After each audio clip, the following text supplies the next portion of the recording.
1.5% cash back on all your holiday purchases with the Capital One Quicksilver Card. What's in your wallet? Terms apply. See CapitalOne.com for details. Hey guys, it's C-Dot here to remind you to download the Odyssey app so you can listen to 96.5 wherever you are straight from your phone. You have the option to listen live, listen on demand throughout the day at your convenience, or you can listen to any of our original podcasts like Character Concerns and 249 Miles of College Football. Plus, if you're in Kansas City, you can listen to the play-by-play of the Chiefs game with Mitch Holtis, Danny Hughes, and our guy Kling. Download the free Odyssey app today and follow 96.5 The Fan, your home for Kansas City sports. The holidays are happening at Diamonds Direct. Still rushing to finish your holiday shopping? Don't worry, we've got you covered. This weekend only, it's our last chance sale with 20% off virtually everything. Earrings, bracelets, pendants, and more. Plus special financing options up to 5 years. But don't wait, this is your final opportunity to find the perfect gift at the best value before the holidays. Plus special designer appearances. Visit us during extended holiday hours or shop online and pick up in store. Our 20% off last chance sale ends Sunday. Learn more at diamondsdirect.com. It's football season, and it's time to take your tailgating to a new level with Smokehouse Barbecue. It doesn't matter if you're heading out to the stadium to watch the game or hosting a party at home, Smokehouse Barbecue is the perfect game day meal. Or if you're going to be the grill master this football season, let Smokehouse cater all the sides like their world-famous hickory pit beans. Visit them in Independence, Gladstone, and Zona Rosa or at smokehousebbq.com. For over 35 years, locally owned and family operated, it's Smokehouse Barbecue. Lowe's knows to start fall projects, you need reliable outdoor power equipment from Ego. Right now, get your choice of a select 56-volt blower or chainsaw for $249. The 56-volt technology powers over 80 tools, so you can switch from blowing leaves to cutting trees with ease. Save time and money with Ego, the #1 rated brand in cordless outdoor power. Valid through 10/2 while supplies last. Selection varies by location. Item number 5207558 and item number 4354078. Meet Cheryl. Hey. She's on vacation and lost in the moment. Unfortunately, so is her Chase debit card. It's gotta be somewhere. Maybe she lost it at salsa night. These skirts should have pockets. Or maybe she lost it at Pilates.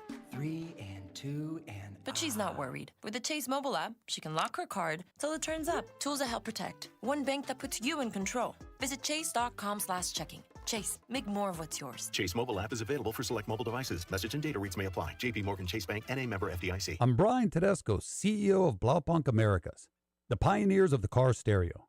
Today, we're not just about sound systems. We are revolutionizing the e-bike scene with Blue Dot Bike.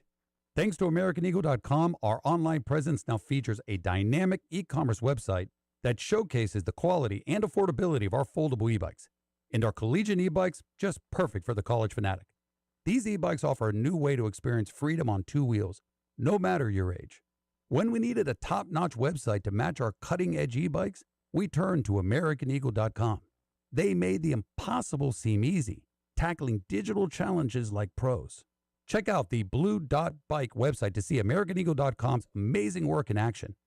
Need the best in website and digital marketing solutions? AmericanEagle.com is your go-to. They've been a game changer for us, and they can be for you too. Visit AmericanEagle.com or call 877-WEB-NOW-1. That's 877-WEB-NOW-1. Kansas City, we know cold weather is no match for warm hearts. With over 2,000 people unhoused in and around the Kansas City area, 96.5 The Fan needs your help. Working with Unity Southeast and KC, they are in immediate need of your gently used warm winter coats and can drop off winter coats to any of the KC area Tide cleaners. Check out the Unity Southeast Warming Shelter's Amazon wish list at unitysoutheastandkc.org or find links and learn more at 96.5 The Fan. 96.5 The Fan, your new home for Chiefs football. KFNZ FM and AM, HD1 and HD2 Kansas City, an Odyssey sports station.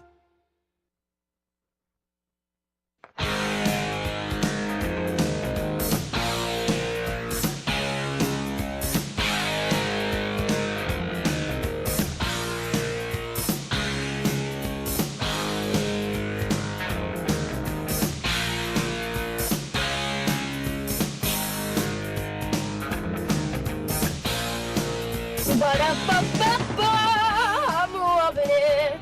Well, hello, everybody. Happy Wednesday. That's right. Welcome to 96.5 The Fan, your home for Kansas City sports. Your home for Mac Maury, Bob Fesco, Dusty Likens, and others. Alex Gold, Cody Tabb, Drew Nixon, Carrington Harrison, Rob Bretton, Steven Spector, JT, Blake, Nathan. Happy early holiday for you guys. Binkley, who joins us at 6:45. College football, Grant Nicholson. Burying the lead with Binkley that late. Quentin. Yeah, come on. Julio Sanchez. Oh, yeah, Julio. Sanchez. Down by the schoolyard. Chris Unicero. And everybody else. God, I feel like a jerk if I missed somebody. And I'm sure you did, and I'm sure I did too, but oh well. We love you anyways. Sit. Yeah. Here we go. Life's waiting. So I did it. Started the Christmas movie marathon. Home Alone. Did you? Yeah. I watched hockey last night. Oh, really? Yeah, little Devils Maple Leafs last night. Let's go, baby. Couldn't tell you one player. That's fine. Neither could I, but I watched the game. Yeah. Same with the NBA. Could care if that was playing in my backyard. I'd close the blinds. Hockey, let's go, baby. Bold take. I just... Why is that a bold take?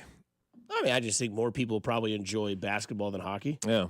I don't know. Yeah, probably. But I don't. So I'm not going to force myself to watch basketball when I don't like it just because there's nothing else on.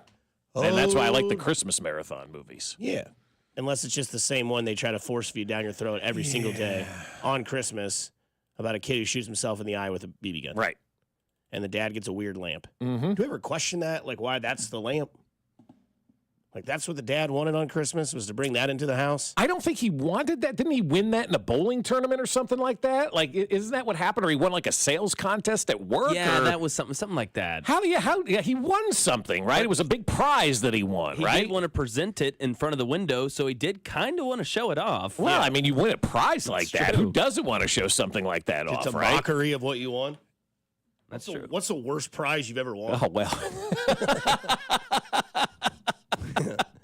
Dusty Likens as a co-host? You stole the words right out of my mouth, baby. Oh, Dolly, he's spicy today. Guy gets laid on a Tuesday, comes back firing bullets on a Wednesday. I tell you what, no, that last night did not happen. So, yeah. Okay, well, you know, sometimes Mahomes doesn't throw a touchdown. That's right. But they you still win the game. You still win the game, and I'm still on top of the world, and I don't really care. So. Yes. A little bit of an injury update. DJ Humphries most likely going to be out. Correct or not correct? Well, yeah, that's what's going to happen. I talked to some people last night about two different folks involved in the Chiefs when it comes to their organization and their players. And here's what we're looking at with DJ Humphries. Most likely out this week for the Chiefs. But the good news is he didn't tear his what you call a hamstring. It's just a strain of the hamstring. And so when you have a strain of the hamstring, obviously you get the opportunity to come back sooner rather than later. And they're kind of earmarking, if you will, the possibility of him coming back what would be next week against the Houston Texans on the 21st. That's kind of the target date right now for DJ Humphries to get back into the equation, which opens the question, and they don't have an answer from what I'm told yet, of what are you going to do at left tackle? Are you going to put Wanye Morris back out there for one game, or do you move Joe Thuney outside to left tackle? And we can debate that all morning long, because you look at what this organization has been with Wanye Morris at that left tackle spot, and it hasn't been exactly great. It broke Patrick Mahomes a couple of weeks ago against the Raiders right after Thanksgiving, and that's why they ended up having DJ Humphries start right away and move him into that position.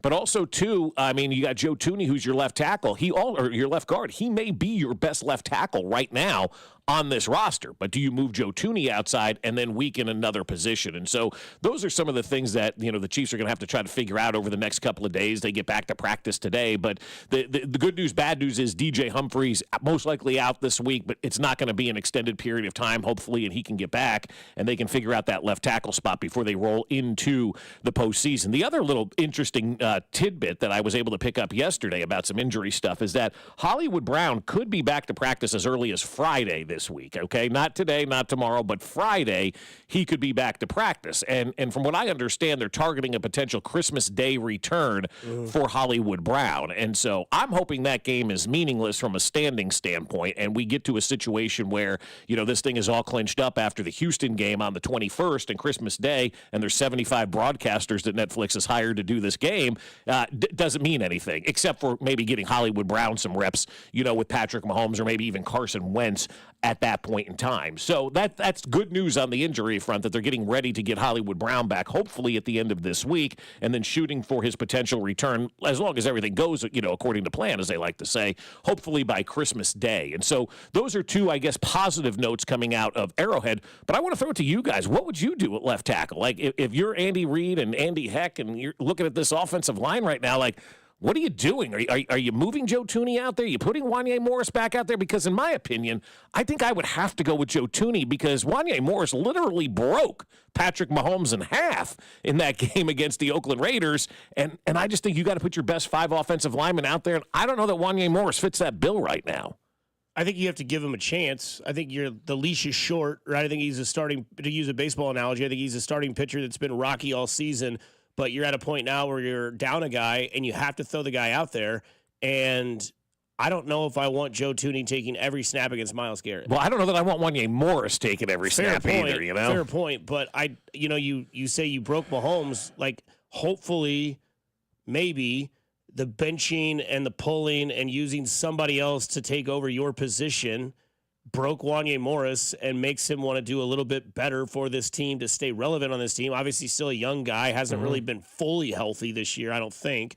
And now you have a chance to really step up in a meaningful game against the Cleveland Browns, against one of the best, if not the best, the reigning and defending Defensive Player of the Year, Myles Garrett.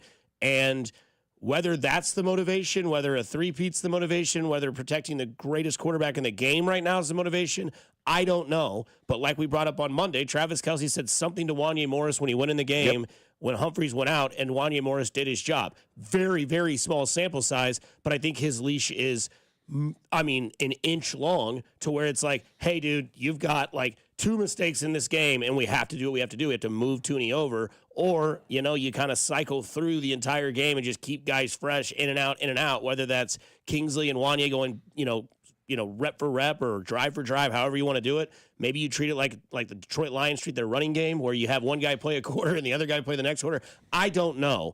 But I think that they are going to have to look at this offense as well and put together something that is a quick triggered offense, where it's like, hey man, you're not going to have the time you have at left tackle. We know this. We got to avoid that disaster. So here's what we're going to do. We're going to run everything foiled out to the right side, or every time we go to the left side, you're going to have to step up and make something quick happen, where that's where Noah Gray, Travis Kelce become key factors. Well, and I also think they kind of do an offense similar to what we saw late in the game against the who did they play last week? The Chargers, where they kind of spread it out a little bit. And Chris Collinsworth at that point in time made the comment of they're doing better with less people on the offensive line. And that means they spread everybody out. You go to kind of that spread formation and you just do the quick passes and try to move the ball down the field that way against Cleveland. I think that probably has to be your game plan if Wanya Morris is in there. You mentioned Kingsley. When was the last time that guy was active for a game, right? Like, he's always on the inactive list. I mean, he is really, really, really fallen off and really doesn't have the opportunity to even get on the field because they're not making him active on game day. Now, maybe that changes this week, obviously, with the DJ Humphreys situation, and maybe you put him on the active roster and give him an opportunity to play. But this is where Andy Reid and Matt Nagy and all these guys are going to earn their money on the offensive side of the football. This week, to me, in my opinion, because of where the left tackle position is right now, and really where it's been all season and where it's going to be for the rest of the year, you got to find a way to scheme around that and not allow it to become a factor in the game. And I think there's the ability to do that. Obviously, it's Andy Reid, and I would trust Andy Reid to run any offense in the NFL and figure things out, obviously. So maybe there's a way that you just set up the offense where you just scheme around the left tackle position for the rest of the year and not put Patrick Mahomes in harm's way. And I think a lot of that starts with running the football effectively, but also some of those short passes, those quick passes, slants over the middle, boom, boom, boom, and kind of move the ball down the field that way and not allow Myles Garrett to have that get off and get after Patrick Mahomes. So it's a question mark that they got to look forward to and try to figure things out, and I'm sure they'll find a way to get things done because that's what they do. It ain't luck. It's just better than you at life, as I said on the Instagram reel yesterday. Nice.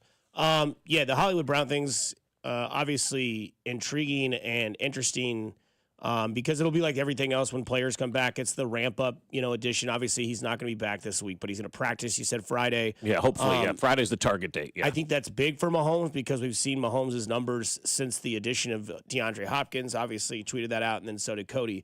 Right. 2 hours later. Cody will have this injury update a little bit later on, too. But I think the big thing about Hollywood Brown coming back is that it's more proven weapons for Patrick Mahomes, and that's a dangerous thing because you have the ramp up of Worthy, right, who's really shown that he's come along a little bit more and more each game and been clutch in those moments. Been relied upon, too, right? yeah. Big third down in the last game, which I'm going to get into that stat a little bit later on today.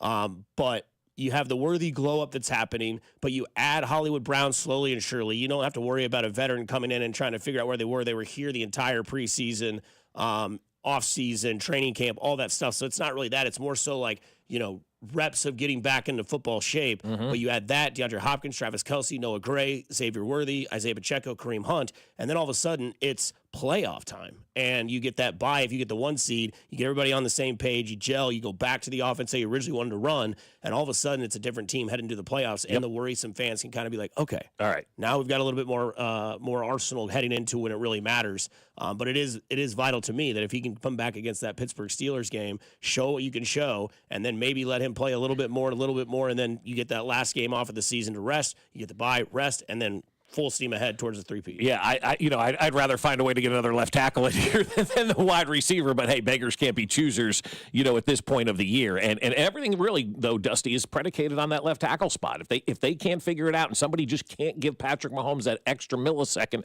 that he's going to need back there, it doesn't matter who your wide receivers are and all your weapons. And we've been through that 1,000 times. So that's really the key part of this entire team as we move forward for the rest of the year. Can that left tackle position be sustained enough to give this offense the opportunity to go to work and score some points and to take some of those field goals off the board and replace them with touchdowns so you don't have to rely on your defense to basically go out there and pitch a shutout in these games. And by shutout, I mean keeping everybody below 20 points for the rest of the season, because that's going to be tough to do. No doubt about it. We'll come back with our poll question on the other side. It's Christmas related, and it hits home for me because last night I was participating in one of these things on our poll question on the other side. Plus, they don't wow you, but they get it done. I'll explain what that means as well. Fesco, Mac, Dusty here on 96.5 The Fan, your home for Kansas City Sports. You're listening to Fesco and Dusty. Make sure to follow us on Instagram @TheFan965 for behind-the-scenes content from the show.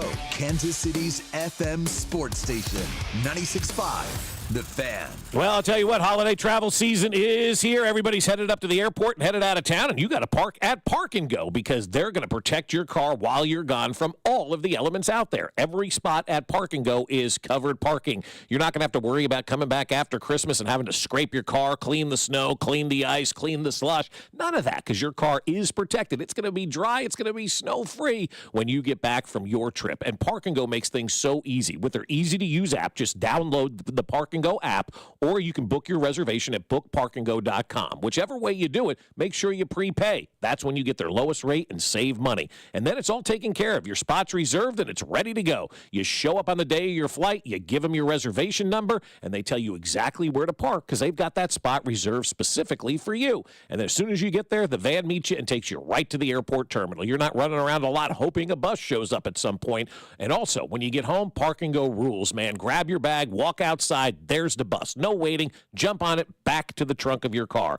Do what we did and join their frequent parker program and earn points towards free parking. Reserve your spot today at bookparkandgo.com. The best deals in parking. Bookparkandgo.com. Park and Go, family owned and operated. Looks like it's jewelry sales season again. Yep, that time when jewelry stores come out of the woodwork with so-called once-a-year savings of 20, 30, even 50% off.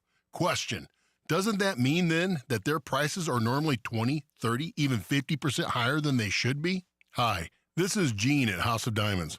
We don't play those games. Our prices every day are like other stores' so-called sale prices.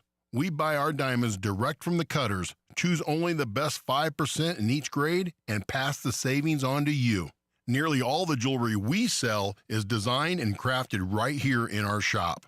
No big-name designer markups here. And our diamond jewelry comes with a double lifetime guarantee and more free Diamond Club services than I can list. So the next time you hear about a big jewelry sale, thank them for letting you know how much extra they normally charge and then come see us at House of Diamonds. House of Diamonds on the southeast corner of College and Quivira. Well, if you're going to be having folks in town for the holiday season or the kiddos are just out of school and you're looking for that perfect event, fun opportunity, time for them, then you need to take everybody Foaling, because Foaling is perfect for everyone in your life, whether you have kids, whether you have adults, whether you have a date night, guys' night out, girls' night out, office party, birthday party, it doesn't matter. Foaling is perfect for everyone. And Foaling is football plus bowling plus bar, and that's Foaling Warehouse, Kansas City. They're located at 435 and State Line. And Foaling Warehouse KC is a mashup of football, bowling, drinks, and fun. And it's so easy to play. It's so much fun to play, and everybody's going to love it. Come learn about Foaling, the Bonkhorn, the rules that keep you on your toes, and play a game that's sweeping across America. You will have the time of your life. You set up those pins, you throw the football at them, first one to knock them down wins, you re-rack them, and you do it again. And with a world-class bar, they can make you any cocktail you want. Plus, with Foaling, you can bring in your own food. So if you're having a birthday party, bring that pizza, bring those sandwiches, bring that barbecue. Foaling allows it all. Check them out at 435 and State Line or reserve a lane now at FoalingKC.com. That's FoalingKC.com, and get your Foal on. Every piece of land has a story. For the Nelsons, it's cruising around their Montana ranch on a John Deere Gator XUV 835R. With 3,000 acres, there's plenty of work to do. We're not afraid to jump in and help each other out. That's how they've kept their ranch going for 5 generations. It's all about efficiency. Like teaching visitors to fly fish. The whole joy with fly fishing is matching the hatch. Run with us on a Gator XUV 835R and start telling your story. Learn more at johndeere.com/radio. At Harbor Freight, our low prices make us the place for gifts that keep on giving. Because when you give the gift of quality tools, you're giving someone the ability to fix, restore, and build for years to come. And with savings like these, you can even get something for yourself. Whatever you do, do it for less at Harbor Freight. Stop by and give yourself the gift of great prices. The county just requested more electric charging stations. Orders have really amped up at Able Electric. We need 3 more at First in Maine, and we just got another hotel chain. It's no shock. Able Electric needs able electricians. Grocery store wants charging stations too. And fast. I need Indeed. Indeed you do. Put our matching platform to work so you can spend less time searching and more time connecting with talented candidates. Visit Indeed.com/credit and get $75 towards your first sponsored job. Terms and conditions apply. Pro Paint Days are back at Lowe's. That means it's time to save big on your next job. Right now, get your choice of 5-gallon pails of Valspar Signature Ceiling Paint or HGTV Home by Sherwin-Williams Flat Ceiling Paint for just $148. Plus, get it delivered to your job site with free same-day delivery when you order by 2 p.m. Lowe's knows paint. Lowe's knows pros. Valid through 12/20. Delivery by 8 p.m. Subject to driver availability. Additional terms apply. See Lowe's.com/same-day delivery for details. Welcome to TGL presented by SoFi. Golf's newest league, live on ESPN and ESPN Plus. It's 2 hours of hammer-dropping, overtime forcing, playoffs on the line golf. Tiger, Rory, and more of the best from the PGA Tour split into 6 teams. Learn more at TGLGolf.com and tune into the inaugural season beginning January 7th. Keep up, it's golf. It's football season, and now you can get anything you need for game day delivered with Uber Eats. Well, almost anything. You can't get a running back, but baby back ribs? Yes. Uber Eats, official on-demand food delivery partner of the NFL. This Chiefs coverage is brought to you by Peter's Clothiers. Men, you need to look great for holiday events. Let Peter's Clothiers give you the perfect fit you're looking for. From jackets to suits to trousers and more in sizes to fit every man. PetersClothiers.com or stop in today at 124th and State Line. You're listening to 96.5 The Fan from the Mission Plumbing, Heating, and Cooling Studios. Here's traffic, brought to you by DM Injury Law. Have you or a loved one been in a car wreck? Contact DM Injury Law today and get the money you deserve. Car wreck? Remember, Mike's got this.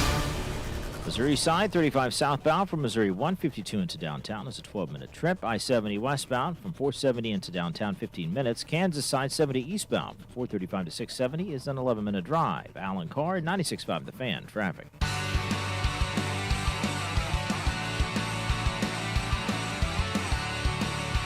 Back here on 96.5 The Fan, Jay Binkley will join us in 25 minutes for the College Football Insider segment as that's starting to ramp up. Poll question is out. on the Fan 965. It's a simple one. Hollywood Brown related. Christmas related. Watched the first one last night, but our poll question is which is a better Christmas movie? Home Alone 1 or Home Alone 2? And it's really a good question, Dusty, because most sequels are terrible, right? As we know. Home Alone 2 is actually really good. Fantastic sequel. But I don't think it beats the first one, in my opinion. The first one is money, man. That was the one. Like, Home Alone, let's go, baby. Let's do this. That was a great movie. My kids love it. They don't ask to watch Home Alone 2 that much, hardly ever, if they've ever asked. But Home Alone, that's always on top of the list for them. I think the first one's the best because it's just obviously the first. Yep. But I was, watching it and listening for little nuggets last night, and you kind of get the foreshadowing of it because the little kid they get Kevin confused with, his last name is Murphy. At the very end of the movie, when he gives the cops the call, he's like, "My name's Murphy." Right. So he gets the kid, that that's around. And then the very beginning of the movie, I heard it, never had heard it before, but they claim that Kevin was in the garage messing with the glue gun. So he's always kind of fiddling around and has always been kind of curious of how to make things work, which is the foreshadowing of he knows how to make things work when the burglars come in and try to rob the house. Mm-hmm. So I always thought that was kind of That's funny. interesting. Well. I've never, you always seemingly find like these Easter eggs in movies and things when you go back and watch them, 100 other times. And the people who make the movies like, we put that in there. We thought you would have guessed in 1989. Here we are like 35 years later, and we're picking up on that kind of stuff. So, it's cool, man. I always loved Home Alone, as a kid and watching that movie and thinking to myself, man, could I do something like that if these nitwits tried to rob my house, right? Like the wet bandits are coming after you, baby. And so I do. I love Home Alone. I think it's a really good movie. I don't want to use the term timeless, but it's almost a timeless Christmas movie, right? It's one that you can sit down and watch every year and not get sick of it and not think it's a bad plot and really, really enjoy it. And then, of course, it's got, Gus Polinski in there at the end with the, with the bagpipes and all that kind of stuff. So I love Home Alone, man. The Polka King of Chicago or Sheboygan or wherever the hell he is, right? And funny stat about that is John Candy did that scene for free. And the whole entire scene is ad-libbed by him. He did the scene for free, huh? Yep. What's the reasoning behind that? Well, he's a Chicago guy, and the writer of the movie, John Hughes, and John Candy were like really good friends. He had like 10 minutes to kill in the script, didn't know what to do, and John Candy was like, "Hey, I'll do it." And he's like, "Okay, what are you gonna do?" He's like, "I'll just be a polka guy, and I'll ad-lib it, and then." The rest is history. Wow, that's cool. So, I didn't know that. And and he did it for free. Yeah. Because at the time, John Candy was like a very high paid actor. No doubt. Yeah. Making probably about like $1 million a movie back then. Nothing like he would be making today, right? Right. But That's really he good. does John Hughes films. All it does. Uncle Buck does Planes, Trains, and Automobiles. Home Alone, obviously. But yeah, John Candy, just a great guy, gone too soon. Yeah, no doubt about that, man. No doubt. But no, I do love the first one. I think the second one gets a little bit of more credit from some people because the action scenes are a little bit more intense, right? Like the bricks from the top of the ceiling or from the top of the building. And I don't know, it's a little bit more dark. Yeah, it is. Right? Yeah. Like there's prostitutes in Home Alone 2. There's like drug addicts on the street, all Right. that sort of stuff. So it's just kind of like, it's a little darker. So I think it's like a little bit older for kids to watch. Whereas like the first one, it's he's literally like just a young kid, like he's tiny. Like the second one, you could clearly see he's gotten older and more mature in Home Alone 2. But I think the first one's always going to be the best one. Yeah. Over the second one. But And it's one of the best Christmas movies, too. I mean, when you start talking about, like, great Christmas movies, Home Alone's on that list. I mean, we talked about it yesterday in our, our Start Bench Cut with, I think Christmas Vacation is probably my favorite. Home Alone's up there. Elf is up there as well. Bad Santa, makes that list. Die Hard is obviously a Christmas movie that people will debate to the end of time. That is a great movie as well. So there's so many good Christmas movies. And notice the one I didn't say is the one that Mac loves, because was that the first time you ever saw a naked leg when you were watching A Christmas Story and seeing that lamp all lit up and Mac's like, ooh, look at this, a lady's leg. Sexual awakening. Yeah. On Christmas. I want to bring this up because I think there's some sort of like, we talk about Home Alone giving foreshadowing. There's kind of foreshadowing to the Buffalo Bills season because they remind me a lot of that 2018 Chiefs team. They're depending on Mahomes to be great every single game, to be the MVP, and to carry the offense where the defense is kind of sluggish. That's kind of what the Bills are this year. I know their defense is a little bit better than that 2018 Chiefs, but that's not hard to beat, that 2018 Chiefs defense. No. But the Chiefs and the Rams played a game in 2018 that had a very fun stat for the Rams, not the Chiefs. That was the first time in NFL history a team had scored over 50 points and lost. And we all remember that game. To me, that's one of the top 2 greatest Chiefs games I've ever witnessed. It was unbelievable. I mean, 54-51 final score. I mean, it was so back. Like, that's one that you always remember, like, where you were watching, who you were with. We were up at Harrah's, before COVID shut everything down, and watching that game. And it was like, it was play after play. It was touchdown after touchdown. It was like, if you wanted to script the perfect NFL game to get new fans to watch, that game, my friend, was it. It was insane. And the thing that's also crazy is you remember the vibes of that game because it was supposed to be in Mexico City. Shakira had a concert, ruined the field. So the Rams got a home game that game, right? And when you put all that together and you think about, okay, so why do the Bills get brought into this? Well, if you remember, Patrick Mahomes in that game against the Rams had 6 passing touchdowns, absolutely torched them, right? Like, it was just one of those games a lot of people were like, back then, the problems the Chiefs have is they're scoring too fast. Too fast. Yeah, no, they're not. But Mahomes had 478 yards and 6 touchdowns. Is that it? Yeah. So let's fast forward the clocks to what happened this week. There was a stat in this game. I forget where it's at, and I forgot where we had it in our little text group. But the Bills lose this game to the Chiefs, right? The Bills lose this game to the Rams. Josh Allen had 6 touchdowns. It's the first time in NFL history where a team had 6 touchdowns, no turnovers, and lost. Going into that game, the NFL teams that put up 6 touchdowns and no turnovers in a game were 245-0. They're now 245-1, which is very similar to that stat that you had about the 50 points and nobody ever losing a game. Right. And who was the MVP in 2018? Patrick Mahomes. How many touchdowns did Patrick Mahomes have in that game? 6. Oh, in that game? 50, yes. Yeah, and he had 6 touchdowns in that game against the Rams. Josh Allen, who's the MVP of the league this year? Patrick Mahomes. How many touchdowns did Josh Allen have against the Rams this past game? 6. Again, like, this Buffalo team is good, but I don't know if they're good enough to get it done in the playoffs against a good team. That Rams team is a good team that's on the road. That is a test for the Bills in the future. They're going to play a good team on the road as of now because the Chiefs are on the number 1 seed. They're going to have to play a team on the road with experience that can get it done. And Buffalo didn't get it done against the Rams. That stat where they scored 6 touchdowns, 0 turnovers, and lost. The Chiefs, 50 points or more and lost, both against the Rams, both at the house of the Rams. And now we see this season coming through more and more.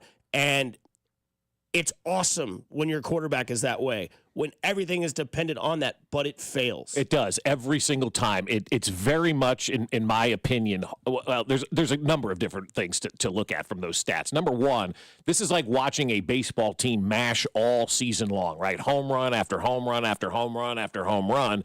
And then the playoffs get here, and you're not facing 3, 4, and 5 in your rotation anymore. You're facing 1 and 2 in every single postseason game. All of a sudden, those home runs are gone. You can't sustain that type of offense in baseball in the postseason. It's virtually impossible. I mean, just go back and look at the numbers, right? But in football, for me, what the Buffalo Bills are doing and the way that they're scoring, it's a great reference point to the 2018 Chiefs. That wasn't sustainable because eventually you're going to face a defense that is going to go out there in the postseason and be able to shut you down because that's just the way it works in the NFL. What Buffalo is doing right now, like the Chiefs did in 2018, is virtually impossible. It is hard to do. And that's why if you start to go back and look at some of the most impressive things that this team has accomplished, what they did in that 2018 season may be the most impressive thing they ever accomplished, even if they hit the 3 straight Super Bowls, because they were scoring 40 to 50 points every single game because they had to. And I think that's kind of where Buffalo is right now. If they're not scoring 30-plus points per game, they're probably not going to win those football games because their defense isn't giving them an opportunity to go out there and win. It's just not a sustainable way to do business, and we can speak from knowledge because we lived it 5 years ago. No doubt. Buffalo 10-3 this year. Their defense obviously is not where it used to be. They give up 14th in the league in total yards, 346. They give up a lot of rushing yards. They're 19th in the league, 123, and they're 25th on third down conversion rates. They're giving up a first down on third down 43% of the time. Their offense, they score a lot of points, but that's what they have to do, because they have to stay in the game, because their defense is giving up 20 points a game. Their offense is scoring 30 points a game. So their wins obviously are nice because they're scoring 10 more points than they're giving up. And 20 points in the league isn't a ton, but in the playoffs, those top 5 teams are who you're going to play in the playoffs because their defenses are that great. Pittsburgh, you're going to play Detroit this weekend. Not a great defense. It's very beat up, but that's a team where, like, they have a better defense than the Bills, in my opinion. And, yeah, their offenses kind of cancel each other out. I obviously take the quarterback over the other quarterback when it comes to Allen and Goff, but I take Goff's weapons over Josh Allen's. I take Jared Goff's backfield over Josh Allen's. I probably take Josh Allen's not just probably would take Josh Allen in that game, but it's going to be a big game. But like you said, in the playoffs, the clock gets faster, the experience kicks in, the offenses kind of stall. It's like being a power hitter in baseball. Like Aaron Judge can hit 55 home runs in the regular season. He hit 2 in the playoffs. It didn't work out. 3-point shooters in college basketball. It's awesome all year when you see this team that constantly makes it rain from the outside. When you get to the March Madness tournament, if those 3-point shooters go cold, the team's screwed. They don't know how to win. Right. The Chiefs now have a method that's completely different than what they used to have, which you don't have to like their method, but it's working. Sure it is. And the reason that it's working is it's because their 52% successful rate on third down, number 1 in the NFL, sole possession. Literally the best team on third down. There's reasons why each one of these nuggets I give you are important and vital to why the Chiefs will be successful more this season than they have been in the past. Mahomes has been better in his last 6 games than most quarterbacks have been. I know Burrow's blowing the stat chart away. How's their team doing? Yeah, they're not winning, right? I know Josh Allen had 6 touchdowns last week. They didn't win. Mahomes has 2 interceptions in his last 6 games, and 2 of them came in one game, and 1 was on a Hail Mary last gasp play. Right. So you could call it 1 pick in the last 6 games. That's a very clean resume from what it was ahead of time, where he was throwing an interception every single game. It seemed, and everybody's like, this is just different Mahomes. He's just not as clean anymore. Maybe we saw his prime too early. No, we saw he didn't have a left tackle all season long, and he was trying to figure things out. Now he's figured it out. And how they won the last game was against a playoff team, whether you like it or not. The Chargers are a playoff team. They won with converting 2 huge third downs in moments they needed it. The Travis Kelce play, which obviously steals the show. The Xavier Worthy play that we referenced earlier. The 2 Xavier Worthy plays, yeah. Big third down catches when you needed them. That's what you need in playoff games late against good teams.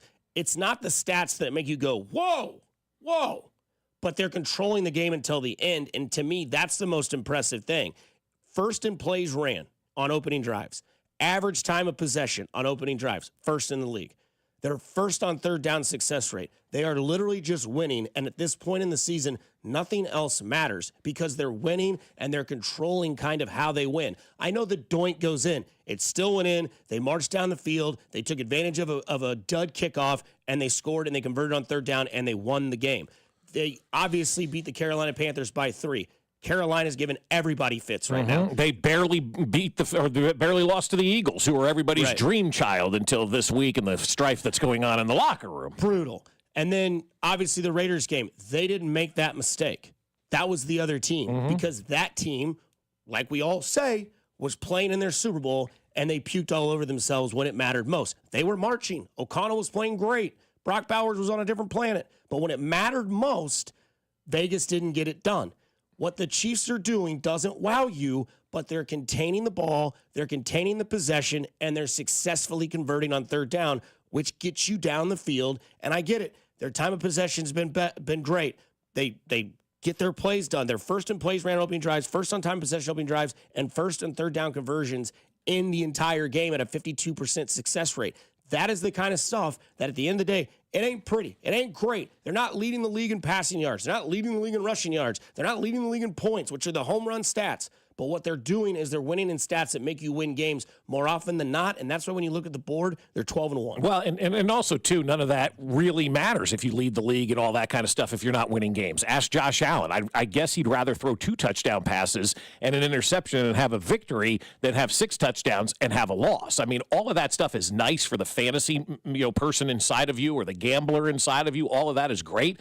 but it doesn't matter in the reality of the world. And the reality of the world is finding ways to win games. And that's what this team has been able to do all season long and really all Patrick Mahomes' career long. They find ways to win football games. And that's what you're going to have to do in the playoffs. If you live by the three-point shot, you live by the home run, eventually time is going to run out. And that's why for the Chiefs, they're not living and dying with the long ball. They're not living and dying by putting up 50 points per game. They're not living and dying by things that aren't sustainable once January gets here.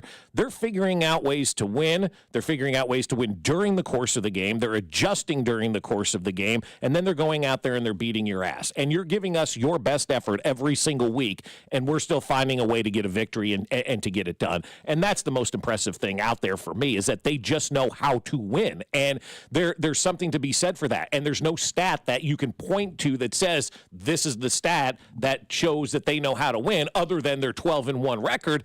And that makes people nervous who can't understand how the game of football works without looking at a stat pack, without looking at a sheet of numbers or a spreadsheet or something that's going to, quantify why they're good. There really isn't anything out there other than like the conversion on third down at 52% where you can put a number on it and truly say why this is a good football team. Everything else is kind of out of whack. It's kind of different, but there's a knack. There's an it factor. Certain players have it. Certain coaches have it. We've seen it over time. We've seen it with Jordan. We've seen it with Jeter. We've seen it with some of the great clutch athletes of all time, the Tom Brady's of the world. Like down 28-3. Where's there a stat that shows how Tom Brady got back into that game? There isn't. There's a stat of, he's Tom Brady. That's Bill Belichick. They know how to win. They know how to outsmart you. They know how to outcoach you. They know how to outplay you. They know how to outdo you when it matters most. And every game that's close is another opportunity for this team to figure out a way to win, to put in the back of their mind, so when January rolls around and they're in that position where they need to figure out ways to win,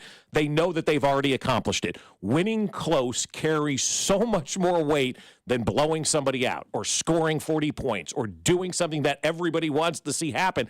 None of that matters. All of that is just hogwash. All of that is niceties that you can talk to your friends about. But at the end of the day, did you get better as a football team? And over these last 4 weeks, including the Buffalo game, Kansas City got better as a team because they had to figure things out and they had to make plays late and they had to drive down the field with time running out, with 4 minutes to go, with 2 minutes to go, with no time left on the clock, and find ways to win football games. And that's what January is all about. They're on track to do great things this postseason, and we've got to stop having amnesia and being Alzheimer's patients and thinking it's still 2018 and going back in time and going, I don't understand why they're not putting up these numbers, because this isn't the team anymore. We're 6 years removed from when this offense was putting up numbers that people seemingly want to see. That's not the style of NFL anymore. Could be a special guest at the game against the Houston Texans.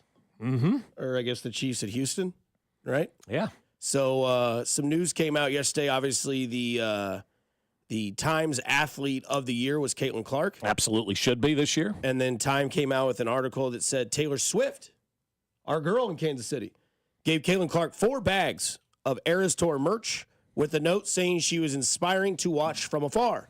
Swift said, quote, Trav and I were excited to go to a Fever game now that the tour was winding down, and invited Caitlin Clark to attend a Chiefs game. That's awesome.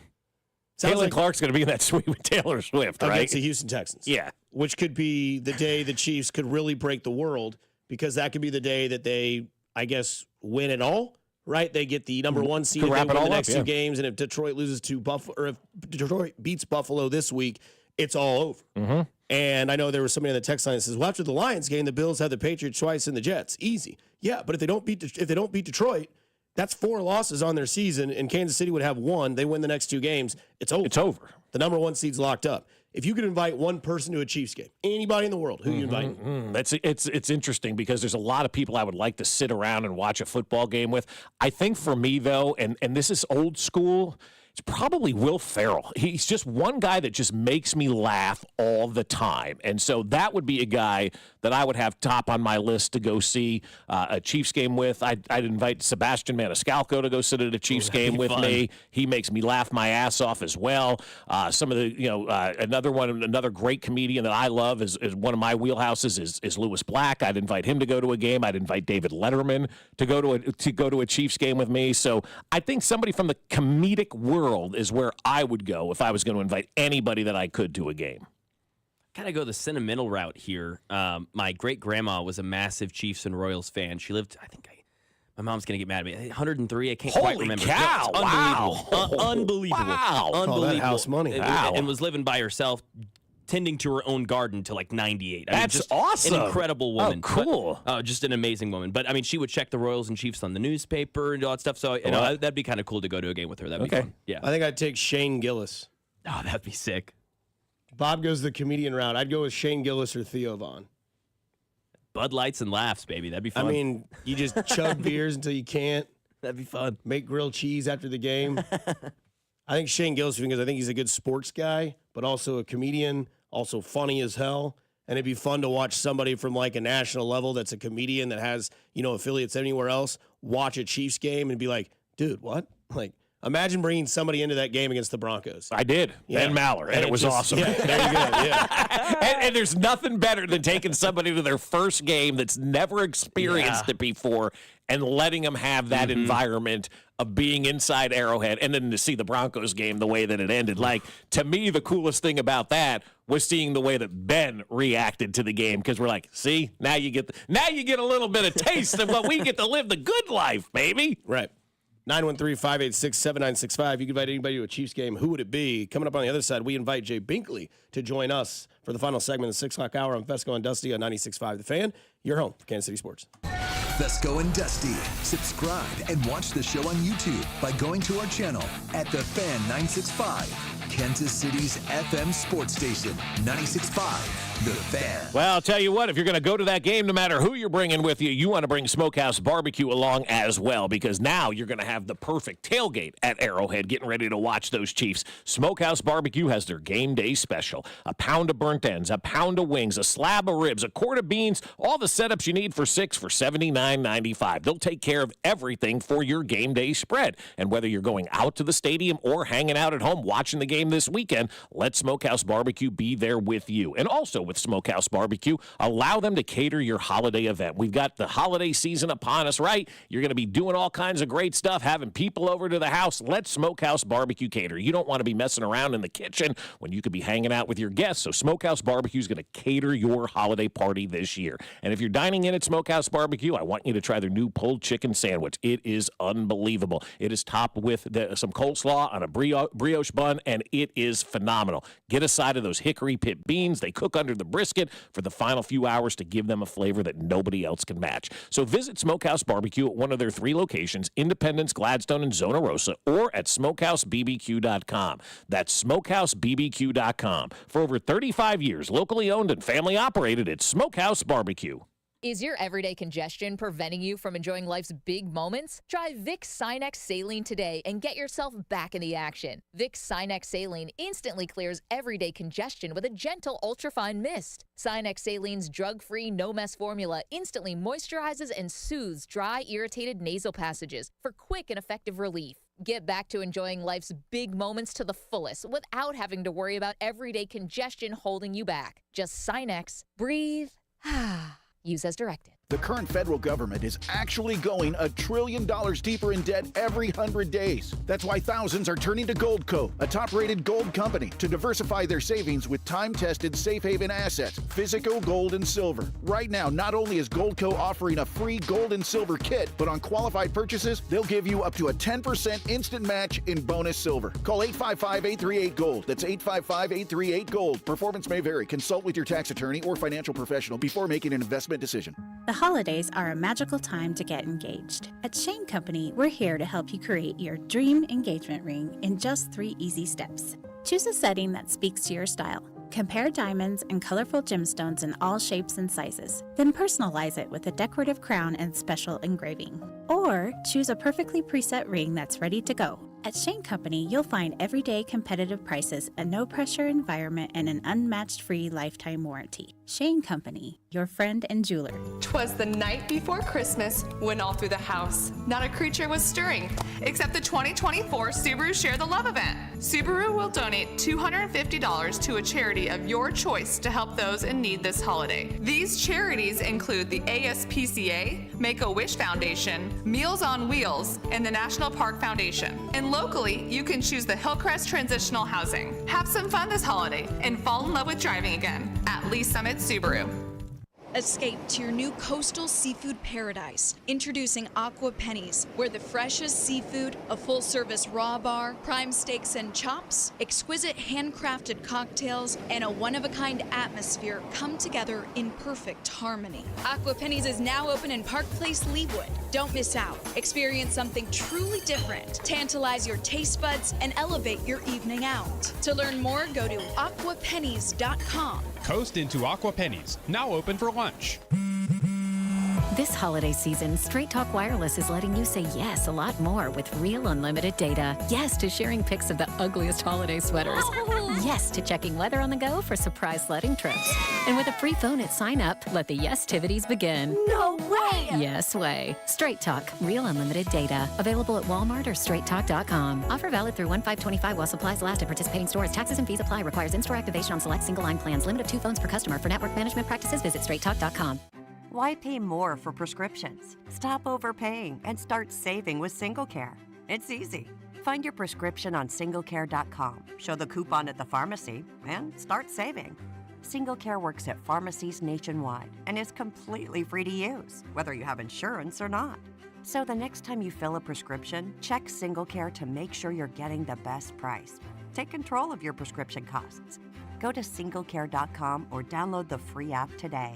When Google Fiber first launched 1 gig internet right here in Kansas City, it cost $70. Cut to today. Over 10 years later, 1 gig internet still costs the same, $70. That's what you get with Google Fiber. Fast, reliable internet with simple, straightforward monthly billing. No data caps, no annual contracts, no hidden fees. Just a small local fee for the city on top of your flat, predictable price. Go beyond good enough. Go beyond fiber. Sign up today at fiber.google.com. Here's traffic, brought to you by DM Injury Law. Have you or a loved one been in a car wreck? Contact DM Injury Law today and get the money you deserve. Car wreck? Remember, Mike's got this. Brought to you by Jay's Southland Tow Service. Missouri side of Belton, 49 northbound starting to slow, making your way up to and past Missouri 58. Stay sluggish up to 163rd. 71 northbound, slow rolling from 75th to Gregory. Having unexpected car trouble or just in a car accident, call Jay's Southland Tow Service, 816-779-4869 or southlandtow.com. Use the tow service trusted by most local police departments. They can do it all, so be in the know and call Jay's Southland Tow. Alan Carr, 96.5 The Fan, traffic.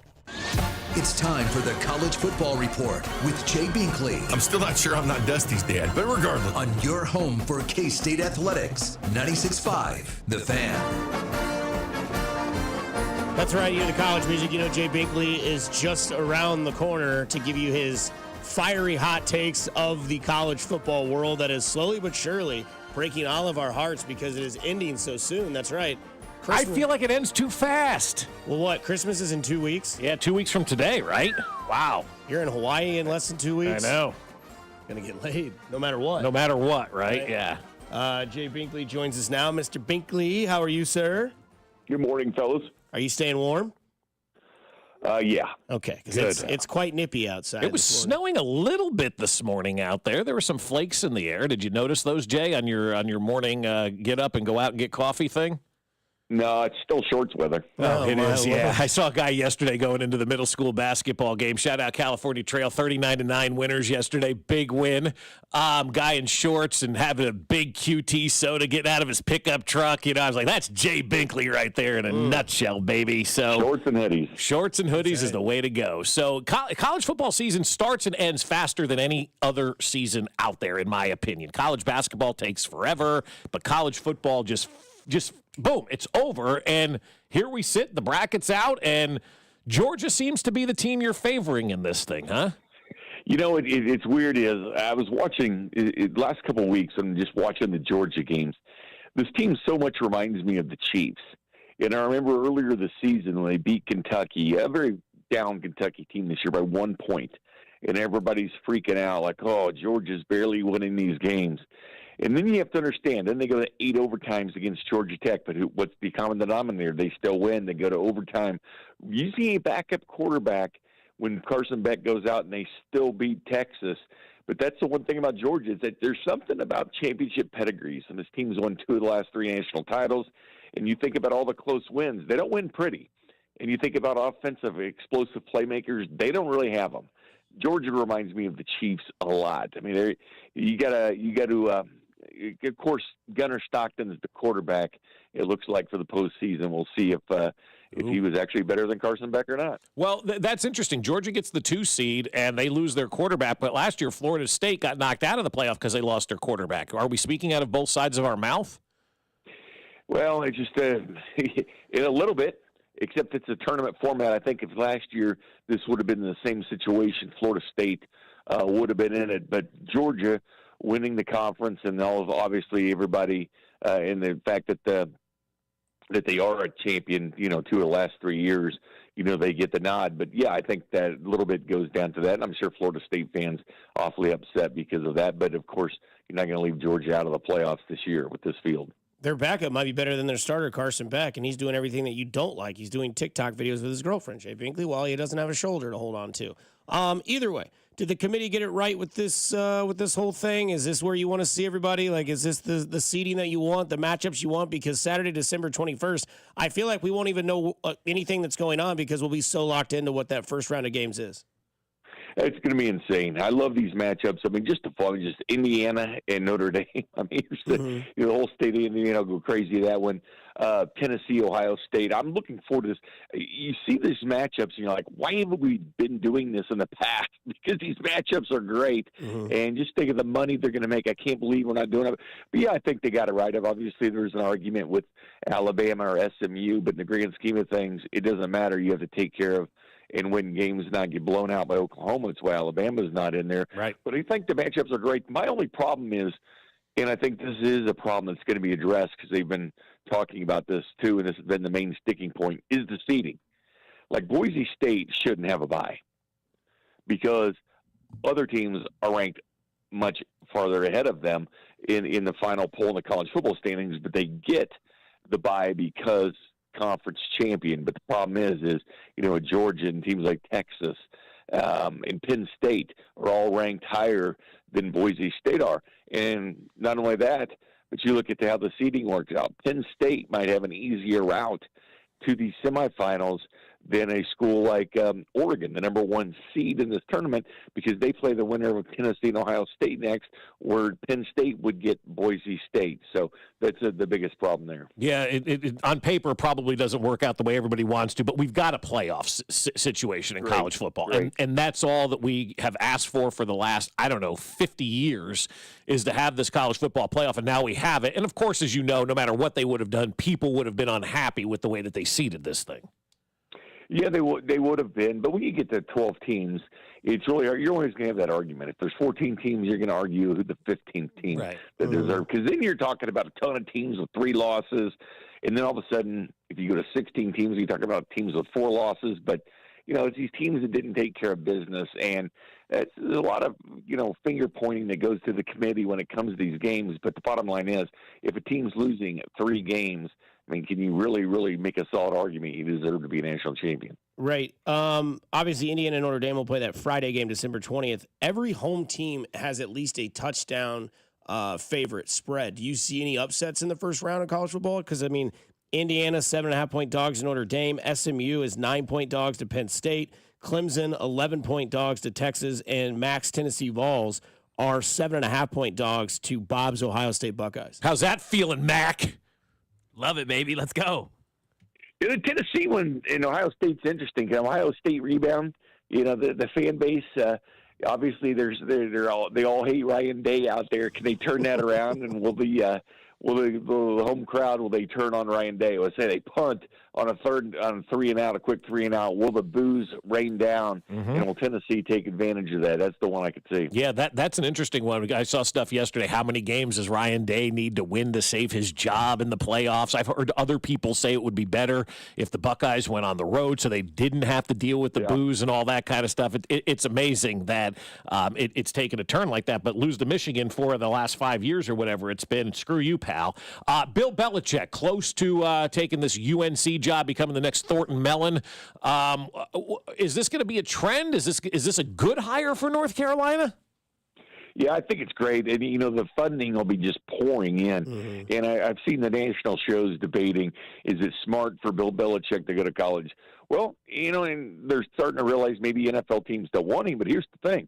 He's 72 years old. This football season, he'll be 73. And NFL teams, they really want to go that direction if they want to build and sustain. I think people would rather see, the young quarterback, paired with the coach that you're going to see for years and years, go out and get Bill Belichick. How many years does he have in the NFL? I don't think teams want it, plus all the demands he has. So he's going to want full control and all this, but North Carolina might give it to him. I mean, he has a list of demands he probably put on North Carolina, but it's very similar because college football teams essentially have general managers now that are kind of in charge of recruiting and name, image, and likeness and put it all together. But teams have been hiring, like so Andrew Luck's going to do that at Stanford, kind of that general manager role of the program. But it's more and more like the NFL.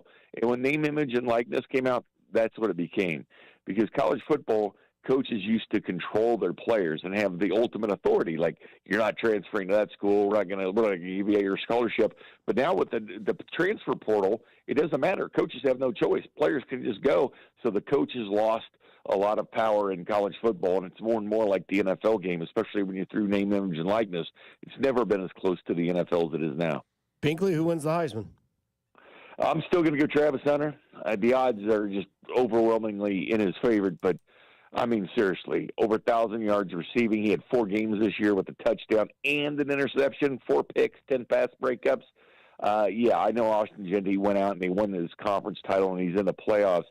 That's great. But Travis Hunter meant so much on the football field. All right, brother. Well, we'll talk to you next week on a Wednesday at 6:45, and stay warm and enjoy the shorts. All right, guys. It's Jay Binkley there here on Fesco and Dusty here on 96.5 The Fan. Coming up on the other side, we get into a debate. Well, we don't have a debate about it, but there was an article on SI yesterday about Mahomes and one Michael Jordan. We dive into that on the other side on 96.5 The Fan, your home for Kansas City Sports.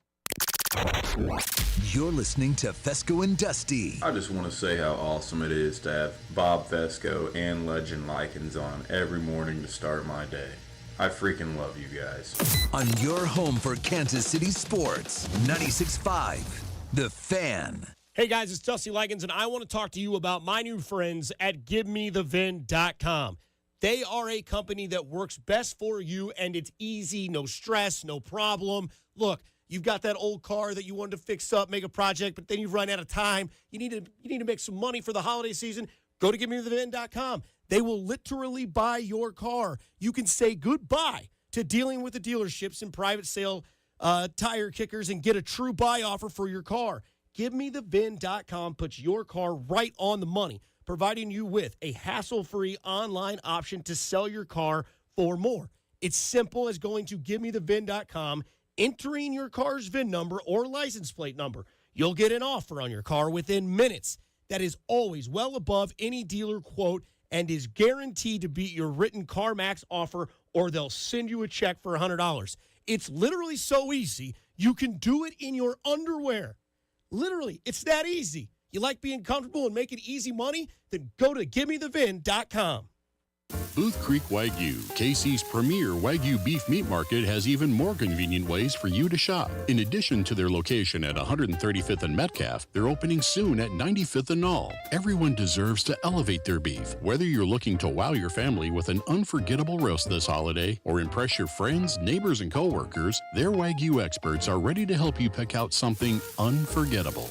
Booth Creek Wagyu, open 7 days a week, or shop online anytime at boothcreekwagyu.com. You're always better with a roof from JR. We've had more than our fair share of hail and wind this year. Are you playing roofer roulette? That's when you bet your roof and your home on the first random roofer to ring your doorbell. Why do that when JR & Company offers a free hail and wind report online at jrstormcheck.com? Just plug in your address and we'll pull a multi-year storm report. You'll know exactly what your roof has been put through and if you even need an inspection. If you do, no one is more thorough and works better with your insurance than locally owned, veteran-owned JR & Company. And if you need a new roof, remember, a roof from JR comes with a lifetime warranty on workmanship. Don't play roofer roulette with your home.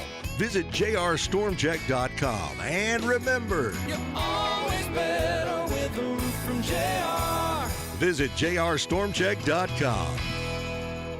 What does it mean to be the official information technology provider for the Chiefs? It means everything. Technology Group Solutions makes sure everything runs flawlessly for the millions of fans that attend games and the hundreds of millions of fans that comprise Chiefs Kingdom around the world. Technology Group Solutions can deploy that same dedication, problem solving, and incredible service to ensure your business runs smoothly. Technology Group Solutions, powering Chiefs Kingdom, and ready to do the same for you. Downy Rinse and Refresh. Break up with stinky clothes. Rinse it out. Every now and then I get a little bit tired of the stinks that just will never come out. Pouring down in the rinse straight. Every now and then I rinse it out. One wash and it delivers. One wash, it smells so clean. Downy Rinse and Refresh, it's a dream. Downy Rinse and Refresh. Fights odor in just one wash. Guaranteed. From maintenance to emergency repairs, Comfort Systems Heating and Cooling will keep you warm when it matters most. Contact us today and stay cozy all season long. Comforting people is what we do. Comfort Systems is right for you. MyComfortSystems.com. Chiefs coverage is brought to you by Comfort Systems Heating and Cooling, serving all of KC. Here's traffic, brought to you by DM Injury Law. Have you or a loved one been in a car wreck? Contact DM Injury Law today and get the money you deserve. Car wreck? Remember, Mike's got this. Brought to you by Metro Ford, online at kcmetroford.com. 70 westbound, off again, on again, slowdowns from 470 in past 40 Highway. 71 northbound, a bit slow from 87th up towards Gregory Allen. Car 96.5 The Fan, traffic. Listen to the Chiefs and Browns game on Sunday with pregame starting at 9, kickoff at noon with Mitch, Danon, and Kling right here on your new home for Chiefs football. 96.5 The Fan, KFNC FM and AM, HD1 and HD2 Kansas City, an Odyssey sports station.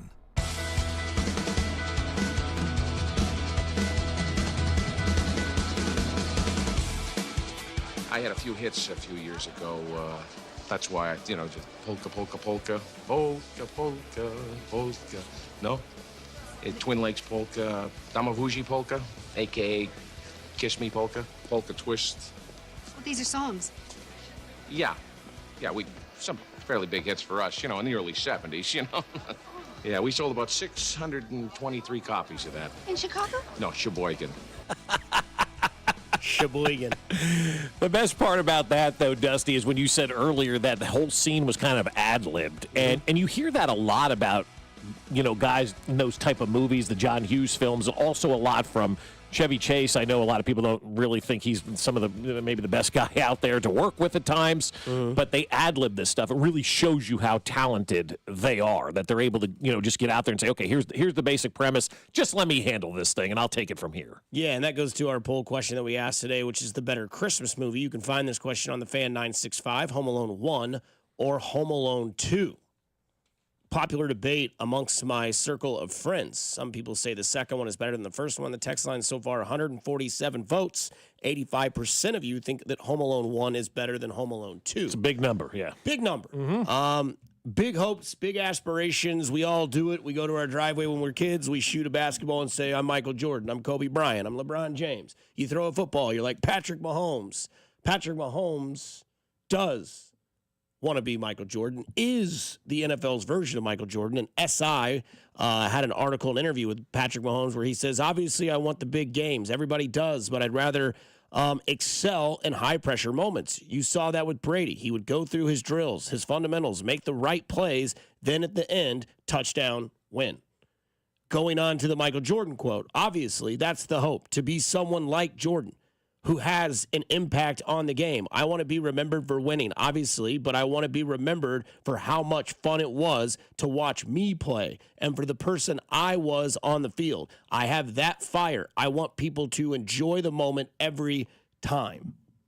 God, it's hard to hate this kid. Like I say kid, it's hard to hate this guy. Yeah, I mean, almost 30 years old now. Right. I guess there are haters out. I shouldn't ask that question because people are jealous, and that's what it is—a jealousy, hatred of Patrick Mahomes. But we've been seeing these Michael Jordan comparisons really since probably Game 2 of his career against the Pittsburgh Steelers, where everybody started talking about Michael Jordan. I think the most impressive thing from this SI article that I took away is what you just read there, and it's just really one sentence to me.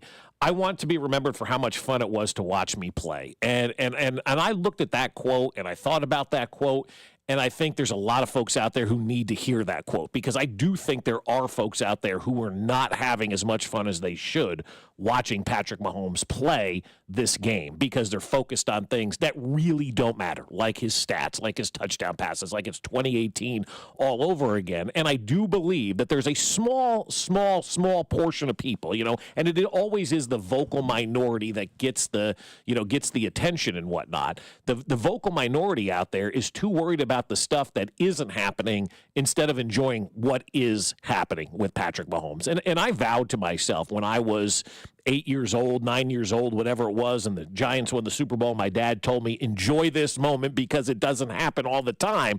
That's when I started to look at sports, I think, in a different lens than a lot of other people do, and that's, did they win the game? Did I have fun? And did I enjoy that moment? And I think there are a fraction of folks out there who are watching these Chiefs games but aren't truly enjoying what they're seeing, because I see it on social media. They're complaining about stuff that doesn't matter. They're worried about stuff that doesn't impact them or the game or the team.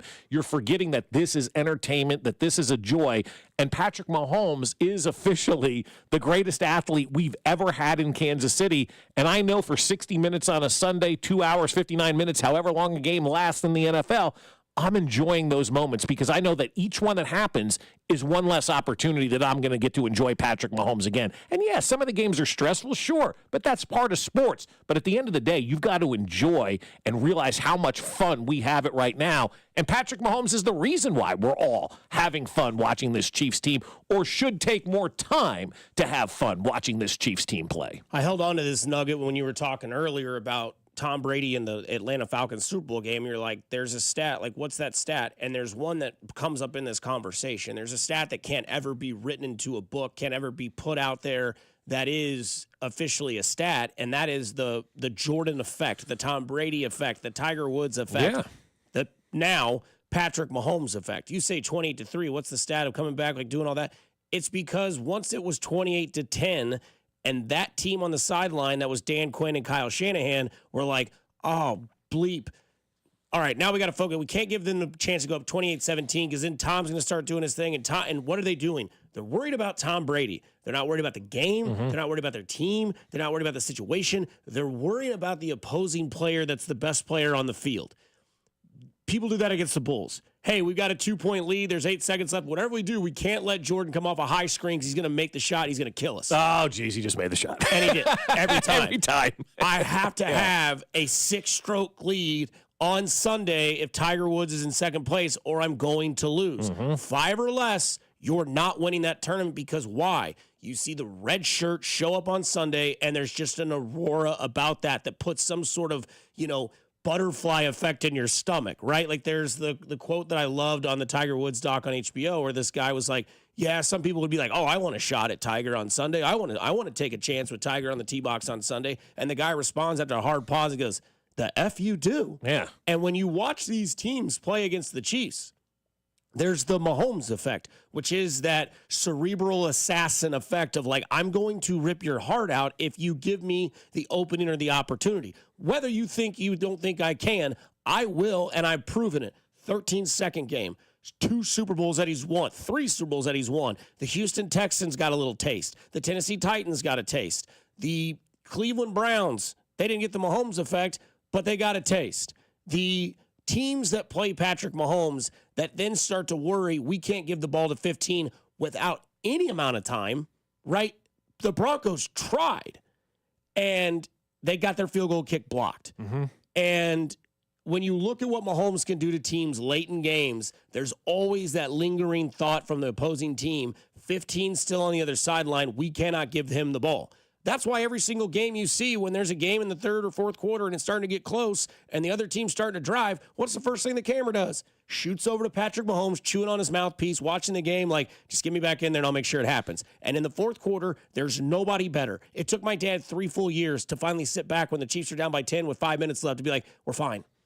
Last week against the Chargers, they gave Patrick Mahomes the ball back with 4:25 left. And what did their kicker do? He muffed the kick in a weird way that nobody can explain, but I'll guarantee you, Bob and Mac, why he did it. He tried to get cute and put the ball on the 1 to make Patrick Mahomes go 99 yards instead of giving him the ball at the 25 or the 30. But instead, ergo, you gave Patrick Mahomes the ball. That's a Home Alone reference. You gave Patrick Mahomes the ball on the 40-yard line with 4 minutes and 25 seconds left to just orchestrate the drive and win the game with his kicker, just like Brady did it, just like Jordan did it, and just like Tiger Woods did it. If you give Tiger Woods, Tom Brady, Michael Jordan just the glimpse of light that they can get to, they get to it more often than not. That's why they're champions. That's why they're legends. That's why they're great. That's why people always remember them. What's the quote from the Sandlot?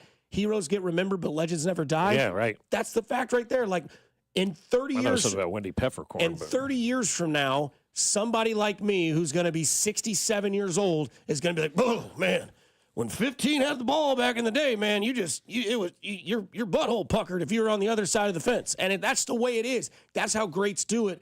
And now you're on the scene of a movie of a three-peat, and we all went back to The Last Dance with Michael Jordan, how he took offense to things that he couldn't control because other people did it. The counting on the fingers, the shrugs that Patrick Mahomes has done. That killer instinct is there, and other teams know it. And that's a stat you can't put into a book because it's not there, but we know it's there. Well, it's there, and people know it. I mean, and it goes back to what I've said for years, is that teams are losing to the Chiefs on Monday and Tuesday. That's when the Chiefs are really beating them because they're forced to prepare for things that aren't going to happen. They're forced to worry about things that aren't going to be there, and then they're forced to try to figure out a way to stop Patrick Mahomes. And it's more than just going out there and putting out the best defense.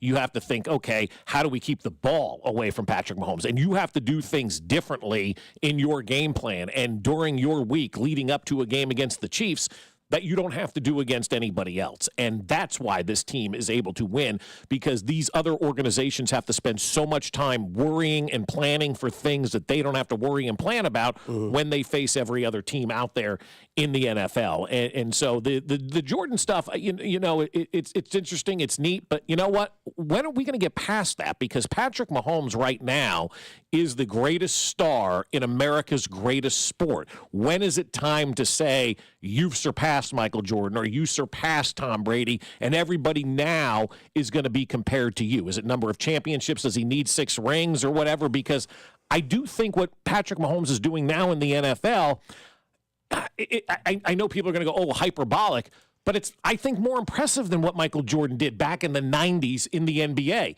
Patrick Mahomes is dominating America's #1 sport as the greatest player in a market in Kansas City, and they're going out there and they're winning in all different ways. Yes, Michael Jordan was a phenomenal basketball player, the greatest of all time, but I'm getting to that point now where I hate the comparison always bringing Mahomes back to Michael Jordan instead of bringing everybody else to Patrick Mahomes' level and saying, this guy's just doing things that we've never seen in the NFL before. Brady has the rings, but Brady didn't have the comebacks for the most part like Patrick Mahomes has had, or the moments like Patrick Mahomes has had. A lot of Brady's early titles and early success were won on the backs of the defense. Now, they did reinvent themselves. Kudos to them, just like the Chiefs are doing.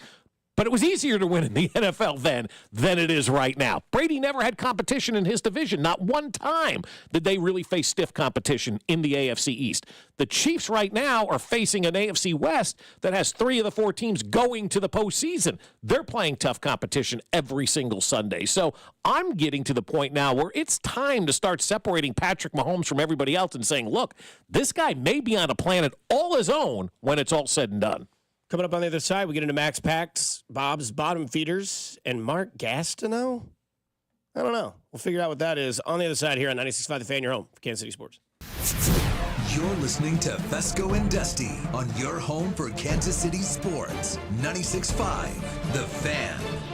I'll tell you what, my friend Dawn Sharp and her team are outstanding when you're looking to buy or sell a home. The Dawn Sharp Realty team recently guided an out-of-town client through a seamless home sale here in Kansas City, demonstrating their professionalism, organization, and warmth every single step of the way. Even with the client's unique situation of being out of town, the team stayed in constant communication, making sure they felt informed and supported. Their deep knowledge of the market was evident, and they prepared and presented the home in the best light, leading to a successful sale. The client couldn't have been happier and would highly recommend Dawn Sharp and her team to anyone looking for a trustworthy, knowledgeable partner in the real estate game. The Dawn Sharp team truly, quote, gets it done. And that's why Dawn and her team will bring you the most buyers. They sell a home every 72 hours on average, so you want to work with an agent that you know that you can trust. The Sharp Homes team can give you options as well. If you want to skip the showings and open houses and go straight to sold, contact them to discuss their instant offer program.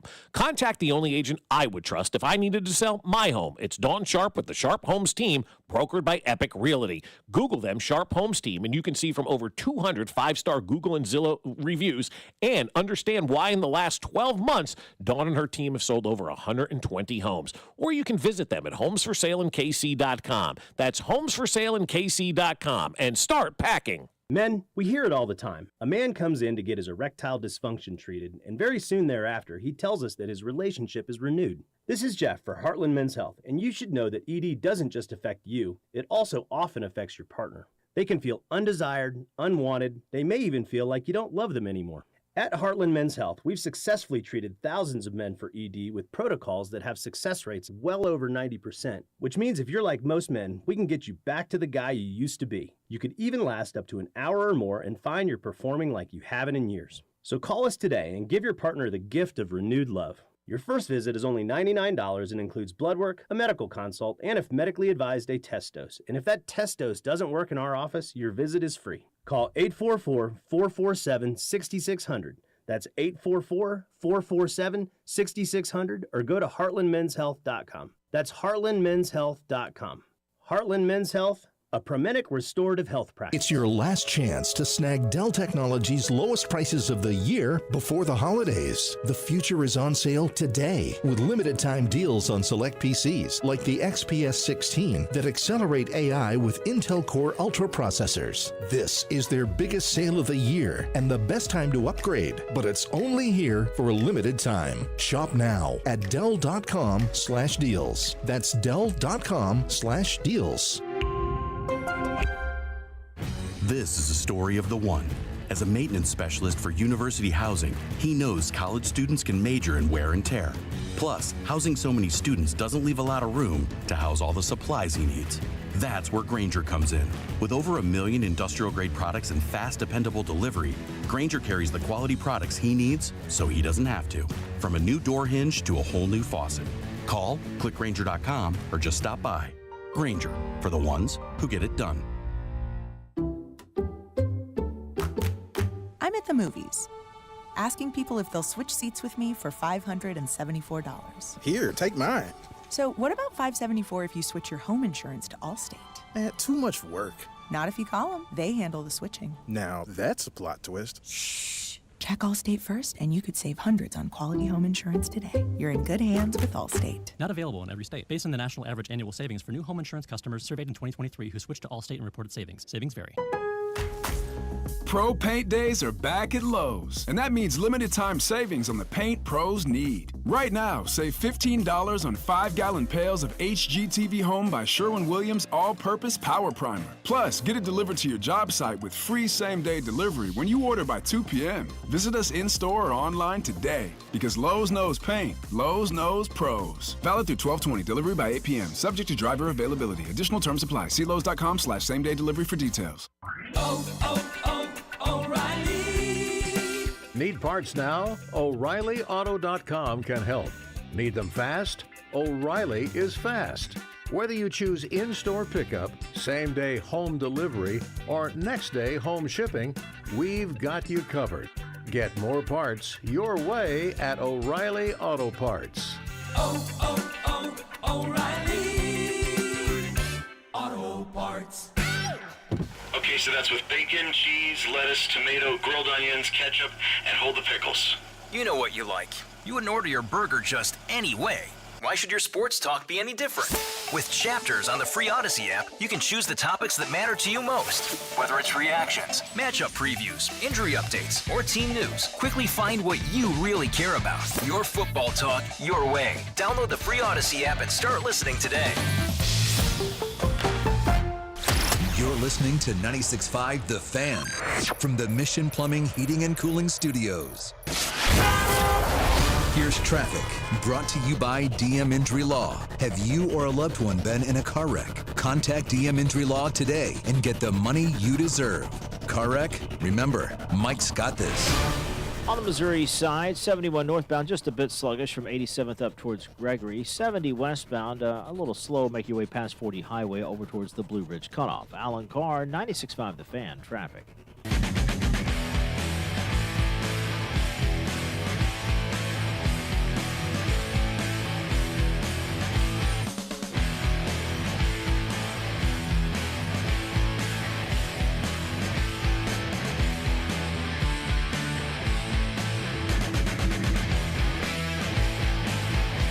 Right back in on it. 7:20 on a Wednesday morning, right? We're on Wednesday already? Golly. Something about this week just flying by nonstop, man. I disagree. I thought it was Thursday today, and so I'm kind of behind the 8 ball on that one. I'm like, it's only Wednesday. That's tomorrow when we get our buddy Ben Maurer to That's join right. the show. Woo. Can't wait for that. I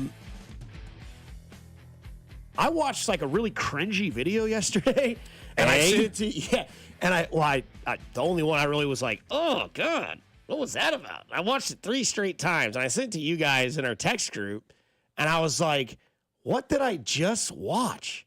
And there's a video out on the internet, and Brett Favre, let me tell you, this guy, Brett Favre, man, he goes to meet Mark Gastineau, former defensive tackle in the NFL, had the sack record, and then Michael Strahan got it. Mm-hmm.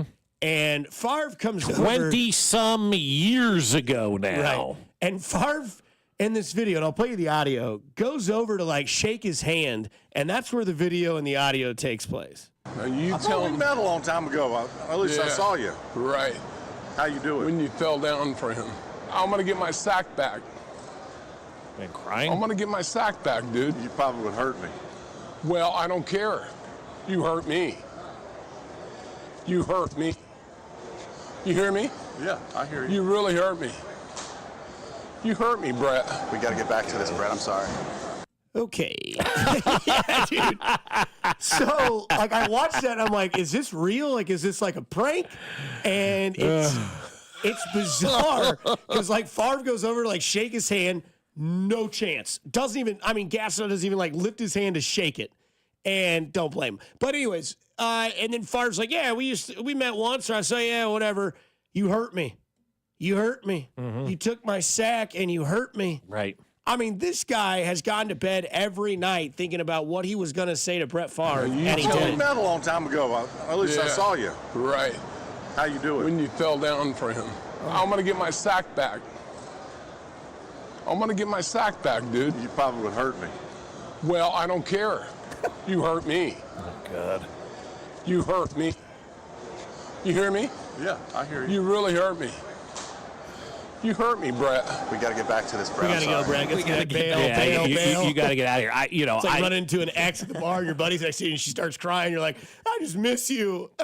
You broke up with me. I don't care. All right, we got to go, Dusty. We got to get out of here. It's time to move on in that situation. Yeah. But I've had an experience like that with athletes. I don't know if I've ever told that story on the air, and I'm not going to name names. But there was a time where I had to be a mediator between 2 athletes that were not happy with each other, and one was in tears, and it was like really embarrassing.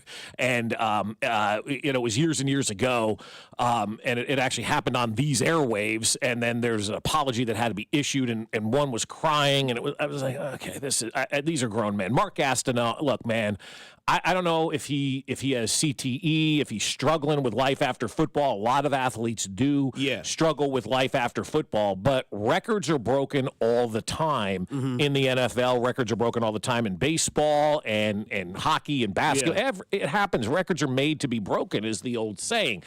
I understand he doesn't like the fact that Brett Favre allegedly fell down and gave Michael Strahan the sack record, because I guess it takes away from Gastineau being the all-time sack guy and maybe get more money for an autograph because he has that record. And to or be whatever fair, the people case were may upset be. with Favre when it happened Absolutely, in real time. They're they like, were. that's Bush League. Like, Right. let him earn it. Right. Like, But Favre actually explained it on Twitter. Take it for what you want. Yesterday, he said the game was out of hand, and I, honest to God, don't remember. It was 22 years ago. I remember right? the play. I don't remember the game. Yeah, but I mean, I don't know who was winning the game. I just don't know what happened. But Brett Favre said it was late in the game, and it was. It was out of hand. It was last game of the year. And Brett Favre said he was rolling out, and all of a sudden Strahan was there, and he's like, "Well, I'm just going to fall. I'm not risking my life, bro," as Blake Snell would say. I'm just going to go down. It happened that Strahan was there. He got credit for that sack, broke Mark Gastineau's all-time single-season sack record. And here we sit. And I would say this. Most people probably don't even know that Mark Gastineau had the all-time sack record or who Mark Gastineau is. He played for a very nondescript franchise in the 80s when the other team in town was winning Super Bowl championships. Who did he And play for? the Jets. Oh, okay. And Lawrence Taylor was playing for the Giants. And so he was always living in Lawrence's shadow because Lawrence Taylor was better than Mark Gastineau. He just happened to get more sacks that season and had that sack record. Like, really the only thing that Mark Gastineau could hang on to in life was allegedly that sack record. But it was broken. And for 22 years, this has been eating at this adult male, and he's not able to get over it. And now ESPN's doing a 30 for 30 on this thing. And Brett Favre tried to, introduce himself or meet him again. Gastineau didn't remember, I guess, the first time he met him. And that transpired where it sounded like the guy was crying, like, And apparently he's got, like you said, I think CTE is an issue. Maybe. And then the text line says he's suffering from dementia. Yeah, well, that's But tough. again, I mean, I it's, get it, but occupational hazards, that right? didn't look like dementia to me. That looked like a little bit of CTE and a lot of anger. A lot of anger, right. Like, Yeah. I've had family members suffer from dementia. It sucks. It's terrible. Yeah. And if I'm a bad person, I guess I am, but like, I didn't go see them in their final moments because I didn't want to deal It's with horrible. that. So you knew somebody that had... My grandfather Yeah, had it. my grandfather had it. My grandmother had it. My grandfather had it, and once he didn't remember who I was devastated. Yeah. And that's kind of, Like, you move on, My dad's right? dad had it, and my dad's a trooper for doing this, but he would go see my grandfather, and he would be like, hey, he doesn't know me. I mean, if he does, it's like I'll bring up like he would like know his birthday, but he wouldn't know like who he was, where. And I was like, Dad, I don't want to see Papa like that. Right, you don't. I don't want that to be the final one. But like Mark Gastineau, and I hate to be the guy who says get over it, but like, what other athlete have you ever seen have their record broken and act like that? I know Mark Gastineau never won a Super Bowl Well, they championship. portray the Ruth family as like being snobbish in the movie 61. Like they kind of play his wife was very upset with Maris breaking the record as a Yankee. I don't know if that was that Maybe. way. I don't Ruth know. wasn't Ruth was alive. long obviously. dead. Yeah, I mean he was long gone. But Yeah. like, I think Ruth died in 48, and that record was broken in 61. So was Kareem happy when Braun got the Well, score? Kareem He sat just- courtside, dude. He was there, and he man. gave him the crown. Yes. Yeah, He really yeah, is. but Kareem's never been happy. Kareem has been a chronic bitcher since he retired. I mean, But to that point, but he I mean, was Kareem's there. complaining that the statue isn't right for it. He needs But a stat. but Mac makes a good point. At least he was. At least there. he was there. Yeah, Yeah. at least He he was acknowledged there. it. Yeah, but Kareem has always been a chronic complainer, in sports and whatnot. Not an so airplane. an airplane. He was fantastic. But so Yeah. like I don't know that I've ever seen an athlete behave this way over something. For all of us, it's trivial. Obviously, for him, it's important. But I guess that was his whole identity. And for the last 22 years, he's been trying to get that back. It's really a shame that you've allowed your job to become your identity. I understand how that works for a lot of people, especially when you are a professional athlete. But since Mark Gastineau retired, I'm going to guess in the 90s, maybe even before that. I think it was the late 80s. Was it late 80s? Like if I was Mark Gastineau and I had all that time and that name, like, what did you do as the sack king? Were you going out there and making a difference in the world and helping other people and doing things and utilizing that to make things better? Or are you just harboring ill will towards Brett Favre because he rolled out to his right and saw Strahan and went down? Yeah, I mean it's tough. I get it. Like text line says he played in a different era, didn't make a lot of money. The sack records already made money. well. Yeah, I get it. Like I understand, but like there's a way to be professional about it, right? Like Yeah. I've had people come up to me that I knew for a fact had talked behind my back and were like, I don't like that Dusty guy. And then I saw him out in public and they're like, hey, what's up, man? I was like, that happens all the and time. I literally right? I was professional, but I was like, how's it going? I was like, I know you don't like me, so I don't know what you're trying to get at right now. And he was like, what? And I was like, I know. And he was like, oh, okay. And that was it. It wasn't like, kiss my ass, Frank. Like, that was his name. But it was one of those things where, like, not many Franks these days. No. But there was a girl that I was friends with in our group of friends, and she was like, yeah, that guy just, for some reason, was just like talking a whole bunch of bull spit about you like a couple of weeks ago and just doesn't like you for some reason. I was like, oh. Nice Get used to know. to it. And then, and it's fine. Like, I go by the Cat Williams mantra, whereas, like, if you wake up with 3 haters, you got to figure out a way to wake up with 6 the next day. And I literally, that's how I handled it. I was like, hi, hey, how you doing, man? He's like, good. I was like, yeah. I was like, I know you don't like me, so I'm trying to figure out what you're trying to get out of this conversation. Right. And he was like, oh. I was like, yeah. And he was like, okay. He's like, have a good night. I was like, you as well. And that was it. Now, this whole altercation, I mean, more will be played out with the 30 for 30 that comes out, and I'm interested to watch that now. Yeah. But yeah, I mean, I think that there was, and they caught it on camera, and, obviously there's more to it than that. But yeah, I mean, like, is he mad at TJ Watt for having the sack record now tied with Shanahan or Strahan? Yeah, I mean, I don't know. But the whole, like, thread for Brett Favre was funny. And then who was it that came in from the top rope? Was it Terrell Owens who said maybe you should give an explanation on why you took all that money? Yes, that was T.O. That T.O. came in. But here's how Brett Favre said on X, formerly Twitter, when Michael Strahan sacked me at the end of that game that we had wrapped up, I was in no way trying to hurt Mark Gastineau. I was trying to close out a game and squeeze the last bit of fun out of a hard-fought game. I booted out of a run thinking it would be wide open, saw Strahan standing there, and I ducked down. The game was over. There was no need for me to do anything spectacular. It probably wasn't Michael's best sack or tackle for loss, right? That's a lie. He did it on purpose. They drew the play up perfectly. Of course. It was the best defensive end in football at the time is just left all alone, and Brett Favre, who was immobile, is running a bootleg. Yeah, that's a whole lot. Don't cover up a story with a lie, Brett. But he's been kind of lying his whole. Of course, I know, but that's what I'm saying. His like career, right? That tweet is like, play the smallest violin in the world. I don't care. That doesn't check out. But who cares? Like, I mean, honest to God, Michael Strahan is a huge celebrity these days, right? Like, everybody knows Michael Strahan. Whether you're an NFL fan or not, you know Michael Strahan and you know Nate Burleson. Why? Because they're everywhere in the media. They're superstars, that took their football opportunity and parlayed it into a great career after football. And for both Strahan and Burleson, even though Strahan's a Hall of Famer, he's had a better post-career than he did in the NFL with the money that he's making, the jobs that he has, how he has an influence on people. And, everybody loves Michael Strahan. Everybody loves Nate Burleson. Nobody liked Mark Gastineau when he was playing. I'm old enough to remember that guy. He was a jackass. Oh. And so I think there's a little bit of jealousy that's involved. Not a little bit, a lot of jealousy that's involved. He played in that era where they did not make money. I've met baseball players from the 80s who didn't make money. They harbor ill will towards the current generation of Major League Baseball players. I'm sure Mark Gastineau harbors a lot of ill will. But life is what you make it, man. And I don't recall, and I grew up in the area where this gentleman played. I don't recall seeing anything from Mark Gastineau after he retired from the Jets until yesterday. Beat that ass. All right, let's get into Max Pack.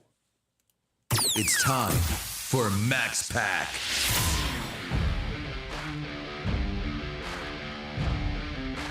Oh, yes. We gather around here getting into week 15 now. That's right. Whoa. That's crazy. Time flies when you're having fun. It does. Unless, I'm kidding. I'm not going to make a joke. We rank the top 5 teams every week, or I do, that are most likely to win the Super Bowl. Are there 5 teams that can win a Super Bowl? I think so. Okay. Really? Because I think there's only one. I know you do. I think there are probably 6 or 7. And when I go through these 5, I always struggle with the 5th. The top 4 I haven't struggled with in weeks. So let's start with 5. What the hell do I know? I'm an idiot. Packers. It's my 5th team. They're back in it. They were out for a few weeks. They're back. Max Pack, baby. I said a couple of weeks ago this team didn't do anything great, just a lot of things well. Well, they kind of changed that. They run the ball very well. Josh Jacobs is a monster. He's been playing like it, and they're feeding into it finally. They're letting that be their strength. And Jordan Love's begun to wake up. Less turnovers these past 6 weeks. Kind of a similar arc, not the same, not playing as well as Mahomes has the second half, but definitely has played much better the second half of the season. They're also using the Harbaugh method. They're letting Jacobs run more because they're not letting Jordan Love throw interceptions to ruin the game. There's nothing wrong with that. No, there's not. I mean, it's smart. It's great. No, they tried you got it. They tried to throw more to get him back in a rhythm, and we're like, okay, it's speaking of Brett Favre, it's going to be just a Brett Favre season, just throwing around the yard. Jacobs have 6 touchdowns in the last 2 games? 2 3 ones on the board? And, I mean, he's got a touchdown in 5 of the last 6 games. I know that for sure. So why can't they beat Detroit? They were close, man. They were really close at Detroit. So was Josh Allen. That brings us to number 4, getting closer to the Bills. Eagles. They're low. They could be out of this top 5 if the drama swallows them whole, but I believe in this roster. I believe them able to figure that they're able to figure this out. You know A.J. Brown's going to have 225 on Sunday and 3 touchdowns, right? They're going to be great. Well, apparently they eat together and pray together, so apparently everything's fine. Well, then, I mean... Brandon Graham know then? They're the second most well-rounded team. Brandon Graham told the truth. Everybody else is now lying. Exactly. Now everyone else is covering it up. Bizarre that not a guy that used to play, a current Yeah. player. It's not used to play guy who heard rumors from a friend that's still on the team or the equipment guy, you know? Well, they got to figure that out. And we covered that yesterday. That's on Nick Sirianni, man. It is. Like That's his job. He doesn't call plays. Nope. He doesn't draft players. No, he doesn't. He literally manages the team. Yep. That's his role. That's all he does. And right now, in the last 2 years, he's doing a very piss-poor job of it. Yeah, get out there and fix things inside. But you mark my words, A.J. Brown, 225, 3 touchdowns. The Eagles will absolutely floor the Pittsburgh Steelers this weekend. That's just my opinion, my take on this thing. Now, it could go the opposite way. What the hell do I know? I'm an idiot. Yeah. But I've been pretty good about my predictions this year. You're on house money. You're in the red. Is that the right way the to black. I was going to say, he's in the black. Yeah, black. Yeah. Hell if I don't have enough money to be in either of them. Number 3, the Lions, the most well-rounded team in the NFL. I call the Eagles the second most well-rounded team in the NFL. Truly, the Eagles do not have, or the Lions do not have a weakness. They only have one non-strength to me. And Bob, you're going to hate this, but it is Jared Goff. He's a win with quarterback. He is not a win because of. It's not a golfer. Slight. He's a golfer. Big golfer. I'm a big golfer. It's kind of a slight towards Goff in a little bit of a way. Okay. I'm saying he's not a positive. He's not a negative. He's like a elevated Brock Purdy. Oh, he's better. Yeah, much better. Yeah, he's better than if that. If he doesn't have St. Brown and Williams, exactly, he needs the weapons. But there's only like maybe 3 quarterbacks, Exactly. Mahomes, Allen, and Burrow, that you can say that about, that they're a product of their weapons, right? Mahomes, Burrow, and Allen are win because of quarterbacks. I'd put Lamar maybe in there, but that's fair. What have they won? No, it's fair. That's fair. No, that's fair. What has anyone won besides Mahomes? There is that point. Yeah. But he is a win with quarterback, still great, but they are going to have to disguise that in the playoffs. It's hard to do that. Very few Super Bowls. We talked about it yesterday. Most of those quarterbacks, they're win because of guys. But Goff has already been to a Super Bowl. He has. Didn't win it. Nope. But he's got the team again, and that's what he needs. Most well-rounded team in football, Detroit Lions. Buffalo Bills.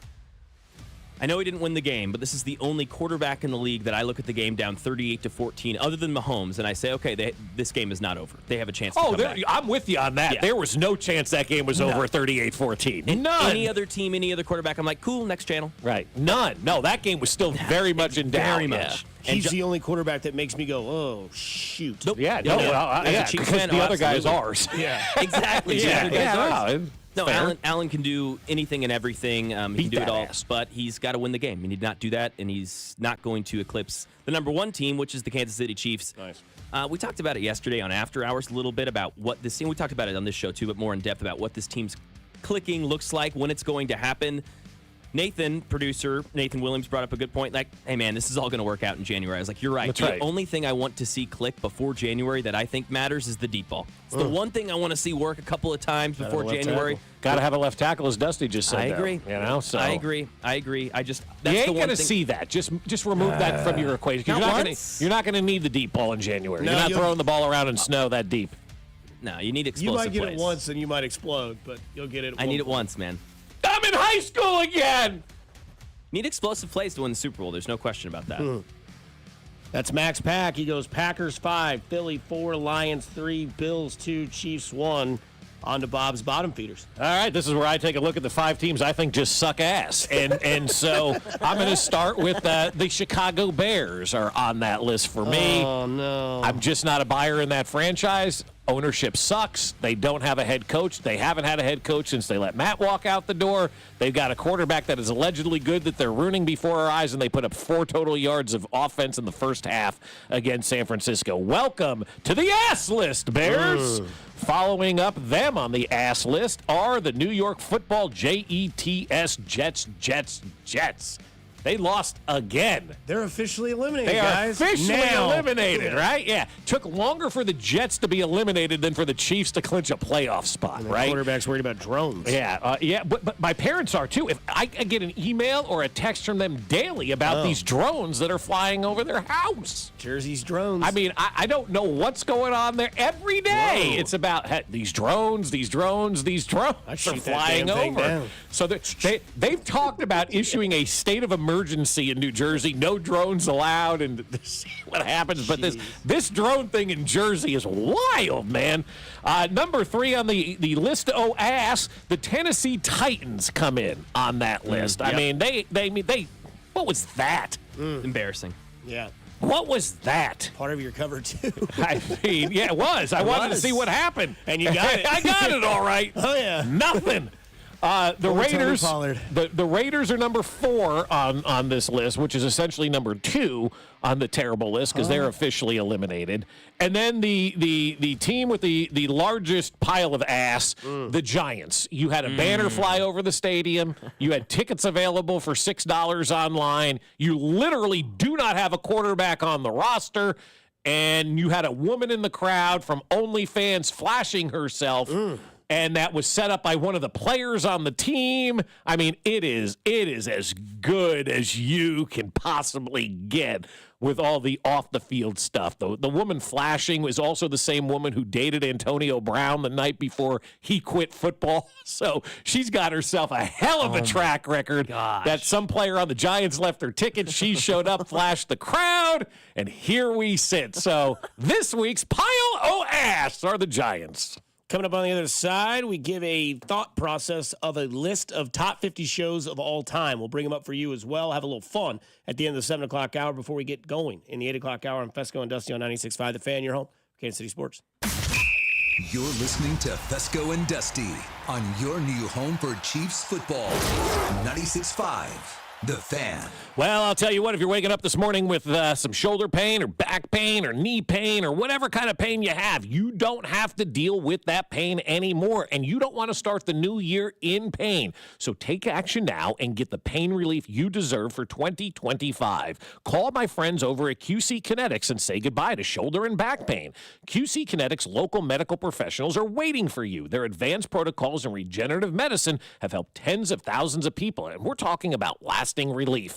Imagine a new year without those achy joints, no more pain pills, and no more steroid shots. Well, QC Kinetics uses the healing properties of your own body to attack the root cause of your pain, revitalizing your joints so you can move again. It's the future of medicine. If you've been told surgery is your only or best option, well, you deserve a second opinion. Find out if all-natural regenerative medicine is right for you. Call my friends at QC Kinetics now. They're accepting appointments on Saturday. The consultation's free, and you can use HSA and FSA dollars. So live your best life in 2025 and get started now. 816-412-6299. That's 816-412-6299. QC Kinetics off 435 in State Line and in Gladstone. 816-412-6299.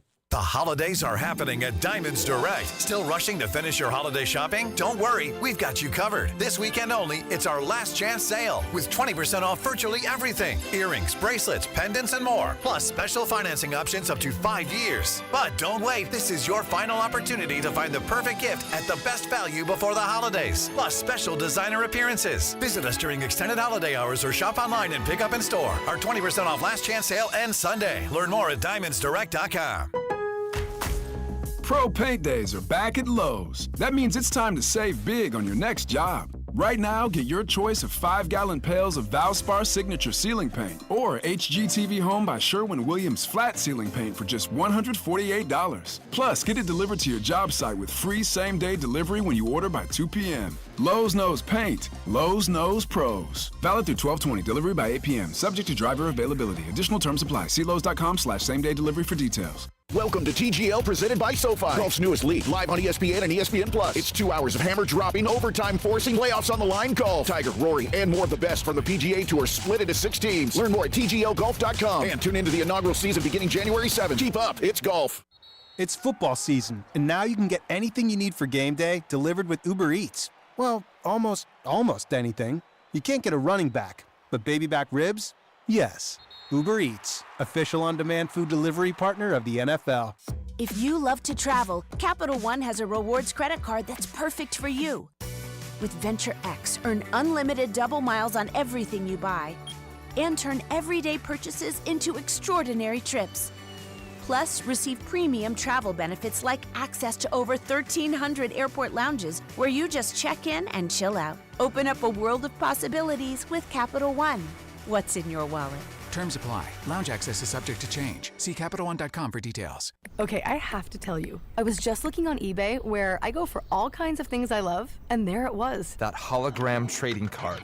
One of the rarest. The last one I needed for my set. Shiny like the... designer handbag of my dreams. One of a kind. eBay had it, and now everyone's asking, ooh, where'd you get your... windshield wipers. eBay has all the parts that fit my car. No more annoying. Just beautiful. Whatever you love, find it on eBay. eBay. Things people love. It's peaceful out here. Yeah. Oh, an owl. Mm-hmm. And a bullfrog. Is that a coyote? I think that's a winner of the $100,000 cash adventure ticket from the Kansas Lottery. Oh, yeah. I hear it now. You could also win a $100,000 Bass Pro shopping spree. CKSLottery.com for details. It's better over here. If you're 55 and up, T-Mobile has an exclusive rate plan just for you. Right now, get 2 lines of talk, text, and data for just $30 a line. That's a 45% savings versus Verizon and AT&T. Plus, you can get one of the latest 5G phones free when you add a line. That's right, a free 5G phone. Experience all this and more on America's largest 5G network. So why wait? At T-Mobile, customers 55 and up can get 2 lines of talk, text, and data for only $30 a line. Just go to T-Mobile.com/choice55 or visit your local store to make the switch. With AutoPay using debit or bank account plus taxes and fees, 45% off 2 lines versus AT&T Starter and Verizon Welcome. Plan benefits vary. Free phones up to $300 off with 24 monthly bill credits and qualifying new line for well-qualified customers plus tax and $35 device connection charge. Contact us before canceling entire account to continue remaining bill credits. Bill credits end if you pay off device early. See details at T-Mobile.com. Here's traffic, brought to you by DM Injury Law. Have you or a loved one been in a car wreck? Contact DM Injury Law today and get the money you deserve. Car wreck? Remember, Mike's got this. Missouri side 169 highway southbound, pretty heavy south of 9 highway by the airport where there's construction taking away the right lane. 35 southbound just a bit sluggish before Vivian stays that way down towards Antioch. Alan Carr, 96.5 The Fan, traffic.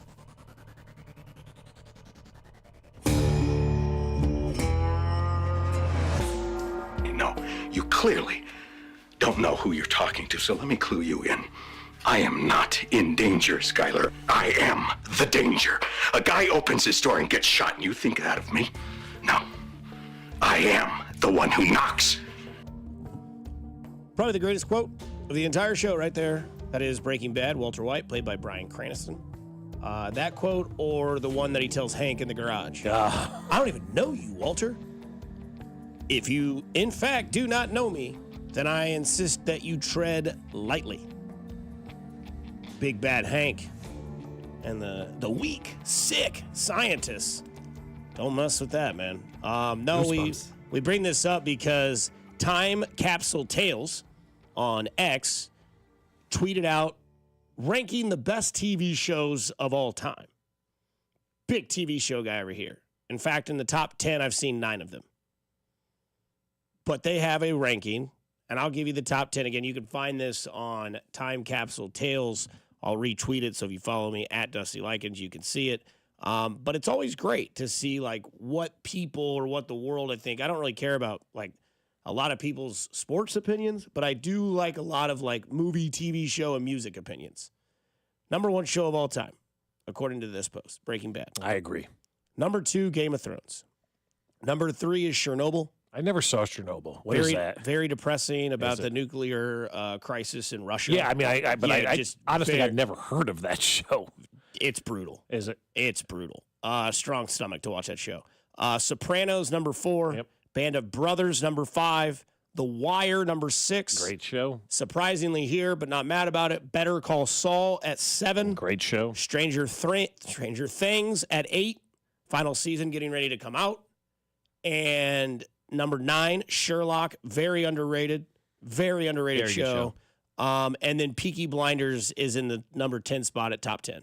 So I take that. Yeah, I haven't seen all of Chernobyl. I've seen like half of it, and I was just like, this is too depressing for me. Like, I can't watch any more of this.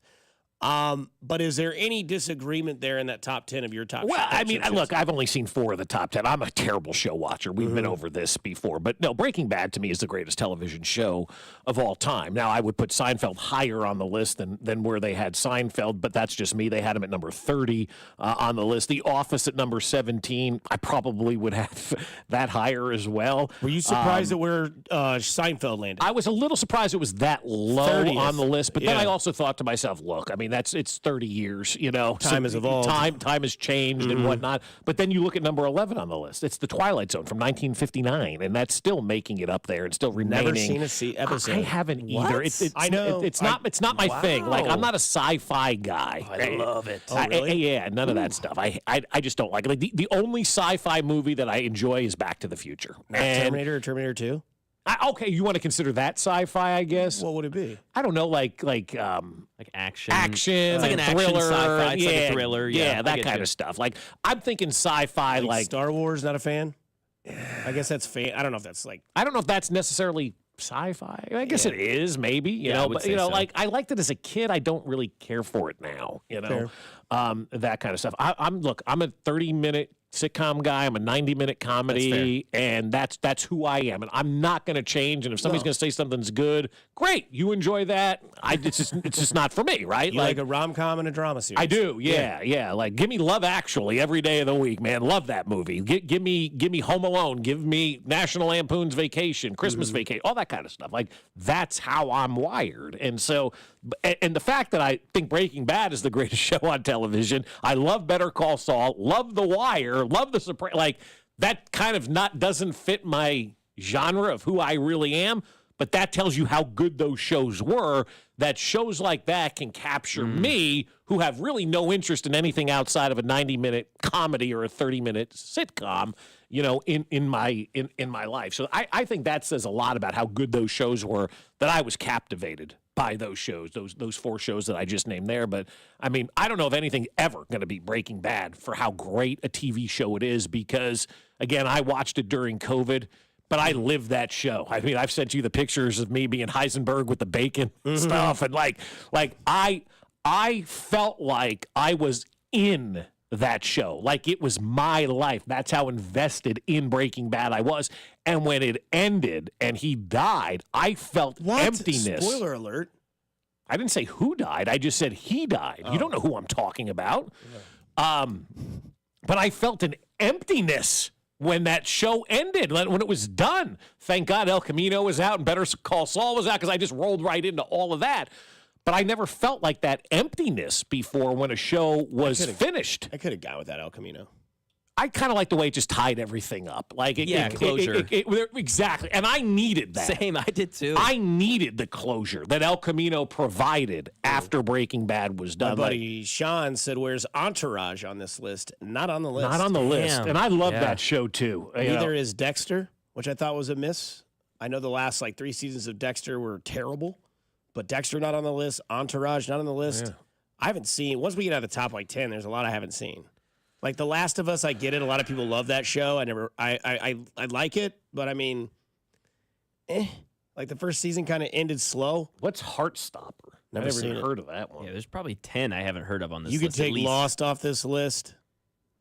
The Bear is 40th. I would like to see this list come out in 3 more years and see what happens. Yeah, what? Where's Yellowstone? Not on it.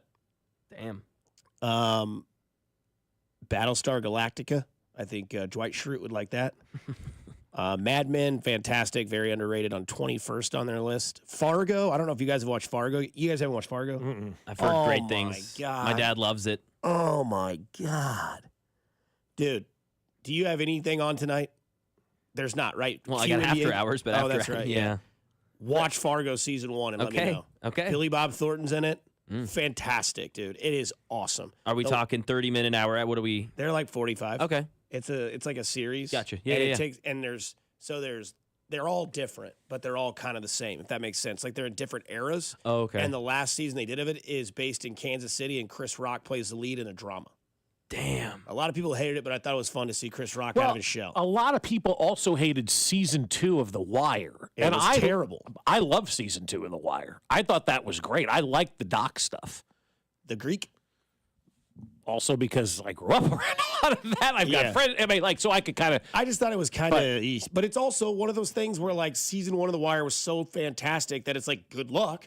But then season 3 was great. The Wire's fantastic. But I think season 2 fit a purpose. I think to kind of kind of show you everything that was going on in Baltimore at the time, or it maybe still is. I don't know. But no, I enjoyed season 2 of The Wire and whatnot. It is my favorite season. You know, people always ask what your favorite season of The Sopranos is. It's hard to pick.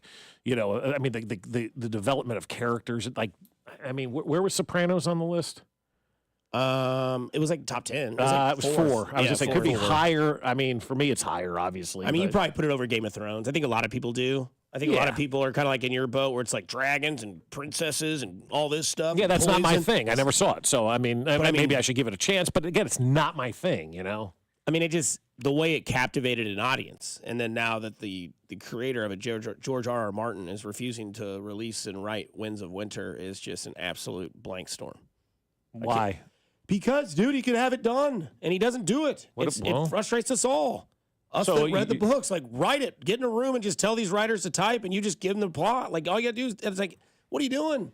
So like you're mad because it's not appeasing your needs, right? It's not just me that's in this. It's like a group of people that want this to be fit. Perfect example. All right. You guys wanted El Camino for closure. We have no closure. Okay, fine. We Done. have no No. You don't have to explain it anymore. Done. That's all. That's fine. Yeah, Done. it's just like, hey, dude, and he's been promising it. He's a Richard. Like he promised dragons in the books to appear, and you're like, well, where are they at? Where are they at? Where are they at? Well, you say they're here, and then still haven't seen them. Gotcha. And it's like, okay. And then, of course, the backlash on the final season, I think he's kind of scared to be looked at as a disappointment because that's fair, too. The The way the final season went, but it's also like now you know what not to do. Like now you know how to change it because the rumor, and I'm getting way too far into this geek show, where the rumor was he sat in a room with Eric Benioff and D.B. Wise, who did the movie or the show, and he was like, how do you think it ends? Like this is that arrogant mindset of George R.R. Martin. And he's not going to be here much longer. Where's he going? To the maker. Oh. Not a healthy guy, older.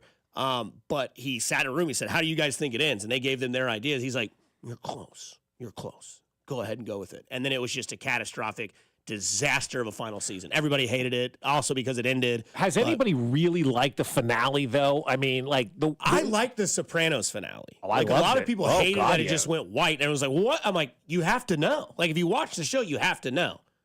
Breaking Bad, I was fantastically happy with. Yeah. I thought it ended perfect. The song they chose. Oh, the song was so Blue good. Oyster I'm Cult, I'm getting the chills thinking about it. My and baby his blue creation, like you're like, awesome. This is the way it should end. Oh God! And then I mean, it was a great. It was fantastic. But I still need a closure. I didn't. At the end, and because I go back to like the Seinfeld finale. Everybody hated the Seinfeld finale. As I've gotten further away from that, I appreciate it even more, and I actually like the Seinfeld finale. I also like because they admit that sucks. What? Didn't they admit like that they were like wrong? Years or they were later, bad people. Yeah. No, but I didn't realize like when I watched Seinfeld, I didn't realize I was watching 4 jerks. Yeah. None of us realized we were watching 4 of the biggest self-centered jerks that have ever walked the earth. until that last episode. And you're like, oh, my God, these are horrible people that we've been rooting for this whole time. Kramer was the biggest jerk of them all. Oh, no doubt. Cheapskate, getting around everything, finding loopholes, taking Jerry's food. Like idol. But I think like when Breaking Bad, when when Seinfeld when Curb made fun of it at the end and said do a better final, nobody liked it. I'm like, no, I do like it because it showed us what we were watching, and in the moment, you're watching these shows, you're laughing, it's funny, ha ha ha. For 8 years, we rooted for jerks, right? And then they summed it up at the end. So I like the finale of Seinfeld. For the text, like Narcos is on there as 22nd on the list. So Ozark not on the list either, which is disappointing. That's another one that a lot of people. Oh no, it is. I'm sorry. It's 16th. Or no, that says Dark, not Ozark. This is very tiny font. I do not see Ozark. It's not on there now. Damn, that's tough. That's tough. Yeah. Coming up on the other side, we get into the NFL trade deadline or MLB winter meetings. I think the NFL trade deadline and winter meetings are similar, but one is better. We'll talk about that, plus what J.J. Piccolo had to say about the Royals, who are being kind of quiet to some. Mac Morey about Fesco, Dusty Likens. You are listening to Fesco and Dusty on 96.5 The Fan. You're listening to Fesco and Dusty on your new home for Royals baseball. 96.5 The Fan. Well, you got the NBA Cup tonight. If you're interested in watching some basketball, you can make it more interesting with FanDuel. Make your first NBA bet a swish with FanDuel, America's #1 sportsbook. FanDuel has all your favorite bets, from who will win the big game to how many points a player will score. Plus, check out newer bets like the number of dunks, assists, or three-pointers in the next 3 minutes. It doesn't matter if you tap into FanDuel before the game starts or after it's already tipped off. You can pick up a W whenever. And now's the perfect time to get in on the action. Right now, new customers can bet $5 and get $150 in bonus bets if your first bet wins. Just visit FanDuel.com/610Bob for your chance to score $150 in bonus bets. FanDuel, official sportsbook partner of the NBA and of 96.5 The Fan. 21 and present in Kansas. First online real money wager only. $5 first deposit required. Bonus issued as non-withdrawable bonus bets, which expire 7 days after receipt. Restrictions apply. See terms at sportsbook.fanduel.com. FanDuel is offering online sports wagering in Kansas under an agreement with Kansas Star Casino, LLC. Gambling problem? Getting help's your best bet. Call 1-800-522-4700 or visit ksgamblinghelp.com. Midwest winters take a real toll on your garage door if it isn't ready. Let Overhead Door Company of Kansas City come out and perform their 14-point tune-up on the garage door and 12-point tune-up on the opener. One price covers 3 garage doors and openers. The work is guaranteed. Overhead Door Company of Kansas City, trusted here since 1927. Call now to schedule your garage door tune-up, 816-221-0072, or schedule online at OHDKC.com. OHDKC.com. Thanks, Bob. We're here with Doug the Elf, asking about the hottest holiday gifts of the year. Doug, what's on your list? Yeah, we're getting Missouri lottery scratchers and draw games. We came all the way from the North Pole. They don't have lottery tickets there? Now Missouri lottery tickets. They created a new millionaire every 8.1 days last year. Woohoo! I just won! But I thought that was a gift. Well, yeah, for me. You heard it here first. Scratchers and draw games from the Missouri Lottery make great gifts for the holidays. Play it forward and play responsibly. Back to you in the studio. What's up, Kansas City? It's Mitchell Schwartz. You know, there's nothing easier to enjoy than watching the Chiefs with some wings and an ice-cold Bud Light. And Buffalo Wild Wings is serving up both for every game, all season long. Join me at the Buffalo Wild Wings located off 105th and Metcalf in Overland Park on Friday, December 13th.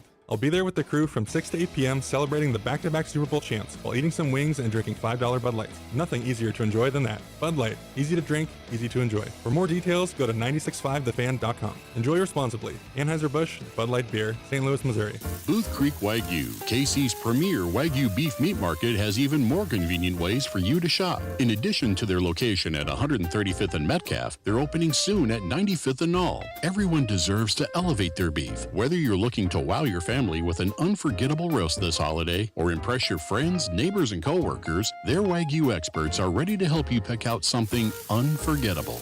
Booth Creek Wagyu, open 7 days a week or shop online anytime at boothcreekwagyu.com. Chiefs coverage is brought to you by Comfort Systems Heating and Cooling, serving all of KC. At Comfort Systems Heating and Cooling, we turn icy cold rooms into toasty retreats. Comfort Systems is your winter rescue team. Comforting people is what we do. Comfort Systems is right for you. MyComfortSystems.com. Here's traffic, brought to you by DM Injury Law. Have you or a loved one been in a car wreck? Contact DM Injury Law today and get the money you deserve. Car wreck? Remember, Mike's got this.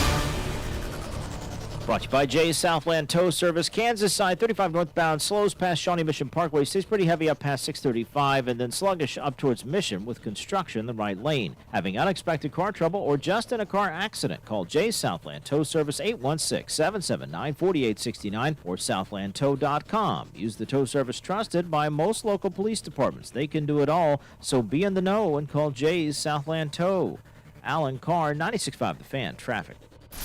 You're listening to the all-new 96.5 The Fan, your home for Kansas City sports. KFNZ FM and AM, HD1 and HD2 Kansas City, an Odyssey sports station.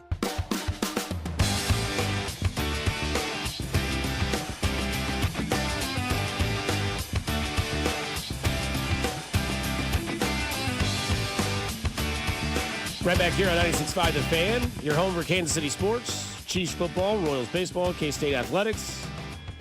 Bob Fesco, Mac Mooring, Dusty Likens with you on a Wednesday. Tomorrow, Bob, is Thursday. Tomorrow is Thursday, yes. Thursday's kind of a slept-on good day of the week. I think it's the best day of the week. Because you do. Oh, I've always said Thursday's the best day of the week. Yeah, I learned that from one of the guys who worked at KMBZ 15 years ago. Scott Parks? No, E.J. Becker was his name. Yeah. And he said... a folder in our files. Yeah, right. So he said that Thursday, and I go, Thursday? He goes, you think about it. Then the next day is Friday. Thursday is kind of I'm like, okay, I get it. Thursday, you set yourself up for the weekend. So, yeah, Thursday is an amazing day. Amazing day. Well, Tuesday is the worst day. Tuesday? Yes. I still think it's Mondays, man. I really do. Like, whatever it is, man, you get into that weekend mode, and then you got to get out of it so fast, and then Monday's here. I prefer Monday over Sunday, though. Like, if we're just talking 5 days of the week, I think Sunday without football, that day sucks. That first Sunday without football, and it's like, all right, get excited, Villanova, you... Oh. It's always Big Ten. Yeah, it's always it's always Michigan and like Ohio State, and you're like Indiana, Notre Dame, and college basketball. Spring training has started, so let me go watch a spring training game, and I will binge spring training baseball before I turn on college basketball. Oh. Speaking of baseball, J.J. Piccolo at winter meetings, they asked him a question, which I thought was great. They said, when did you see or when did you know that the transformation had started or when it began? Oh, it was really in the middle of the 23 season. We realized that our pitching staff was just not deep enough to compete at the level that we wanted to compete. So just working with our entire front office, our owner, John Sherman, we talked about ways to improve our rotation. And a lot of it was going to have to be through free agency. So we went into the offseason with a clear goal in mind, and that was to sign 2 starting pitchers. When we left the winter meetings last year, we were unsuccessful in doing so. So we turned our sights to the bullpen, signed a few relievers early on, and then it just sort of snowballed. After that, we were able to explain to the free agents, this is what our vision is, and now it was on to starting pitching and a couple bats, and it came together pretty quickly. And I think the excitement, the belief in our club really started, even before we got into spring training, and they're all wonderful guys, great clubhouse guys. They all had experience in the playoffs, and when you are around those players and they know what it takes to win, it was pretty clear that this club was going to be pretty determined to have a great season and move into the playoffs. All right, I'm going to call a little BS, if I may, on JJ. It didn't take you to the middle of the 23 season to realize that pitching staff was bad. Opening day. Yeah. Trotting out Brad Keller out there. He tried to be nice and be like, yeah, well, mid of the 23 season, we all do ahead of time, but no. And the second stint of our 11-game losing streak, right. That's when I noticed that we can't do it. The thing is, though, you have to realize your downfalls and your faults before you can go out there and fix them. And then you have to have ownership willing to allow you to, go out there and enact your vision of fixing the ball club. And that's why it's been successful, is because John Sherman has allowed JJ to go out there and see his vision through. And I don't know that was the case with David Glass and Dayton Moore for all those years. At times they won, obviously, but I don't know that David Glass was sitting there all the time like John Sherman is like, yeah, go out and get that guy. Like, to take it back to football for a second, there was a part of the Mahomes article on SI where they were talking about Chris Jones, and Brett Veach went to Clark Hunt and said it's going to cost a little bit more, and then Clark Hunt said to him, go get it done. And that's how you have to be as an owner of a team if you want to win. Yeah, it's going to cost us a little more. Go get it done. Go take care of business. And that's what John Sherman's doing, with the Royals, and we're seeing it. It's not just, hogwash and talk. John Sherman is legitimately allowing JJ to take his vision and put it into play. And that's the great thing about this. John Sherman is the reason why this baseball team was able to turn it around, because JJ could have all the ideas in the world, but if John Sherman didn't okay it and didn't give him the, go get this thing done, then here we sit. So you got to credit ownership for allowing JJ to put his plan in place, and it's been a great plan since he's taken over as general manager. Team's back in the playoffs. They got Bobby Witt signed to a long-term deal, and now we're a desirous location for a lot of, free agents. Winter meetings is always fun because that's kind of where, the action is, right? The trade deadline in the Major League season, nothing ever really happens there. Obviously, the not Royals anymore, it doesn't. At least the Royals were active. There's not, the big firecracker. Not anymore, now, because there's too many, and again, I hate to continue to go back to the nerds, but there's too many nerds in the organization that think the prospects matter, and they're afraid to trade the prospects, because I've heard this from a number of people in baseball. They're afraid to get ripped on social media by the other nerds saying, I can't believe you traded these prospects, when 99 out of 100 prospects you trade, you never hear from again. Ask the dudes that were traded for James Shields and Wade Davis. Right. But again, yesterday, I believe it was yesterday, maybe it was 2 days ago, Max Fried signed. It was yesterday. Yeah, $218 million, 8 years for the Yankees. They don't get Juan Soto, so what they do is they take the money that would have cost Soto. They're going to go get 3 guys to build their roster with. Yeah. We called this yesterday. The first domino fell for our prediction. We said they're going to get Max Fried, Nolan Arenado, and your boy from the Mets. Well, Alonso. Pete Alonso. So let me ask you this. Because Arenado just waived his no trade for certain teams. He waived his no trade and said, I'm willing to play first base as well, which opens the door very wide. Which is wild because he might be the best third baseman of the last 10 years. So let's flip side this for a second, okay? Yeah. How much more appealing do the Yankees become for Nolan Arenado if they move, I got to be careful how I say this, Jazz Chisholm to, I know you listened to that audio I said yesterday, right? The Jazz Chisholm. Yeah, don't go Boomer here. Don't go John Sterling. Yeah, Sterling. Jazz. Yeah. He replaced the C with a J for those of you who are wondering. Yeah, the WFA had their top 8 reverse, Jazz Chisholm. You don't sign Gleyber Torres back. That guy stinks, right?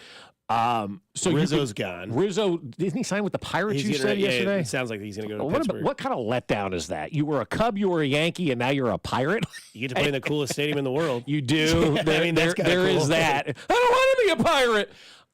So depending on the Pirate. Yeah, that's true. I'd like to have that hook on my hand. Are you sure you don't want to be one? Yeah.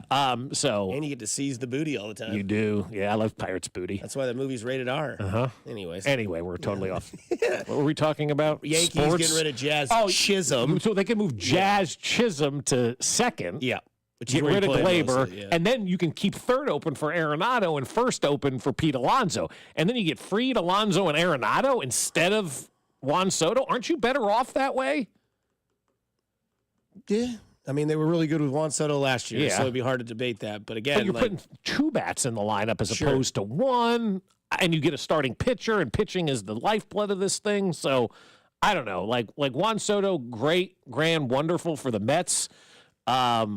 But I think quantity is better than quality, or however you want to say it. Like having 3 guys that are really good is better than having 1, I guess. I don't know. But there's a lot of rumors going on out there. We're just not involved in many of them so far. Yeah, it's been, from what we've seen from Annie Rogers, Royals beat writer from MLB.com, she said very quiet on the Royals front. That's fine. I mean, that's fine. What do they really need other than a middle-of-the-order bat right now? I mean, again, I wouldn't mind going to get another pitcher. I wouldn't mind getting that, left-handed bat, because now the Phillies are saying that Bohm's not going to be moved. Which means they're not getting the offer they want. Which means he's definitely going to get moved. Right. But no, I think if the Royals add one more piece, I think we give this to the Royals Chiefs thing. Like, what do you need to see from the Chiefs to click, right? What is it going to give you for the Royals when you go into this season? You're like, okay, I think they did what they needed to do. Last year, a lot of people were like, Seth Lugo, this guy doesn't really start, throws a lot of pitches. He's a junk ball thrower. How you doing? all these guys come to the team last year. They signed Bobby Witt Jr. They bring in They bring in Seth Lugo. They bring in Michael Waka. Michael Waka returns this year. You kind of have everything set up to go. I just think there's one, like Shel Silverstein, missing piece left. Yeah. And I think that is a bat. Because I don't think we're going to see Caglione play this year. I think it's going to be, if it is, he'd have to just absolutely destroy AAA, which he's yet to do. Yeah, I don't think there's any need to rush him right now. No. And, I don't think we see him quite yet, but I think he has promise. Of course, that's the minor league way, but I think I would be okay if they went and got like a mid-level bat. See, I wanted Santander, obviously, but the rumors are Phillies. Blue Jays. The Blue Jays actually did make a trade for somebody yesterday from Cleveland. But the rumors on Santander are like Seattle and Philadelphia, so I don't know if he's in the cards here in Kansas City. But I still think we can shore up that outfield a little bit. And from a starting pitching standpoint, we need a number 4. Why can't the Royals get Arenado? I know he's not on their list of I don't know if trade. they have enough to give back to the Cardinals in return. From what I understand, the people I've talked to in baseball, they say the Royals don't have enough to make a big-time trade. Golly. That'd be your third base problem solved. Done. Yeah. Oh, I would trade Caglione right now for Nolan Arenado. No question. Oh, gosh. A guy who's done nothing versus a guy who's a Gold Glover on 7 times over. On his way out. He's got a couple more years If he's left, willing to play though. first base, that means he's on his way out. I mean, he's willing to get out of St. Louis. Fair. I mean, that's a team that traded all their prospects and got nothing. Yeah. Right? Like, literally nothing. Like, they got rid of what's his name? Rosarena and Garcia. Yeah, Rosarena is the one, like, if you're a Cardinal fan, you're pissed about. And Garcia, he went on to win a World Series with Texas, right? Like, I mean, like, Rosarena and Garcia both went on to be ballers. They went and tried to get a pitcher, and it didn't work out. So, again, yes, to your point, I totally am all about it. Like, if I don't know about Caglione just because I'm local biased and I want to see this kid in a Royal uniform just absolutely mash. And I'm from the school of I don't give a rip about prospects. Right. Right. Yeah. Because they're suspects, as they say, until they get up to the big league level. And if you have an opportunity to trade somebody who's accomplished nothing for a guy that's a proven commodity, I do that every single day of the week. I think one of the biggest things that really does hurt baseball is that nerdism where people fall in love with guys who have done nothing at the big league level and they hoard these prospects and then they do nothing at the big league level. And before it's all said and done, you're back to this new crop of prospects. Oh, we got to have these prospects. And, a lot of organizations use their prospects to justify to the owner that the future is coming and we can do it cheap. And, most of these guys are no good in the minor leagues. Bob hung out with Mac this weekend, and Mac had him drink his Kool-Aid. They're against me in this topic on the other side. We'll explain on 96.5 The Fan, your home for Kansas City Sports. You're listening to Fesco and Dusty on your new home for K-State Athletics. 96.5 The Fan. Well, the holiday season is here, and I know for a lot of people, folks are going to have friends in town, family in town. You're going to plan activities with folks you haven't seen for a couple of months, and you're looking for that perfect activity. Something fun for everybody, right? Something grandma can do, something the kids can do, something you can do on a date night. Well, Foaling is the answer to all of your what should we do questions, because Foaling is perfect for everybody, whether it's a date night, whether it's an office party, whether you're doing something fun with the kiddos, you're planning a birthday party. Foaling is the spot for you. Foaling is football plus bowling plus bar, and that's Foaling Warehouse, Kansas City. Foaling Warehouse KC is a mashup of football and bowling, drinks and fun, and it's pretty simple. It's bowling with a football. You're throwing that football at the pins, you're knocking them down. First one who does it wins. You re-rack and you try again. And I tell people all the time, it's the perfect spot for a party because not only does Foaling have a world-class bar serving up the best cocktails, but they also allow you to bring your own food. So if you're planning a birthday party, bring your own pizza in. Whatever it is that you want, you can bring into Foaling. They're located at 435 and State Line and online at FoalingKC.com. That's where you reserve your lane, at FoalingKC.com. So check them out at FoalingKC.com and get your Foal on. The holidays are happening at Diamonds Direct. Still rushing to finish your holiday shopping? Don't worry, we've got you covered. This weekend only, it's our last chance sale with 20% off virtually everything. Earrings, bracelets, pendants, and more. Plus special financing options up to 5 years. But don't wait, this is your final opportunity to find the perfect gift at the best value before the holidays. Plus special designer appearances. Visit us during extended holiday hours or shop online and pick up in store. Our 20% off last chance sale ends Sunday. Learn more at diamondsdirect.com. Men, it's the holidays, a time of love and joy. But if you suffer from erectile dysfunction, the season can be tough on you. This is Jeff for Heartland Men's Health, and if you and your partner are experiencing struggles because of ED, change it up this year. Give the best gift you can give to the one you love by treating your ED and restoring your relationship. At Heartland Men's Health, we're experts at treating ED. And as a Promenic restorative health practice, we've literally seen countless thousands of relationships renewed across the nation. Plus, with treatments having success rates well over 90%, coupled with many treatment options, we can likely find the right one for you. You may even find you're performing like you haven't in years. So call us and give your partner the best gift you can give this season. A renewed, restored relationship. Your first visit is only $99 and includes blood work, a medical consult, and if medically advised, a test dose. And if that test dose doesn't work in our office, your visit is free. Call 844-447-6600 or go to heartlandmenshealth.com. Heartland Men's Health, a Promenic restorative health practice. You're always better with a roof from JR. We've had more than our fair share of hail and wind this year. Are you playing roofer roulette? That's when you bet your roof and your home on the first random roofer to ring your doorbell. Why do that when JR & Company offers a free hail and wind report online at jrstormcheck.com? Just plug in your address and we'll pull a multi-year storm report. You'll know exactly what your roof has been put through and if you even need an inspection. If you do, no one is more thorough and works better with your insurance than locally owned, veteran-owned JR & Company. And if you need a new roof, remember, a roof from JR comes with a lifetime warranty on workmanship. Don't play roofer roulette with your home. Visit jrstormcheck.com and remember, You're always better with a roof from JR. Visit jrstormcheck.com. Why pay more for prescriptions? Stop overpaying and start saving with SingleCare. It's easy. Find your prescription on singlecare.com, show the coupon at the pharmacy, and start saving.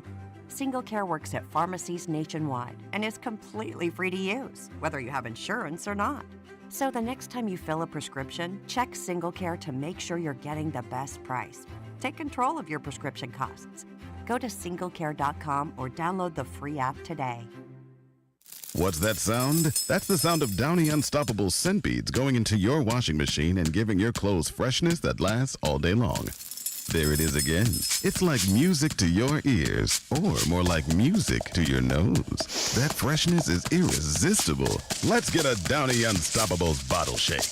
And now a sniff solo. Nice. With Downy Unstoppables, you just toss, wash, wow, for all-day freshness. Pro Paint Days are back at Lowe's, and that means limited time savings on the paint pros need. Right now, save $15 on 5-gallon pails of HGTV Home by Sherwin-Williams All-Purpose Power Primer. Plus, get it delivered to your job site with free same-day delivery when you order by 2 p.m. Visit us in-store or online today, because Lowe's knows paint. Lowe's knows pros. Valid through 12/20, delivery by 8 p.m. Subject to driver availability. Additional terms apply. See Lowes.com/same-day delivery for details. O'Reilly. Need parts now? O'ReillyAuto.com can help. Need them fast? O'Reilly is fast. Whether you choose in-store pickup, same-day home delivery, or next-day home shipping, we've got you covered. Get more parts your way at O'Reilly Auto Parts. O'Reilly Auto Parts. You're listening to 96.5 The Fan from the Mission Plumbing, Heating, and Cooling Studios.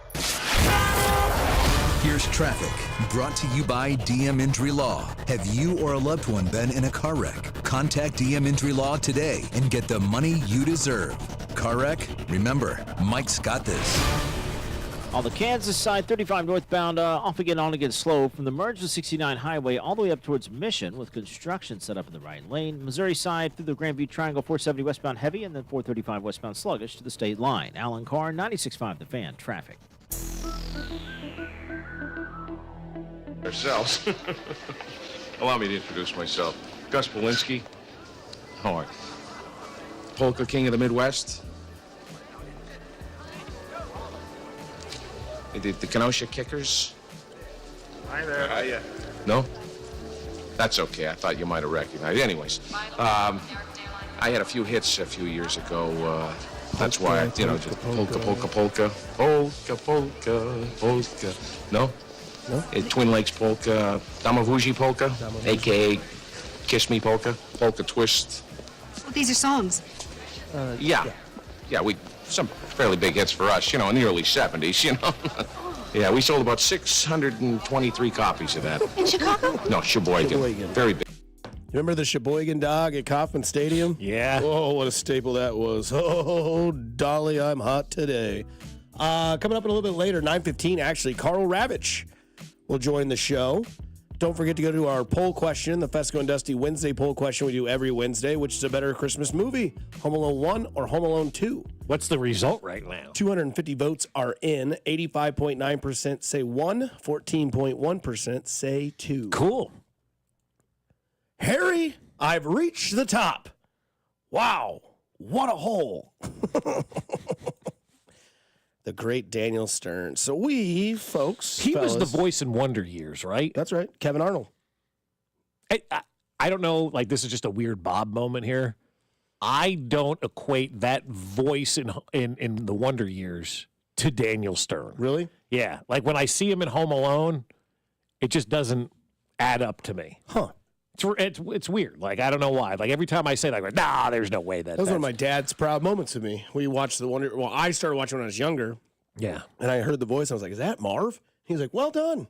Now, what's his real name? And I was like, I don't know. It's like Daniel Stern. So you picked. See, I can't even. But I'm coming off of watching Home Alone every day of my life, Bob, for 15 straight days. So the voice is there. I'll have to go back and truly listen to it and see. But the Wonder Years was obviously that was right in our wheelhouse for when I was growing up and Winnie Cooper. A Jets shirt. He wore a Namath shirt, right? Is that what it was? That name is the Jets jacket. I think is now. I'm trying to think. I think it was a Jets jacket. We don't know where where the Wonder Years was based, right? It feels like California. That's what I thought, like a suburb of California. Yeah, that's what I thought too. But nobody, any town USA. My grandmother used to tell me I look like Kevin Arnold. And my grandmother didn't have dementia or anything. I'm still to this day going, how do you think that looked like me? She also told me that Bluto in Home Alone or Animal House, Blutarski, she goes, that looks like you in a food line when he's loading up his plate. All that kind of stuff. So, she was right about that part, but the Kevin Arnold one, I don't understand that. I got called his son a lot in high school. Whose? Corey Matthews. That's Ben Savage. Fred Savage is his son. Or it's the other way around. Strike that, reverse it. Ben Savage is Fred Savage is Kevin Arnold. Right. Ben Savage is Corey Matthews. Right?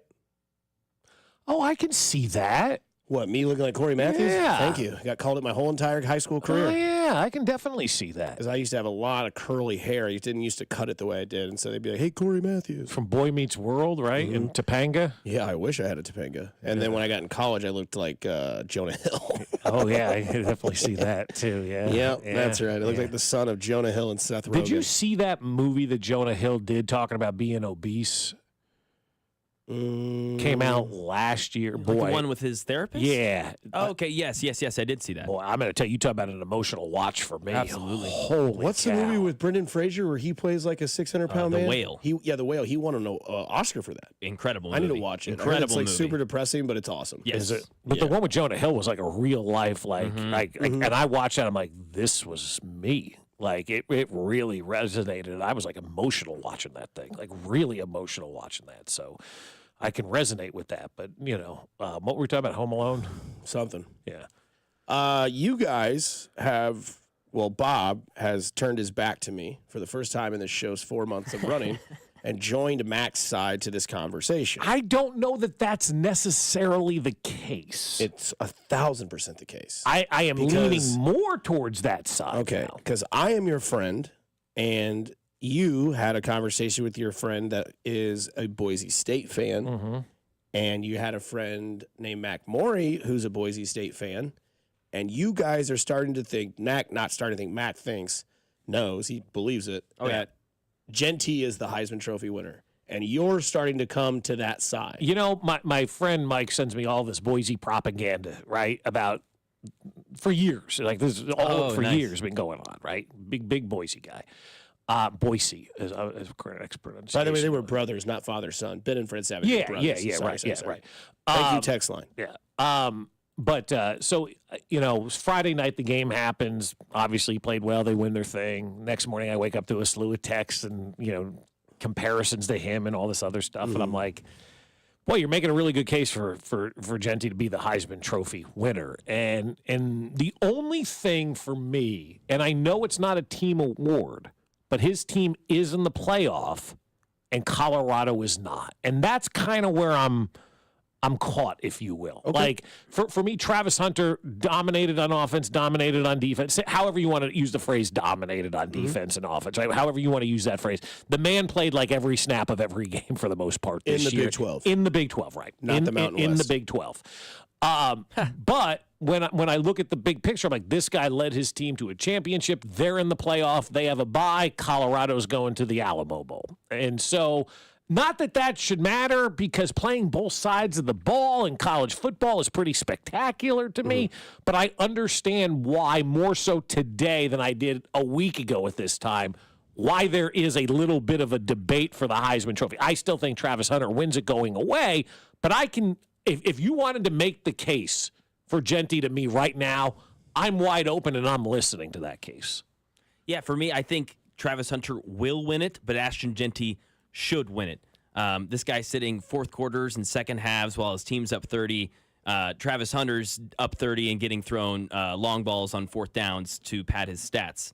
The only thing Travis Hunter leads in statistically across the NCAA is snaps played. He's not the best wide receiver in the nation or the best corner in the nation. He's really, really good at both, and it's fantastic. It's a story. It's a marvel. But nobody else does that. That's why he gets kind of that 100%. 100%. We've never really seen it at this level before. But to your point, like when we talk about Mahomes and the Chiefs, playing to win the game matters and attributing to winning matters. If you take Travis Hunter off the Colorado Buffs roster, maybe one less win on the season, maybe. If you take Ashton Genty off of Boise State, we are not talking about Boise State. No one knows about that team. They're a 5 or 6 win team in the Mountain West. But my comeback to you is the Heisman is not a team award, it's an individual award, right? Well, but that's what I'm saying. That individual is making his team win. That's a good Without point. that individual, that team does not win. 36.2% of his yards this season have come on 13 carries. So 36.2% of his yards, no, not even 4% of his carries. This is a guy trying to make that sound like a bad thing. So you take away those longest runs, Ashton Genty still averages over 5 yards a carry. If you take away those 50 and 60-yard runs, that's how good Ashton Genty is. That's without playing fourth quarters and second halves. What does he look like in the NFL? What do both of those guys look like to you that's in the fair. NFL? It's a good question. Thank you. Right now in Vegas, minus 2,000 is Travis Hunter's odds to win the Heisman. Plus 800 is Genty's. Not even a question. Is Genty a first-round pick? Yes. Or is it because he's a running back we're not... No, he'll go in the same. he He'll go in the same round as in time as like Bijan Robinson, Jameer Gibbs. He'll go. Oh, you think he'll go top 10, top I think 12? so, just because of the numbers he put up this year. 344 carries, 2,400 yards rushing, almost 2,500. 3 short of 2,500. How does that translate to the SEC or the Big Ten, though? So I'm glad that you say that Thank because I have to be this guy. And if I'm going to defend Travis Hunter, Genty played and Boise State played in a terrible conference. They did. They played against 3 teams with winning records. UNLV was one of them, right? 10-3, good team, beat them twice. Good team. Hey, their Beat 'em coach twice. got hired by Purdue. That's how good. Right. They played Oregon, first game of the year. Second game of the year, yep. Second game of the year. Best team in the land, right? Number 1 seed, whatever. And He ran for 200 yards and 3 touchdowns. Against Oregon. Yes. who's 38th against the run in college football.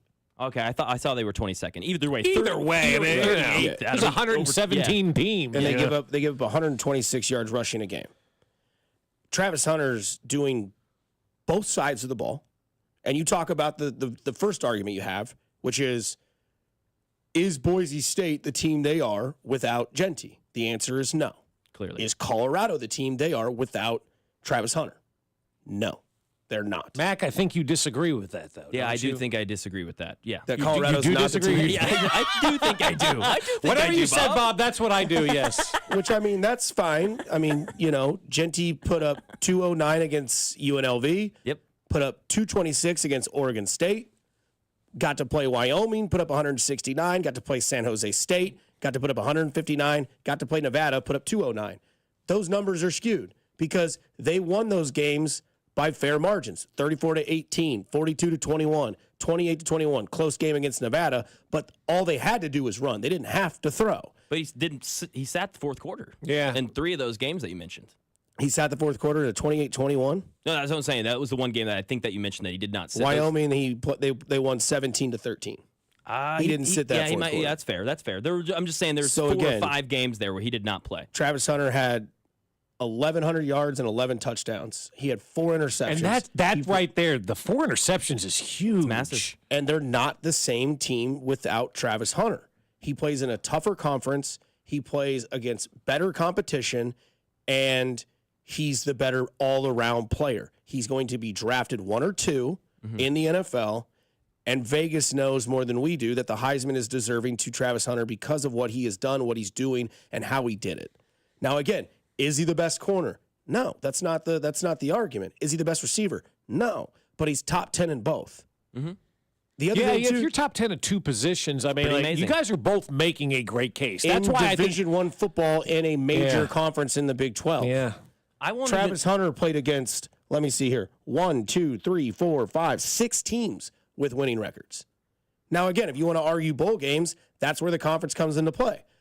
Boise State is the number 1 enigma in this whole thing, as if they should have gotten a bye, right? Like, why do they get a bye? Why does Tennessee not get a bye? Why does Texas not get a bye? Why do these teams not get byes when they had a better conference and played a worse record but played in a tougher conference? That's the debate we're having right now with the college football playoff. To me, it's almost like the Mahomes thing in the conversation. Mahomes in the MVP because he didn't put up 50 touchdowns and 5,000 yards. Travis Hunter's not the Heisman Trophy winner because he didn't have 2,000 yards receiving and he didn't have 15 interceptions. But he played both sides and he's an exceptional talent, and we've never really seen this since the dude at Michigan did it, who won the Heisman Trophy. Yeah, Charles Woodson. And back again, in the we day. haven't seen a running back do this since a running back won the Heisman Trophy. They're both deserving. I agree. But it's a situation where if we're going through all these semantics and you need one tiebreaker, I can give you 2. Hunter's conference is better. He's the better athlete. That's my Heisman Trophy winner. Chetty couldn't play defense. That doesn't mean he's a better athlete. That's a different discussion. I think yes, it does mean he's a better athlete. Absolutely means he's a better athlete. Because he can play both sides of the ball. So who's a better athlete, Anthony Edwards or Steph Curry? Well, Anthony Edwards. Because he can play defense and offense. No, both that's at a not high why. level. That's not why. That's not why. Okay. I would disagree. But again, I don't want to get into that discussion. That's a different conversation. No, but I don't think. I think, but you can say that who's the better football player? Yeah, I think that's a better conversation to have, in more. Yeah, and I don't know the answer to that question. And that's a much different. You do. Who's getting drafted first? Doesn't mean you're. I mean, these teams draft terrible players all the time. Caleb Williams went number 1 for God's sakes. I mean, but when was the last Heisman Trophy winner to have an impact in the NFL? Derrick Henry. Derrick Henry. Yeah, it's been a while, right? Like the Heisman Trophy does not. Donovan Smith or Devontae Smith. But Heisman Trophy doesn't equate to success in the NFL. No, I'd agree with that. Who do you think has more success in the NFL? Travis Hunter. Because he's not going to get the ball 40 times a game. Plus, Genty doesn't he doesn't do any receiving. This whole conversation brings me to, I think, my whole point with college football right now. And that's when you have a team like Boise, whoever that group of 4 winner is, this is where we really need relegation in college sports. Because if you're a team like Boise who wins their group of 4, you should automatically be put in to a Power 4 conference the following year to see how you do. Who you replace the worst team in the worst Power 4 conference based on RPI or however they judge this in college football, right? So let's just use, for example, let's say Vanderbilt, or I guess you could say the Big 12 is the worst Power 4 conference, I guess right? Burrow won the Heisman, too. He'd be another one of those names. Burrow. Yeah, okay. That's obviously been a good one. But like Lamar Jackson. The Big 12 is the worst of the Power 4s, right? Who is the worst team in the Big 12 this year? Cincinnati or West Virginia? They get kicked out. They get shipped to the Mountain West, and the winner of that league gets put in to the Big 12. And then you can start to see some competition. Then it makes college football, I think, even a little bit more interesting, striving to not be the worst team in the worst conference and then trying to be the best team in the group of 4 like Boise State is, and you get bumped up. And then you can really see if the competition level is impacted by players like this once they get moved up to a bigger league and play quote-unquote better competition than what Boise State had to play this year. From the 913, and I haven't been able to factor this. Boise's strength of schedule was 78, Colorado 61. Can we stop acting like playing the Big 12 means they had a top 10 strength of schedule? Because the Big 12, I mean, the Big 12. I didn't say that. I just said the talent was better. No, and that was my argument. It's vague, but it's fair and it's safe and sound. The Big 12 to me is like your junk drawer. It's like tier 2 of everything else. Yeah, but to me, it's like, you know what your junk drawer is. Everything's in there, right? You got stuff that you could use that's good. You got other stuff that's just there that hangs out because maybe you needed it at one point in time. Like, and what's the Mountain West? The box in your garage? No, I'm talking just about the Power 4 leagues, right? The Power 4 leagues. The Big 12 is the junk drawer of the Power 4 conferences. There's no other way for me to put it. It's like Menards. You go to Menards, you can find everything you want. But nothing that really stands out, right? Like at the Big 12 is that way, in my opinion. You can find everything you want. They reacted and signed teams into their league because of all that jockeying that was going around that they really didn't need. Like, you don't need UCF. You don't need Cincinnati. You don't need West Virginia. Like, there are schools there in the junk drawer of the Big 12 that just don't need to be in there anymore. Like, you open your junk drawer and you see stuff in there like, am I ever going to use that? But you keep it in there and you just leave it in there. That's like UCF. Yeah. That's like Cincinnati. That's Houston. They're there. Yeah. You don't really need them. Like, I think if the Big 12 had to do it all over again, they'd kick some of these teams out, maybe add Boise State in to their league because it's a better idea. There was that idea.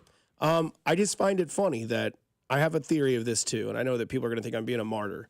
How much of this is just the hatred of Colorado and what Deion's doing there and like the overly flamboyant attitudes that they have? Because here we are with an athlete playing at a high level on both sides of the field, going 1 or 2 in the draft, and yet it's like, I think the other guy deserves it. What if the Raiders and Giants are picking 1 and 2 and they both take quarterbacks at the top of the draft?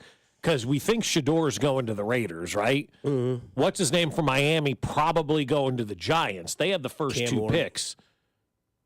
Third pick in the draft, maybe Travis Hunter. Yeah, that's true. So again, I just think also doesn't mean he's better. Positional value, I would say too. You know, taking the best player available.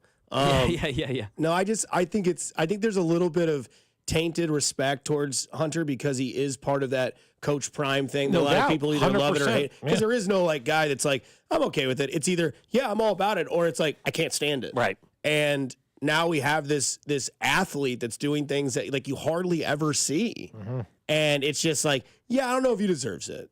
Well, but to be fair, the other guy's doing things that we don't ever see either. Like, there are two, and I'm not even going to be mad. It's a great debate. It is really a great debate, you know? and that's what I want it to be. I want it to be a debate. I want the odds to show that it should be a debate, and that's why I get frustrated. But the odds don't mean anything. Well, I mean, that's just where it lost. Do you think that? Yeah, I do. Okay, I hope you're right. The odds mean nothing. Look at the Chiefs. He's got Andy Reid as coach of the year. Yeah, exactly. Watch him go 16-1 and be like, "Told you." Yeah, exactly. If they go 16-1 and he doesn't get coach of the year, I know. No team in NFL history has ever gone 16-1. I know. It's dumb. Somebody says on the text, and I'll say it again, no other coach is arrogant enough to play someone on both sides. He's definitely not playing both sides in the NFL. That's where you're wrong. He's going to play corner in the NFL, and he's going to play 5 or 7 snaps on offense as like a slot receiver. Oh, if you're not working him into an offensive package in the NFL, you're a stupid coach. They'll play him just like Deion played in the NFL. He'll be a star corner, and then they'll put him in on a couple offensive plays. I know Deion did a little bit there, but I think he can do more. It's a new day. I think he's a better offensive player than Deion. For sure. I don't even think I think prime Deion as an offensive player, Travis Hunter right now in college is better than what Deion could ever do in the NFL from an offensive standpoint. I'll tell you this. You have the 10th pick on the board. Genty's there, and Hunter somehow dropped to 10. Who do you take? I'm taking Hunter. Yeah. I mean, it depends on a lot of things. The ceiling, I'm also anti-running back. But, that's the thing. I meant, the ceiling, Travis Hunter, better player. Ceiling. Floor for the NFL, it's Genty. Travis Hunter could be a bust. Like, that could happen. Shador Sanders may be a bust, too. Absolutely. Anybody can be a bust. I just think Genty is a good Baker chance. was a bust, and now he's turned his entire career around in Tampa Bay. I mean, we all thought Sam Darnold was a bust. We all thought Zach Wilson was a bust. He was 5-7 at this point last year. It's crazy. The Jets are 3-10. Let that sink in for a second. Yeah. We'll see. Finger. Yep.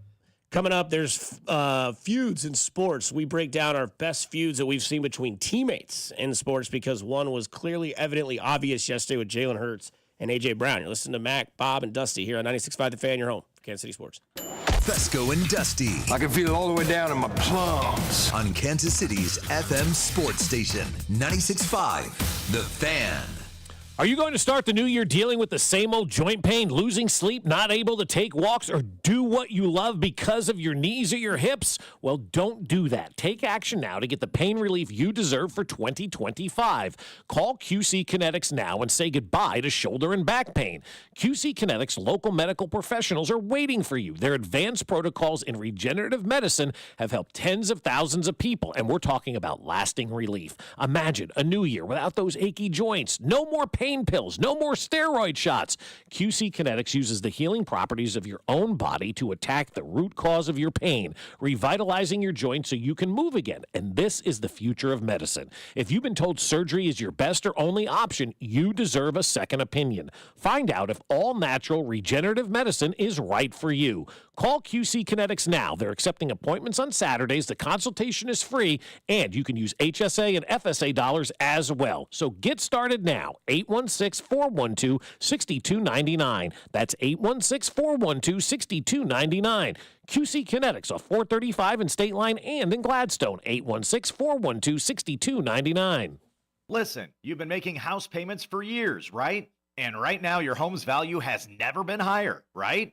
That means you're likely sitting on a small fortune in equity. And good for you. That's cash you could use to help secure your retirement, solve all your financial burdens, enable you to travel everything you want. The catch is, you're not ready to move. No problem. You don't have to with TrueHold. Sell and stay leaseback program. It's a genius financial strategy. You sell your home to TrueHold while its value is high. You bag all the equity in cash now, and you can stay as long as you like with an easy, affordable lease. And TrueHold pays property taxes, insurance, and maintenance. TrueHold unlocks your wealth without uprooting your life. Get a TrueHold offer now while your home's value is sky high. Call 1-855-300-9993 or visit TrueHold.com. The smarter, faster way to cash out without moving out. TrueHold.com. If you own or run a restaurant, I'm sure you'd rather it be known for its 5-star rating, not a 5-alarm fire. Keller Fire and Safety installs and services fire alarm systems, extinguishers, and kitchen hood suppression systems to keep your kitchen safer and better prepared to contain an emergency. Keller can handle any size project, with clients as large as Kauffman Stadium and as small as your local barbecue joint. Because charred, smoked, and blackened should only refer to menu items, not the rest of your restaurant. Keller Fire and Safety. KellerFire.com. There are two kinds of guys out there: the hard-working, earn the victory guys, and the fake it till you make it guys. You know, the ones who build display cases for their participation trophies. This is Gene at House of Diamonds, and when those pretenders are out shopping for jewelry, they're probably shopping for lab diamonds, and that's sad because they've been sold a bill of goods, and no matter what anyone says, just like any pretender, you really can tell the difference between a lab diamond and a real natural diamond. So when she takes that lab diamond in for an appraisal and learns that you just gave her a participation trophy, well, that just might be the end of her participation. Seriously, we appraise jewelry from other stores all the time, and I've seen a lot of anger and a lot of tears. Guys, this Christmas season, I'm here for you. Earn the victory. If the love is real, she deserves a diamond that's real, from a guy that's real. Come see me at House of Diamonds on the southeast corner of College and Quivira. Every piece of land has a story. The Upshaw's right there is with a John Deere 1 Series tractor they call Penny. And this is Shaw. Shaw stands for skilled hands at work. When he's not cutting grass, he's cutting hair. So every person is different, from hair tight to head shape. And I feel like it's the same way in a yard. From front loader to backhoe, the Upshaws have the tools to DIY all day long. Run with us on a 1 Series tractor and start telling your story. Learn more at johndeere.com/radio. This is the story of the one who, as a maintenance specialist for a historic high-rise, knows that vintage charm historically needs constant attention. Which is why when it's time to upgrade turn-of-the-century mechanicals, they turn to Grainger.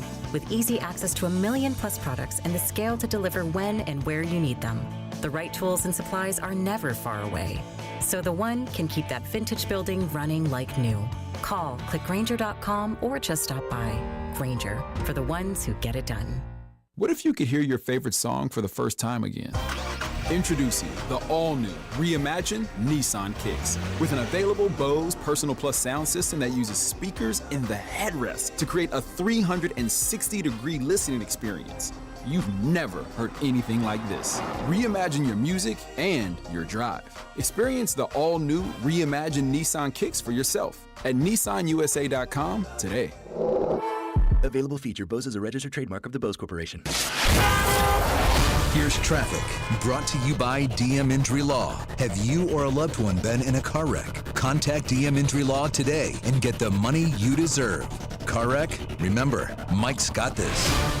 Brought to you by Metro Ford, online at kcmetroford.com. Kansas side K10 eastbound heavy past K7 over towards Woodland with an accident blocking the left lane. 35 northbound slows at the merge with 69 highway with an accident reporting. Alan Carr, 96.5 The Fan, traffic.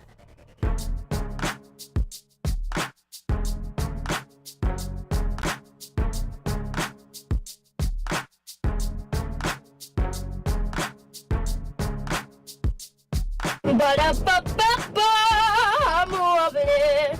Well, hello, everybody. Happy Wednesday. Yeah. No doubt. Happy Wednesday here on Fesco and Dusty and Mac.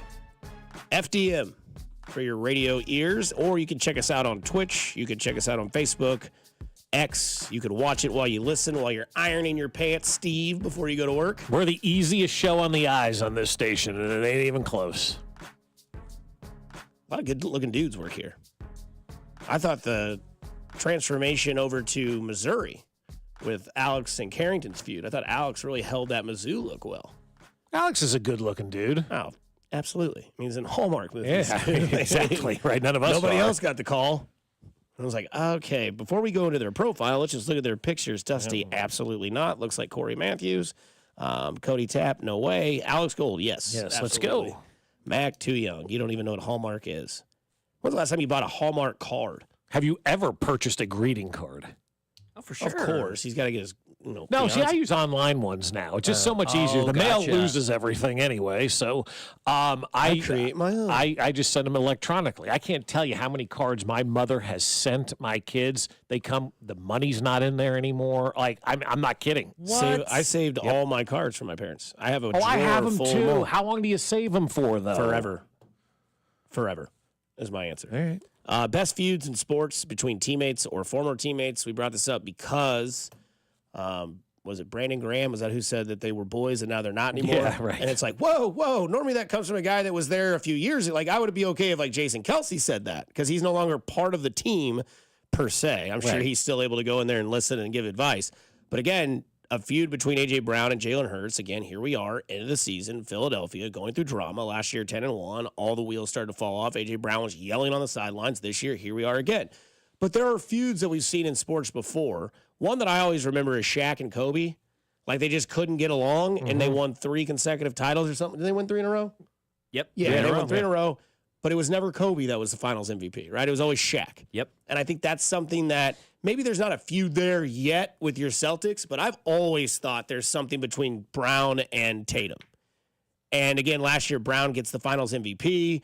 Tatum goes to the Olympic team roster, and Steve Kerr's like, you're not playing, whatever, that's not there. But, like, I always felt there was, like, a little bit of tension. And I know that in sports, guys can get egotistical, but, like, that sort of feud can ruin, like, a team. And, like, imagine if Kobe and Shaq stayed together, like, how many titles the Lakers would have They'd won. still be winning titles, right? Like, you know what I'm saying. Yeah. Like, it would have gone on a lot longer. Oh, yeah. And I mean, then Kobe got Powell. Right. And then that was like a heated rivalry in the Olympics, as Mac described the story the other day because of that documentary on the Netflix. The Redeem team, man. Yeah, in 2008, he was like, they were playing Spain for the gold medal game. In the first play of the game, Powell's setting an off-ball screen, and Kobe, to send a message to the rest of the U.S. team, runs through him, shoulders him straight in the chest, right down to the hardwood, and basically to send a message to the rest of the team, like, this is my brother. I've won 2 championships with this guy. I don't give an F today. We're winning a gold medal. That's exactly the way it should be. But see, you guys are thinking about, like, these rivalries, with players on teams. I'm thinking about how lucky we are that Kelsey and Mahomes are best friends on the field, off the field, and in life, and what a difference that makes. Imagine if the Chiefs were dealing with something like this right now, right? The last one I remember was Thomas Jones and Baldwin. Yeah, I mean, and Thomas Jones into that quick with a right hook. Very fast, right? We never saw Baldwin again. Never heard from John Baldwin again. So the fact that the two biggest stars on our team are best friends off the field and on the field, that's what I look at. And you because, see how well it works. Well, and Burrow and Chase, yeah, perfect example. Yeah, exactly. I know they're not winning, right? But by God, they're the two best stat leaders in the NFL this year because of the chemistry they have on and off the field. On and off the field, right? It's not their fault that Lou Ferrigno sucks as a defensive coordinator. That's why you don't hire somebody like that to be your head coach. Guy had a flash in the pan and stopped the Chiefs in a halftime game, and everybody thinks he's the greatest coach ever. I love how stupid NFL teams are. Anyway, I digress. Where was I digressing to? If I regress, what? Oh, so we've got our two biggest stars. They're the best of friends, and that's a tribute to them, obviously checking their egos, but that's also a tribute to Andy Reid for putting in that culture. I always thought that was like one of Ned's best strengths, managing that Royals team in 14 and 15. Your two biggest stars, Haas and Moose, great friends on the field, great friends off the field. Ned did a great job of managing. Joe Torre, great job of Jeter and A-Rod played together. Hated each other, but you never heard when they were playing together a fight, a tiff of anything like that. They worked it out. That's leadership, and that's Andy Reid. You know, I know Phil Jackson was coaching that team with Kobe and Shaq, and it's a little bit different. Phil had the feud with Jordan and Pippen as well. But when you have a strong leader at the top, you don't have incidents like this happening inside your team. Well, now the only Jordan that Pippen has a feud with is Jordan's son. That's right. Right. Draymond Green, he once punched Poole in the face during practice. Are we coming back to maybe Poole said something that he should have, and maybe Poole's not the greatest guy in the world? Because once he got traded, everyone just kind of came out of the woodwork. Was like, yeah, this guy's just not a good teammate. This guy sucks. And he's not good. And he got paid a lot of money. And then he introduced himself to Sexy Red, I think. Oh, wow. I didn't know that part. Or maybe there was somebody else. Was someone else? Okay. Ice Spice, maybe? Oh, yeah. It was some rapper girl on sidelines. Yeah, I remember that. Yeah, he's Sexy Red's the one that sings Ski Eat. Is that right? When you see me in the club, ski eat. Isn't that Sexy Red? I think so. I have no idea who the hell you're talking about. I don't really care to know who the hell you're talking about. You brought up McNabb and T.O. Yeah, that was a good fight. A big feud, right? They were feuding on Twitter the other day. Didn't he also hate Jeff Garcia? T.O.? Well, wide receivers seemingly hate every quarterback. Heck, I mean, it is what it is. That's the biggest diva position. Tyreek Hill still loves Mahomes. So much that when he got his new child, he's still wearing Chiefs pants. He's wearing Chiefs pants, yeah. And he loves exactly. Tua. Yeah, allegedly, right? Yeah. But if you love Tua, are you really wearing Chiefs pants? Are we missing one? Well, I mean, fighting and feuding in sports, it probably happens just about in every side of the Somebody said locker Richie room. Incognito and every teammate ever. Yeah, Richie Incognito and humans. Yeah, or a funeral home. Yeah, that guy. He wanted to take out his dad's dead corpse. Yeah, that guy is such an ironic name. He's for someone who's not incognito named Incognito, and his first name is Richard. Big time. Yeah, big time. I remember covering him in St. Louis. This guy gave the finger and ripped the fans in St. Louis. You're a 2-14 team, Richard. We were told to stay away from rap topics. By the way. Okay, gotcha. Coming from the guys who listen to Angels and Airwaves all the time. But, we don't listen to any rap, exactly. Even though we nailed it. 913 got to be Jordan and Pippen. Yeah, that was a feud. Yeah, it was a good feud. But that was a one-sided feud. Jordan never acknowledged Pippen, and that made it even worse. And Pippen kind of brought it on himself because he was like, I'm just not going to play in the game. Well, Pippen signed the contract, though. Yeah, nobody forced you to sign that contract. Jordan wasn't sitting there with a gun to his head sign it. Yeah, exactly. Nobody was. You wanted a contract, they offered it to you, and the salaries exploded. Yeah, but you signed that contract. You took the security early. Sorry, pal. Brady Belichick? No, I don't think that was really That was kind of towards feud. the end. Yeah. That was like a marriage that you could see the writing on the wall. Yeah. If anything, it was Belichick and Kraft had a thing going on. More so than Brady and I Belichick. agree. Yeah. It wasn't a feud. These guys like each other, but they did have that tiff that's gone viral ever since years ago. Between I think it was Jeff Saturday and Manning on the sideline. Yeah. That was. I know they love each other and everything, but that was a funny. And he's like, snap the ball. Yeah, it's crazy. Matt Castle and Todd Haley. Yikes. Yeah. Was it Pioli in the rapper? The If Snickers it's really wrapper. in the candy wrapper. Somebody said Eric Winston and Chiefs fans. Yeah. These are not gladiators. The Chiefs are lucky. Damn right they're lucky. I'll explain why on the other side here. On 96.5 The Fan, your home for Kansas City Sports. You're listening to Fesco and Dusty. What the hell's wrong with your station? On Kansas City's FM sports station, 96.5 The Fan. Hey guys, it's Dusty Likens once again from 96.5 The Fan to let you know that it's okay to have certain questions about your sex life or weight loss, and that's all right to have. And I'm here to help you out with those questions, but even more so, my friends at Heartland Men's Health are here to help you out. Heartland Men's Health treatments work when the pills or the herbals fail. They have treatments with success rates well over 90%. Some treatments can even have you last an hour or more. Heartland Men's Health is successfully treating men in the Kansas City area. So you can schedule an appointment with Heartland Men's Health today. Your initial visit is only $99, and it includes a medical consult with a licensed medical provider, a T and PSA test, and, if medically advised, a test dose. And if the test dose doesn't work in the office, your visit is free. They have an expert staff, and if you are like a lot of men, that's right, you could be having sex the day after your appointment. So remember, they have 3 locations that can serve you. Overland Park, Kansas, Independence, Missouri, between Blue Springs and Lee Summit, and their new office in North Kansas City. So call them today at 844-447-6600 or visit them at heartlandmenshealth.com. Football season is in full swing, and you can take full advantage by winning some cash with Sleeper Picks. Sleeper Picks is a fantasy game, but you could win real money. Just pick more or less than at least 2 of your favorite player stats. If you're right, you could win. You can pick up to 8 players to win up to 100 times your money. For a limited time, Sleeper has a special offer. New users have to play $5, and they'll receive $55 in free bonus entries. That's right. If you deposit $25 and play $5, they'll give you 11 $5 bonus entries to start playing. So download the Sleeper app now and use promo code BLOCK and get in on this promo before time runs out. What are you waiting for? Download Sleeper today and unlock one of the fastest growing fantasy sports apps in the world. Use code BLOCK to claim the play $5, get $55 bonus entry offer. That's code BLOCK. Must be at least 18 years old in most states and present in state where it is legal to wager. Promo code location, other restrictions apply. Minimum deposit $25. See terms of use for details at sleeper.com. Please play responsibly. Call 1-800-426-2537 for help. Sponsored by Sleeper, a Blitz product. The holidays are happening at Diamonds Direct. Still rushing to finish your holiday shopping? Don't worry, we've got you covered. This weekend only, it's our last chance sale with 20% off virtually everything. Earrings, bracelets, pendants, and more. Plus special financing options up to 5 years. But don't wait, this is your final opportunity to find the perfect gift at the best value before the holidays. Plus special designer appearances. Visit us during extended holiday hours or shop online and pick up in store. Our 20% off last chance sale ends Sunday. Learn more at diamondsdirect.com.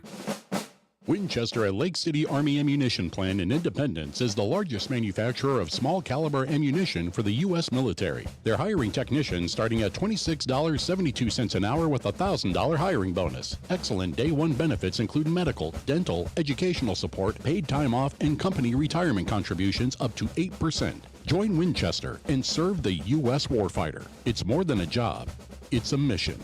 Apply at winchester.com/careers. This is a special report from the Missouri Lottery. There's still time to get holiday scratchers and draw games for everyone on your shopping list, even if you are the one at the top of said list. Don't worry, we won't tell. The Missouri Lottery. Play responsibly. When something happens to your kitchen, you might say, "This is ludicrous." but that won't fix your home. That will only get you the rapper, Ludacris. Having trouble? Don't panic. Don't be alarmed. You need to file a claim? Holla at State Farm. Like a good neighbor, State Farm is there. That's right. You can file a claim on the app or call us. Thanks, Mr. Chris. No matter how ludicrous the situation, like a good neighbor, State Farm is there. State Farm, Bloomington, Illinois. Brought to you by the Kansas City Symphony. Experience magical holiday moments set to music with the Kansas City Symphony. From Christmas Festival to Frozen in Concert, see the full lineup and get your tickets at kcsymphony.org. There's no wrong way to symphony. Here's traffic, brought to you by DM Injury Law. Have you or a loved one been in a car wreck? Contact DM Injury Law today and get the money you deserve. Car wreck? Remember, Mike's got this. Missouri side, I-70 westbound pretty heavy as you make your way from Lee Summit Road in past 40 Highway with an accident reporting. New trouble on the Kansas side, 35 northbound heavy from Shawnee Mission Parkway up past Antioch with an accident blocking the center lane and left shoulder. Alan Carr, 96.5 The Fan, traffic. We got a new function on the Odyssey app. Did you guys know that this is a thing? I can send you messages from the Odyssey app. Kind of crazy. KFNZ FM and AM HD1 and HD2, Kansas City, in Odyssey Sports Station.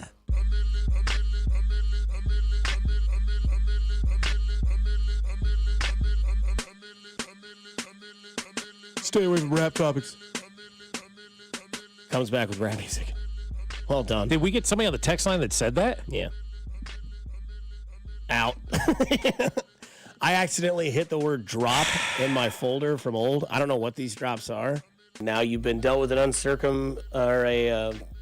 unfortunate circumstance. After hours used to be tough, man. That's great. Well, unfortunately, I am Caucasian. So there's that one, too. Yeah. Stop with the rap topics. What? I don't understand that one. The greatest one of all time. Yeah. You're a fanboy! That's right. Yeah. Well, we were talking about Sexy Red and Ice Spice. I talked to you about last night. Again, you guys probably always know when I'm coming out of the garage. And I was thinking to myself out there, I'm throwing some darts at the dartboard, kind of thinking to myself out loud. I'm like, you know what? The hell with it. The Chiefs are lucky. They are. They are lucky. And I'll tell you why. They are lucky they got me going to bat for them every day. I'll tell you that. That's right.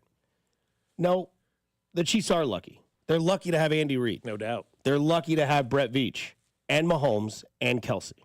Because without that, they don't survive. Their wide receiver one shattered his shoulder in preseason game 1. They don't survive if their quarterback isn't Patrick Mahomes. The quarterback of Patrick Mahomes accidentally, friendly fire, knocks out his best receiver in week 4. They're lucky to have Patrick Mahomes. Their starting running back shattered his ankle.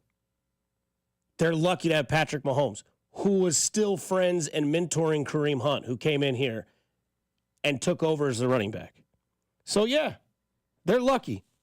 They're the luckiest team in sports because they got it right with everything that has nothing to do with the games this year. Because Andy Reid and Clark Hunt had a conversation, and luckily for us in Kansas City, Andy Reid didn't go to Arizona. He stayed in Kansas City. And since then, the Chiefs have won 9 consecutive AFC West titles. They've been to the playoffs every year but one. They finished above 500 every single year. So, yeah, they're damn lucky to have Andy Reid because they don't have Andy Reid. They don't have Brett Veach. No. They don't have Andy Reid and Brett Veach. They don't have Patrick Mahomes. They don't have Patrick Mahomes. We may not have seen this renaissance from Travis Kelce, who once he saw Patrick Mahomes and got to believe in the Andy Reid system. Remember a long, long time ago, there was a game where Travis Kelce was suspended for the first half for breaking curfew against the Chargers. Yeah, there was a time where Travis Kelce was almost gone from Kansas City. And Travis Kelce was drafted because of Andy Reid, who talked to his brother, Jason Kelce, and said, am I okay taking your brother for my team as tight end? And he said, yes. He had a couple of stints in college, but you can trust him. Yeah, but Travis Kelce today is not getting in trouble in college for smoking weed. Okay, No, God, no. Just not but happening. That's what it was. But that's he dropped in the right. third round. Was probably a first-round talent. And, no, probably is. Yeah. And Andy Reid is the reason why he's there. So, yes, you can have your theories of, oh, they're lucky it hit an upright. They're lucky it did this. No, they're lucky. They're lucky they have Andy Reid and you don't. I'm not a believer in the term luck when it comes to winning football games because it undermines what people are doing and the hard work that gets put in. You create your own luck by the way you prepare. And so that's why the Chiefs are where they are. I'll even take it one step further. The Chiefs are lucky they hit rock bottom in 2012 when they did. They're lucky we had the Save Our Chiefs movement at the time to really embarrass the franchise, to force the change, and it just happened to coincide when Philadelphia was, for whatever reason, tired of Andy Reid, and it worked out perfect for us.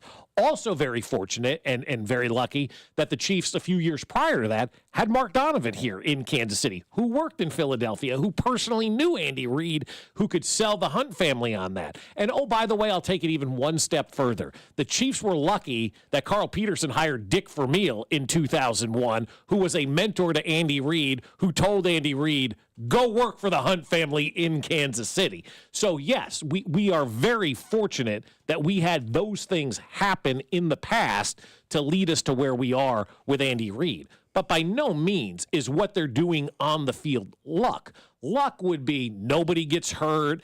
Everybody plays their full allotment of games. They don't turn the football, like all that kind of stuff. Like that would be more luck than what they're doing right now. What they're doing right now is winning when the dealer is showing a 15 and you're showing a 12 and you hit and then the dealer busts or something like that. That's what the Chiefs are doing. They're finding ways to win when all of the odds are stacked against them. And that's not luck.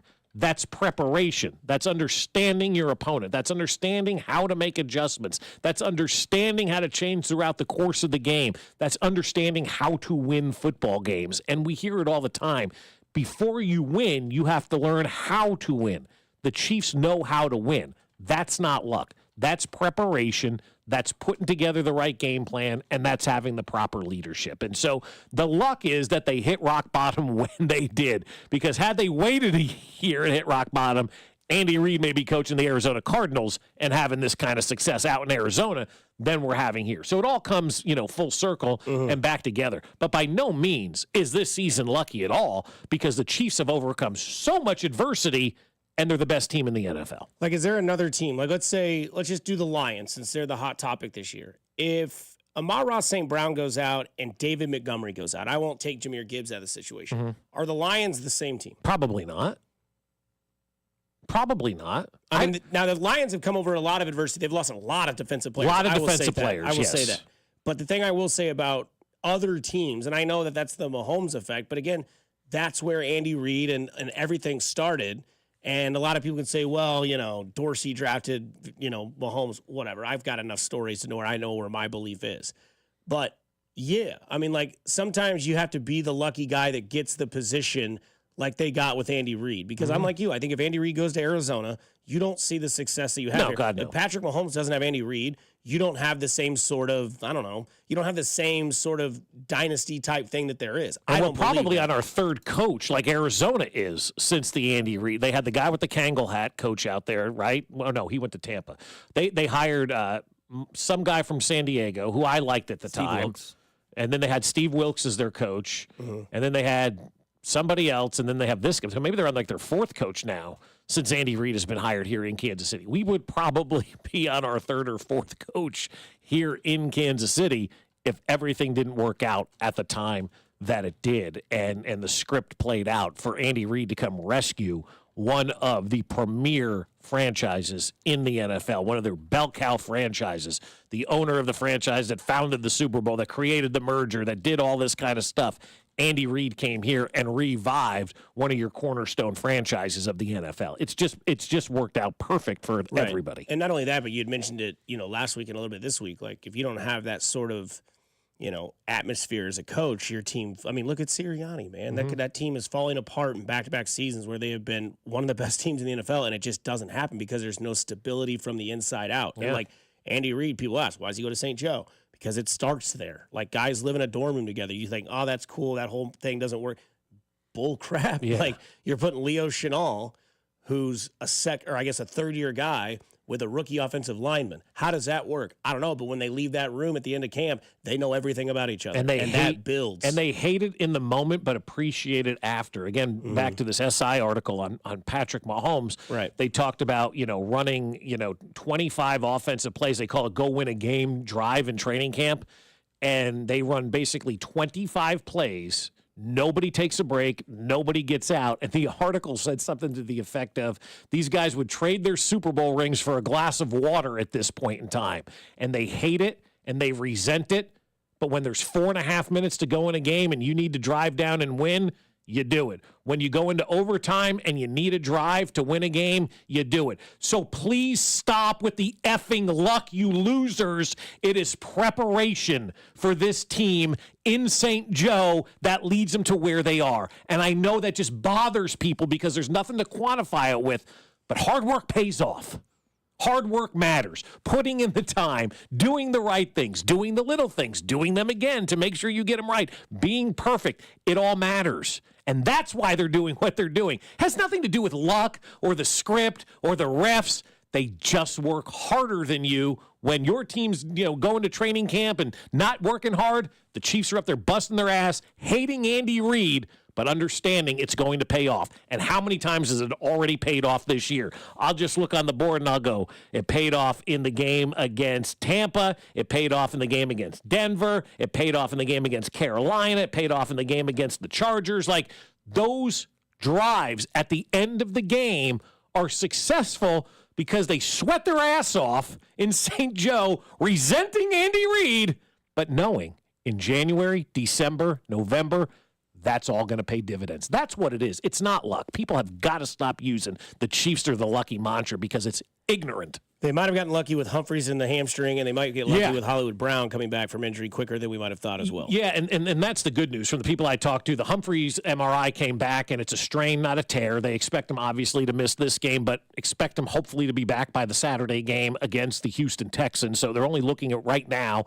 potentially one game for DJ Humphreys to be sidelines. And then I'm also told that Hollywood Brown, they're hoping will make his quote-unquote practice debut on Friday, and they're shooting for the Christmas Day game against the Steelers to be his debut, if you will, here in Kansas City, to which I said, I hope that game is meaningless. I hope this whole thing is wrapped up. But the good news is DJ Humphreys isn't a long-term thing. Hollywood Brown hopefully will be back to practice on Friday and then potentially make his debut that Christmas Day game against the Pittsburgh Steelers. The question is, who plays left tackle this week with Myles Garrett staring at you? And they don't know the answer to that question yet, I don't think. We'll get that today around between 12 and 1. That's right. We're lucky because we'll be joined by Carl Ravitch on the other side here in Fesco and Dusty on 96.5 The Fan, your home, Kansas City Sports. You're listening to Fesco and Dusty. Make sure to follow us on Instagram @TheFan965 for behind-the-scenes content from the show. Kansas City's FM sports station, 96.5 The Fan. Make your first NBA bet a swish with FanDuel, America's #1 sportsbook. FanDuel has all your favorite bets from who will win the game to how many points a player will score. Plus, you can check out newer bets like the number of dunks, assists, or three-pointers in the next 3 minutes.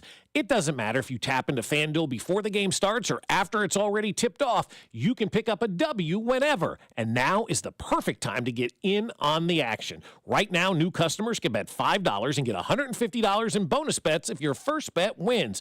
Just visit FanDuel.com/610Bob for your chance to score $150 in bonus bets. FanDuel, official sportsbook partner of the NBA and of 96.5 The Fan.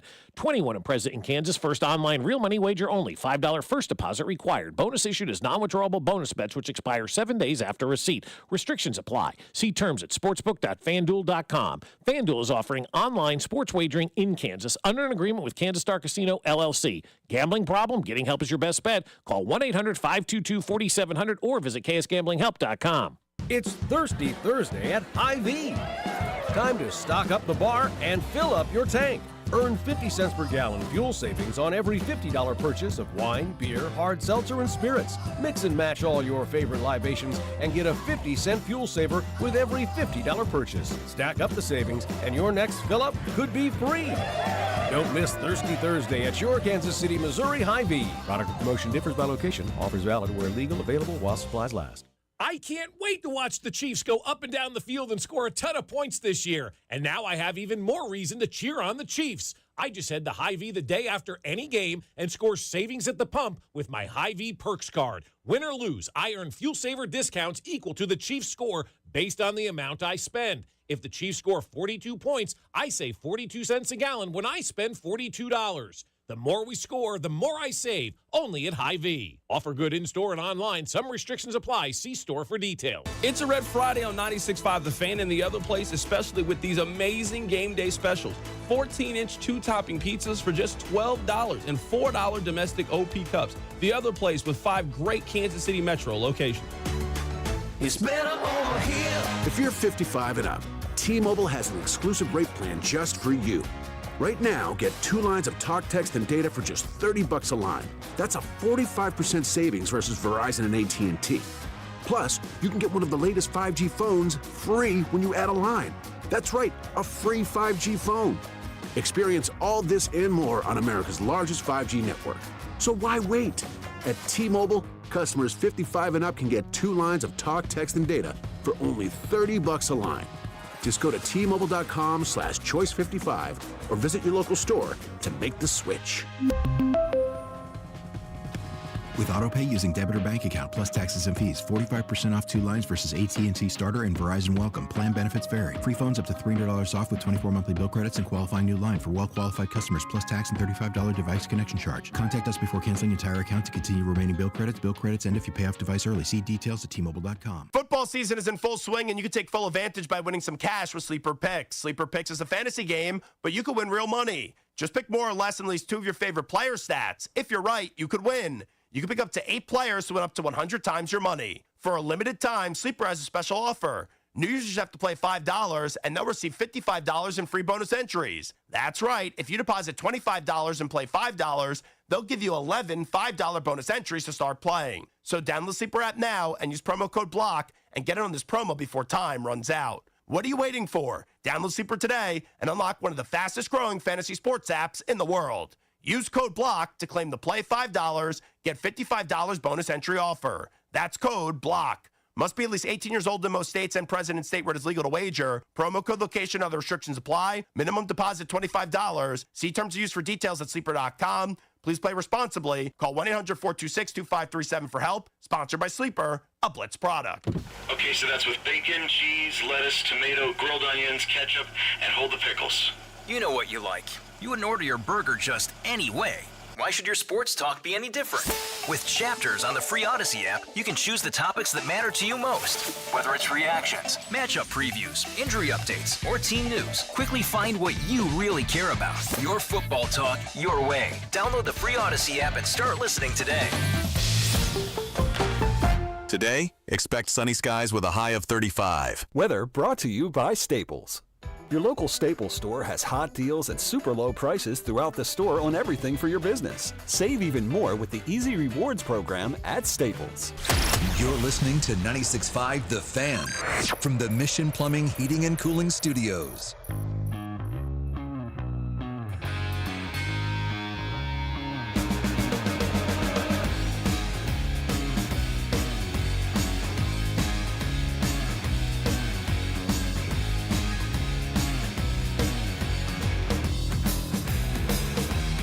Well, shout out to our good friends over at Manning Roofing. Local celebrity Jimmy Gaffney stopping by and dropping off some stuff for us today. Some cookies, some mugs, a great chocolate chip cookie recipe as well to go with the cookies that they got for us. Is that a solid coffee mug? Oh, God, yes, yeah. No doubt. I mean, that's heavy, man. Somebody breaks in your house, they're getting whacked over there with that thing. They're getting hit with the Manning Roofing Yeah. coffee mug. Look at this thing. How cool is that? You That's can see it on the Twitter, on the Hell X. yeah, Manning Roofing. Want to shout out to our good friends over at Manning Roofing. Jimmy Gaffney may be a Bills fan, but he's a great human being, one of the best out there.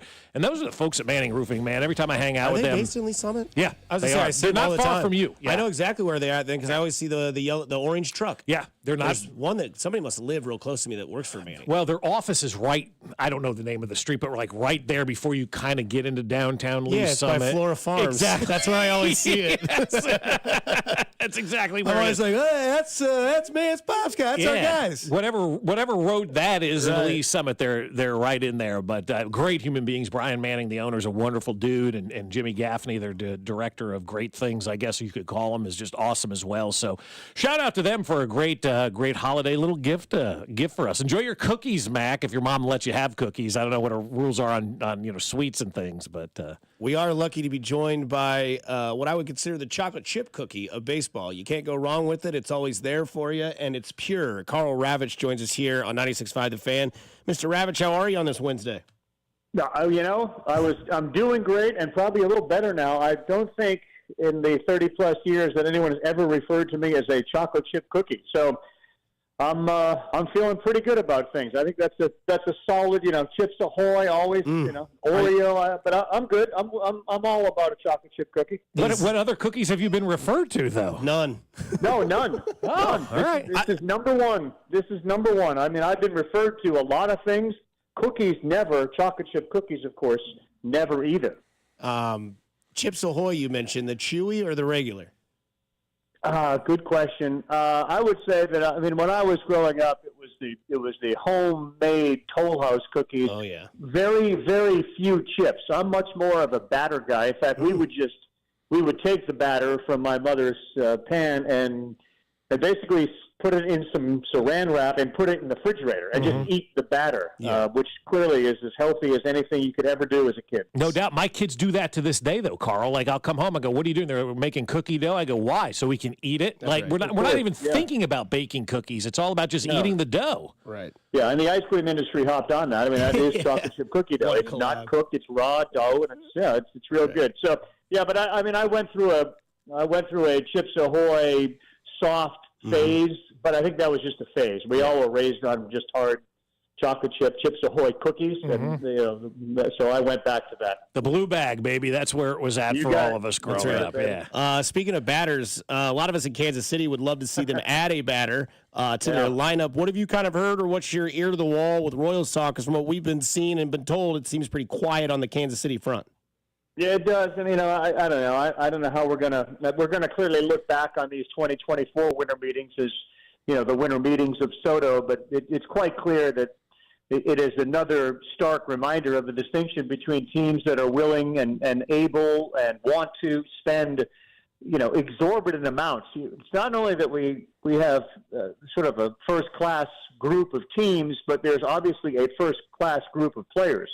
Max Fried's deal is nutty. I mean, Soto's deal is crazy. So the idea that there are teams willing to do that, and most, like Kansas City, aren't, means that winter meetings aren't necessarily your thing. I mean, it feels like going to a mall with guys that have wallets that have no limit, and you realize, like, well, I can get one thing, and then I'm going home. And it's generally not going to be in the high-priced aisles that you're shopping. So I think that's how this winter meeting is going to be remembered. I've seen the same names, I'm sure you guys have. But the idea that you need a bat and you have Bobby Witt on your team and Bellinger is out there, or now there are rumors that the Astros may part with Kyle Tucker. Like, in a perfect world, those would be guys that the Royals would be able to go after and subsequently pay. But the world isn't perfect, and the Royals don't appear to be ready to invite them on their boat for a long period of time, and that's just part of the ills of this game. That's a problem. When Bobby, it feels in a lot of ways, and look, they were great last year, and we called their series on ESPN radio to get to where they went to. But the next logical step is to build on that and build in a fairly significant way. You have such a great foundational piece in your shortstop, like foundational piece forever. If you want them, you got to build around them. We can't just have one high rise and all little homes. And I'm not diminishing the Lugos of the world or Sal or Vinny. Like, I'm not diminishing that, but this is the time. They're like the Pirates. What's the next move to go with Skeens and with Reynolds? What's the next move to go with Bobby Witt? And why is it, we're still kind of going low-hanging fruit. We're going apple picking, and we're only reaching up to that level because that's as high as we can go. Carl Ravitch of ESPN with us, and this is going to take a drastic left-hand turn from where I think we wanted it to go, but you kind of brought it up, with the spending and whatnot, and where baseball is. There's already talk of a potential lockout after the 26th season, right? Yep. And for me, from where I sit, Carl, like, I think that's the best thing to happen to baseball if we get a floor, we get a cap, we get centralized TV money, and we basically become the NFL in Major League Baseball. Just respond to that, for lack of a better term. Like, what do you think is going to happen with the financial future of baseball? Do you ever think we're ever going to get on a similar playing field where the Royals can go to the winter meetings and be in these conversations? Yeah, I don't. I know that when Steve Cohen was given approval to become an owner, there were a whole host of owners that were petrified of a guy who could sit in his, let's just say, office and tell any agent or free agent player, when you get your final offer, call me, and I'm going to make it better than whatever it is you have. That's free agency. That's not trades. That's free agency. And in a lot of ways, without knowing, exactly what went on in the room with Boris and Soto, it certainly feels like Steve Cohen could tell Scott Boras, please call the Yankees, call the Dodgers, call the Red Sox, whatever you want to do. Get their final and best offer if they're willing to give it to you. But I promise you, if you call me last and I want the player, I will outbid them. That the game will end there. I can do that for you. And obviously, if you're the owners of these other franchises, he just has more financial might than your guy does, or your organization, or your Kansas City chief quarterback making a contribution.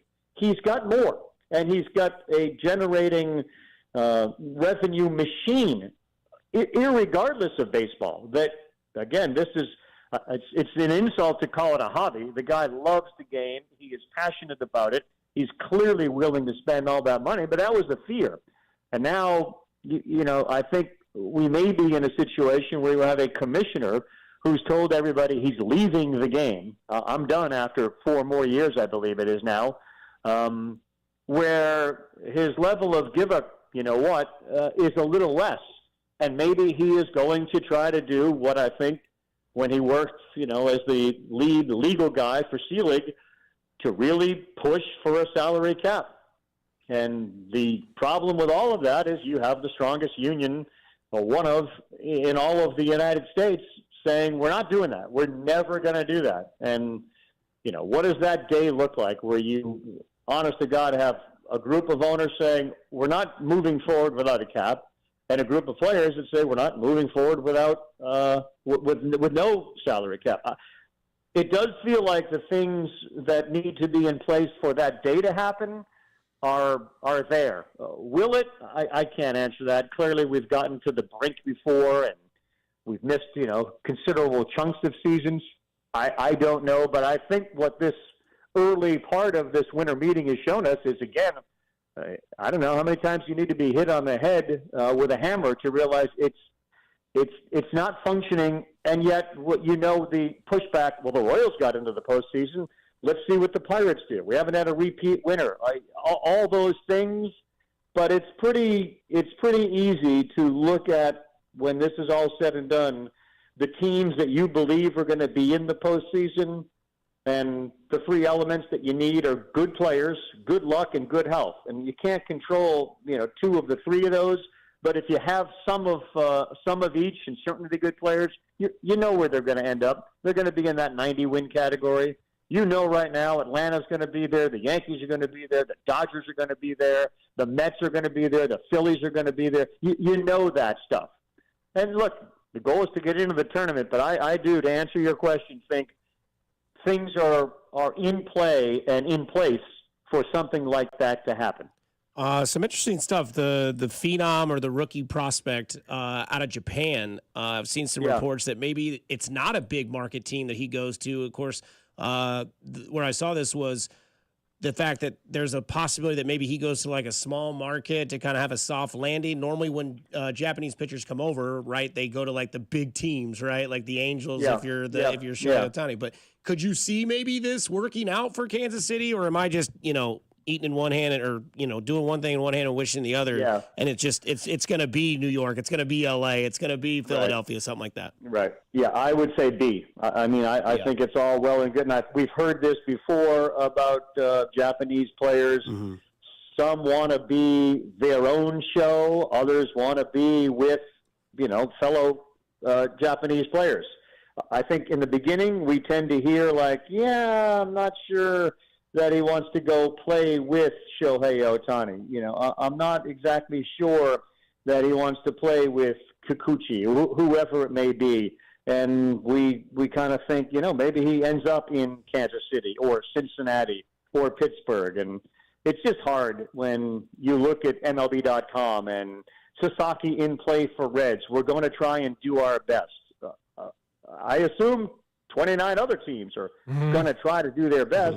But the best, given the environment and the lack of a salary cap, your best just may not be close to the best of the Mets or the Yankees or the Dodgers. And I'll be honest, when I see that the Dodgers are all in on getting him, it's like when Steve Cohen says he's all in on somebody. It's hard to see a scenario in which he doesn't end up there because they just bring more to the fight than, with the exception of the Mets, the Dodgers are, to me, number 2 on the list of if somebody says we want them, they get them. It's the Mets 1 and the Dodgers 2, and we've all grown up in an era where it was always one team, and that was the Yankees.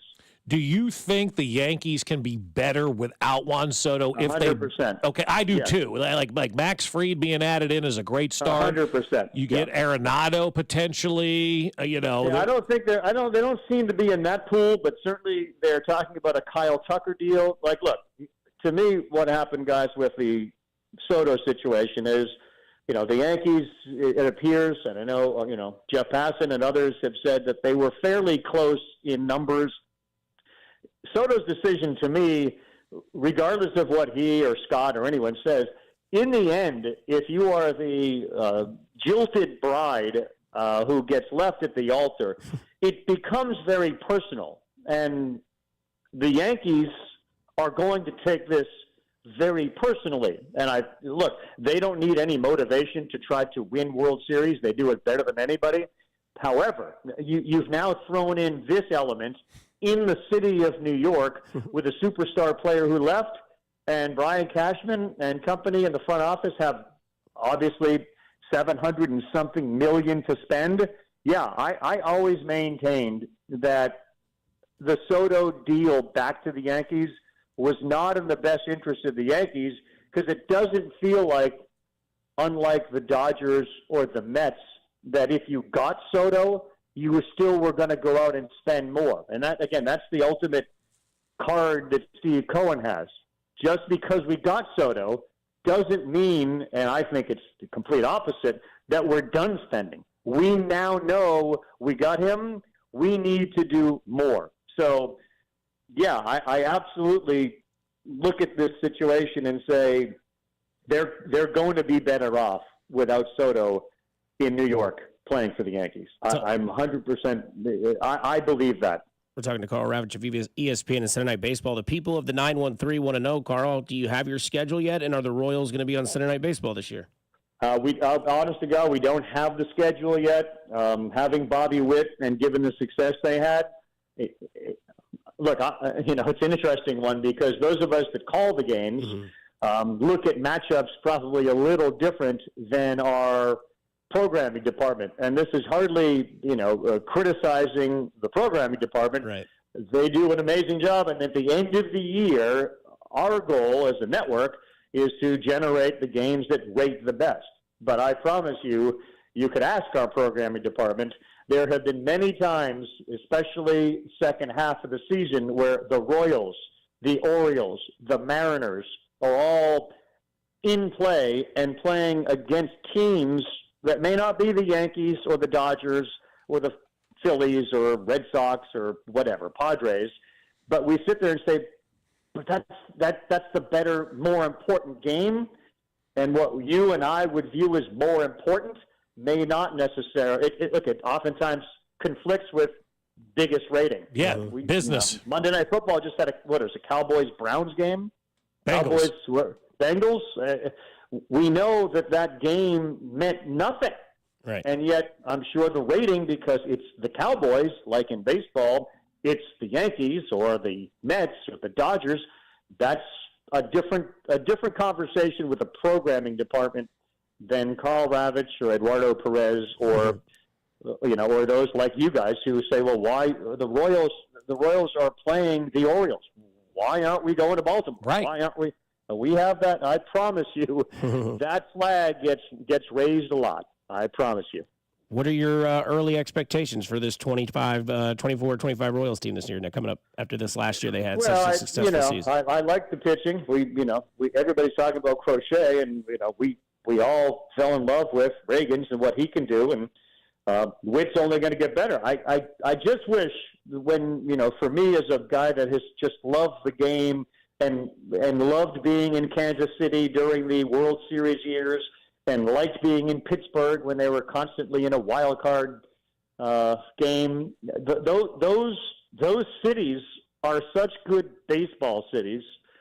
To go to New York or L.A., it's just not great for the sport in September and October. And what is great is when you have those buildings full for fans that deserve it. But you tell me, if you're going to list power rankings in Major League Baseball just today, are the Royals in the top, 6, 7? Are the Pirates? They're not. Doesn't mean that they don't get to the playoffs. Doesn't mean they don't win a wild card round or a divisional series. Like that's kind of the elephant in the room is you want to get into the tournament, and who knows? Another team loses a pitcher or somebody gets hurt, whatever it may be, and you win. Like that happens.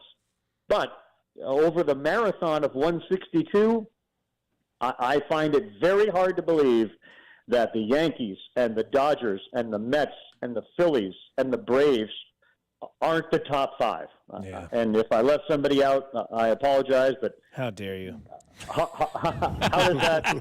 do we go into this not thinking that the blue chips ahoy are the ones that most people are going to grab? There you go, dude. You bring it back full circle, Carl, and we appreciate that and your time today. Keep fighting the good fight in Bristol for those of us in Kansas City and Pittsburgh and Cincinnati and Baltimore. I promise the fight is being fought. We may be going to the table while the other side is Steve Cohen, but we are fighting. There you go. Appreciate the time, Thanks, Carl. Anytime, boys. Happy holidays. You too. Carl Ravitch of ESPN and Sunday Night Baseball.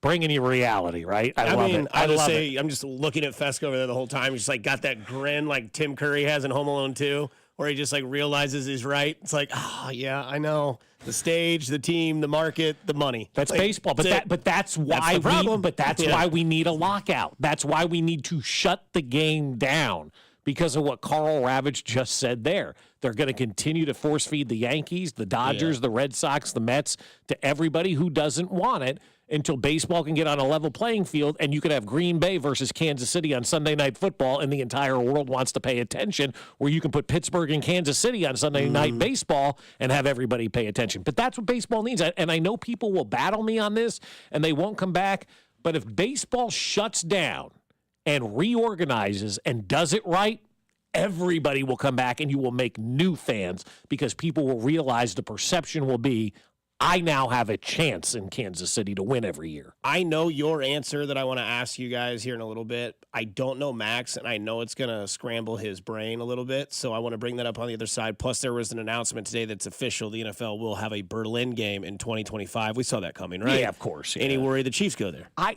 asked somebody a couple of weeks. I don't know why that'd be worry. I don't know. Not worry. Any thought that they could go there? It could be a home game there because this year, next year could be a home game. But I was talking to somebody a couple of weeks ago about this. I said, do you think the Chiefs would be in that Berlin game? They said, no, maybe Spain. So I don't know. Are they definitely going abroad next year? I don't know that to be a I mean, look. Because they're going to announce that soon, right? They usually announce it in April. Okay. If some network is going to pay new money for this Germany game, then the Chiefs will be on the schedule, okay? Yeah. That's it. Like what Carl just said. Yeah. Like if Apple TV says, we'll do the Germany game for $50 million, but the Chiefs have to be there, see you in Berlin, folks. That's right. Coming up on the other side, a question for Mac and Bob. One I know the answer, the other one I'm interested in. I'll ask it on the other side on Fesco and Dusty on 96.5. The Fan, your home for Kansas City Sports. Fesco and Dusty. Subscribe and watch the show on YouTube by going to our channel at The Fan 965. Kansas City's FM sports station, 96.5, The Fan. Well, the winter time is here. It's cold outside, and maybe you went outside to your garage today and tried to start that car, and it didn't turn over, and you're thinking, oh, my goodness, I've got to get to work. I've got a busy Wednesday. What am I going to do? Well, all you have to do is call my friends over at J. Southland Tow, and they can help you out. Or maybe you get into a car accident today, and you're thinking, oh, no, it's cold. I don't want to stand here for hours waiting for the insurance company. I've got things to do. Call J. Southland Tow. They'll be there as soon as you call them, but you got to have their number ready to go. 816-779-4TOW. 816-779-4TOW. It's why I tell people all the time, put that number in your phone and forget about it. That way, when trouble does happen, you know exactly who to call. And it doesn't matter when. 5:22 on a Friday for us. Blew out a tire. Called Jay Southland Tow. By 6 o'clock, we were up and running and on our way. And it doesn't matter if you're north, south, east, or west. Jay Southland Tow Service is just a phone call away. So put their number in your phone, 816-779-4TOW or southlandtow.com. Use the tow service trusted by most local police departments. And Tammy from the Westin, it's Jay Southland Tow. There's nothing they can't do, so be in the know and use Jay Southland Tow. Every piece of land has a story. For the Nelsons, it's cruising around their Montana ranch on a John Deere Gator XUV 835R. With 3,000 acres, there's plenty of work to do. We're not afraid to jump in and help each other out. That's how they've kept their ranch going for 5 generations. It's all about efficiency. Like teaching visitors to fly fish. The whole joy with fly fishing is matching the hatch. Run with us on a Gator XUV 835R and start telling your story.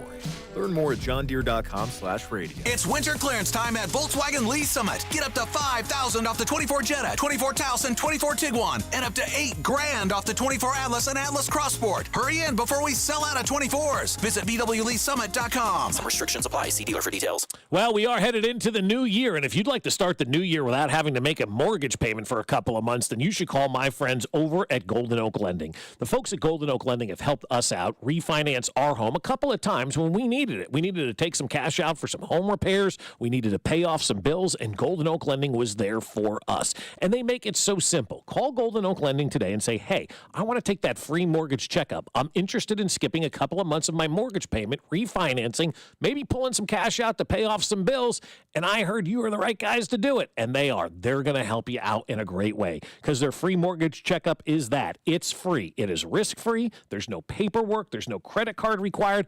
Just call Golden Oak Lending and have a conversation. Tell them what you want to accomplish, and they'll look for a mortgage that can help you get there. And if they don't have something that works exactly like the way you want it, they're not going to try to put you in a mortgage that isn't better for you than what you're currently in right now. They're helping people all over Kansas City. The average cash-out customer is getting $1,104 per month in savings. So call Golden Oak Lending today and take that free mortgage checkup. 913-890-GOLD. That's 913-890-GOLD. And let Golden Oak Lending cure your blues. What's up, Kansas City? It's Mitchell Schwartz. You know, there's nothing easier to enjoy than watching the Chiefs with some wings and an ice-cold Bud Light. And Buffalo Wild Wings is serving up both for every game, all season long. Join me at the Buffalo Wild Wings located off 105th and Metcalf in Overland Park on Friday, December 13th. I'll be there with the crew from 6 to 8 p.m. celebrating the back-to-back Super Bowl champs while eating some wings and drinking $5 Bud Lights. Nothing easier to enjoy than that. Bud Light. Easy to drink, easy to enjoy. For more details, go to 965thefan.com. Enjoy responsibly. Anheuser-Busch, Bud Light Beer, St. Louis, Missouri. Men, it's the holidays, the season of all kinds of hustle and bustle. But if your energy is down, if you aren't sleeping well, if your sex drive is MIA and you just don't feel like the guy you once were, maybe it's tough to get excited for all the holiday cheer.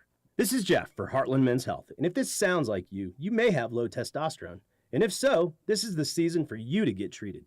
At Heartland Men's Health, we're experts in treating low T. If you're like most guys, you'll feel the change in just a few weeks. And truly, the results can be life-changing.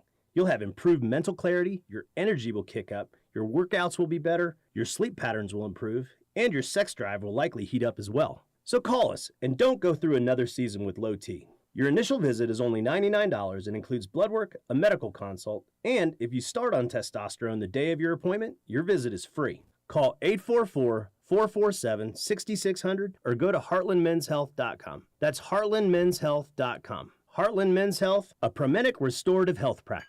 Do you hear that? These are the sounds of our jeweler's workshop at Shane Company, where they're working their magic to bring beautiful, fine jewelry gifts to life. At Shane Company, we love jewelry as much as you do, and we know what it takes to create something special. No matter your budget, we craft our jewelry with expert care to be passed down for generations. With jewelry craftsmen in every store and an unmatched free lifetime warranty, we're here to make sure your jewelry always shines bright. Stop by and shop online at Shanco.com. Shane Company, your friend and jeweler. Pick up your phone and put in GiveMeTheVin.com. Highest money, quickest offer, $2,000 to $200,000. Top car buyer in the United States is GiveMeTheVin.com. Sell us your car. GiveMeTheVin.com. So easy you can do it in your underwear. This is a story of the one. As a maintenance specialist for university housing, he knows college students can major in wear and tear. Plus, housing so many students doesn't leave a lot of room to house all the supplies he needs. That's where Grainger comes in. With over 1 million industrial-grade products and fast, dependable delivery, Grainger carries the quality products he needs so he doesn't have to. From a new door hinge to a whole new faucet. Call, click Grainger.com, or just stop by. Grainger, for the ones who get it done. Hey, it's Matt, your leaf filter trusted pro. Gutters are an often neglected part of the home. They're also one of the most important. Clogged, overflowing gutters can cause serious problems like foundation damage or basement flooding, which can cost thousands of dollars to fix. Let's face it, cleaning gutters yourself is not only a hassle, it can be dangerous. But when you get Leaf Filter, you'll never have to worry about cleaning clogged gutters again. Get started today by calling 844-300-LEAF to schedule your free inspection. If you decide to move forward, we'll professionally clean, realign, and seal your gutters before installing our patented stainless steel micro mesh system. Leaf Filter keeps out everything but the water, and it's backed by a lifetime transferable no clogs warranty, so you're protected for good. We're in your neighborhood and ready to help. Call Leaf Filter today for a free inspection and estimate and to save up to 30%. Dial 844-300-LEAF. That's 844-300-LEAF.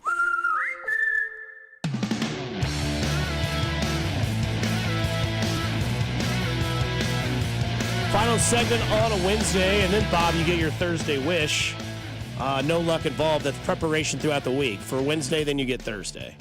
I'm glad that we shocked Carl Ravitch with calling him the chocolate chip of sports broadcasting. Never been told that. Don't forget, also, you can go to our Twitter page, X page, the Fan 965, and check out the poll question. I watched Home Alone 1 last night. I will watch Home Alone 2 tonight. Which Christmas movie's better, Home Alone 1 or Home Alone 2? 256 votes. 85.9% say Home Alone 1. 14.1% say Home Alone 2. Yeah, I don't know that I've ever met somebody that thought Home Alone, not that Home Alone 2 is bad, it's a great sequel, but Home Alone 1 is just so special. I teased a question that I want to ask both of you. Mm-hmm. As of today, moving forward, Chiefs. I know. Well, it's somewhat that. Spoiler. Because I asked my buddy this last night, and he kind of paused for a second. Normally when I ask him a question, he pauses. I know it's good for the show. Big sports fan, loves sports radio, does it all the time. Moving forward from this day forward, like you could switch these two on their roster. Xavier Worthy, Zay Flowers. I'm sticking with Worthy because he's been here all year. And he's got the chemistry with Mahomes. So, and he's shown, especially the last game, they count on him now. He's a relied on and receiver. Moving forward. Yeah. Moving forward. Yeah. I'm staying with the guy that I got. Talent-wise, this is a really good one. I told you. No, this is a good one. This is hard. The only reason I go Xavier is because The only reason I go Xavier is because like I'm the juvenile in the room. Okay. I want to talk about Zay Flowers versus Xavier Worthy, and you have thrown me off course now. Zay Flowers, he is more of a diva than Xavier Worthy. Well, I mean, you saw last year in the playoffs. I mean, he fumbled. Well, he fumbled, and he did the flex. Yeah, and he got the penalty. Right. And then this year, there was another situation where he's on the sideline throwing his helmet. I don't know if I want that in a high. That ain't flying here, though. Exactly. So I don't know if that would be stopped. But I mean, if you ask me who's better, I mean, I think I'd rather have Zay. I don't know. No one makes people miss like Zay Flowers. Because Cody brought up a good point, and it pains me to say that, but he brought up a good point that there's a chance like Worthy's numbers could be astronomically way higher than they already are this year. Like. He's had a couple plays that he hasn't really connected on, but the thing I bring this up for is because I feel like they're both similar for their roles. Like I don't think Zay Flowers is like obviously like Jamar Chase, Justin Jefferson, but I think he's a Devonta Smith type, and I think he could be in a 1,000-yard category as a receiver. I think Worthy could be there eventually, but I think they're very similar in the way that they play that position. It was just a debate question that I came up with. I thought, I think Xavier Worthy has a little over 400 yards so far this year, and I think 4 touchdowns, maybe 4 touchdowns. And Zay Flowers, his rookie year, last year, had, I think, 886 yards receiving.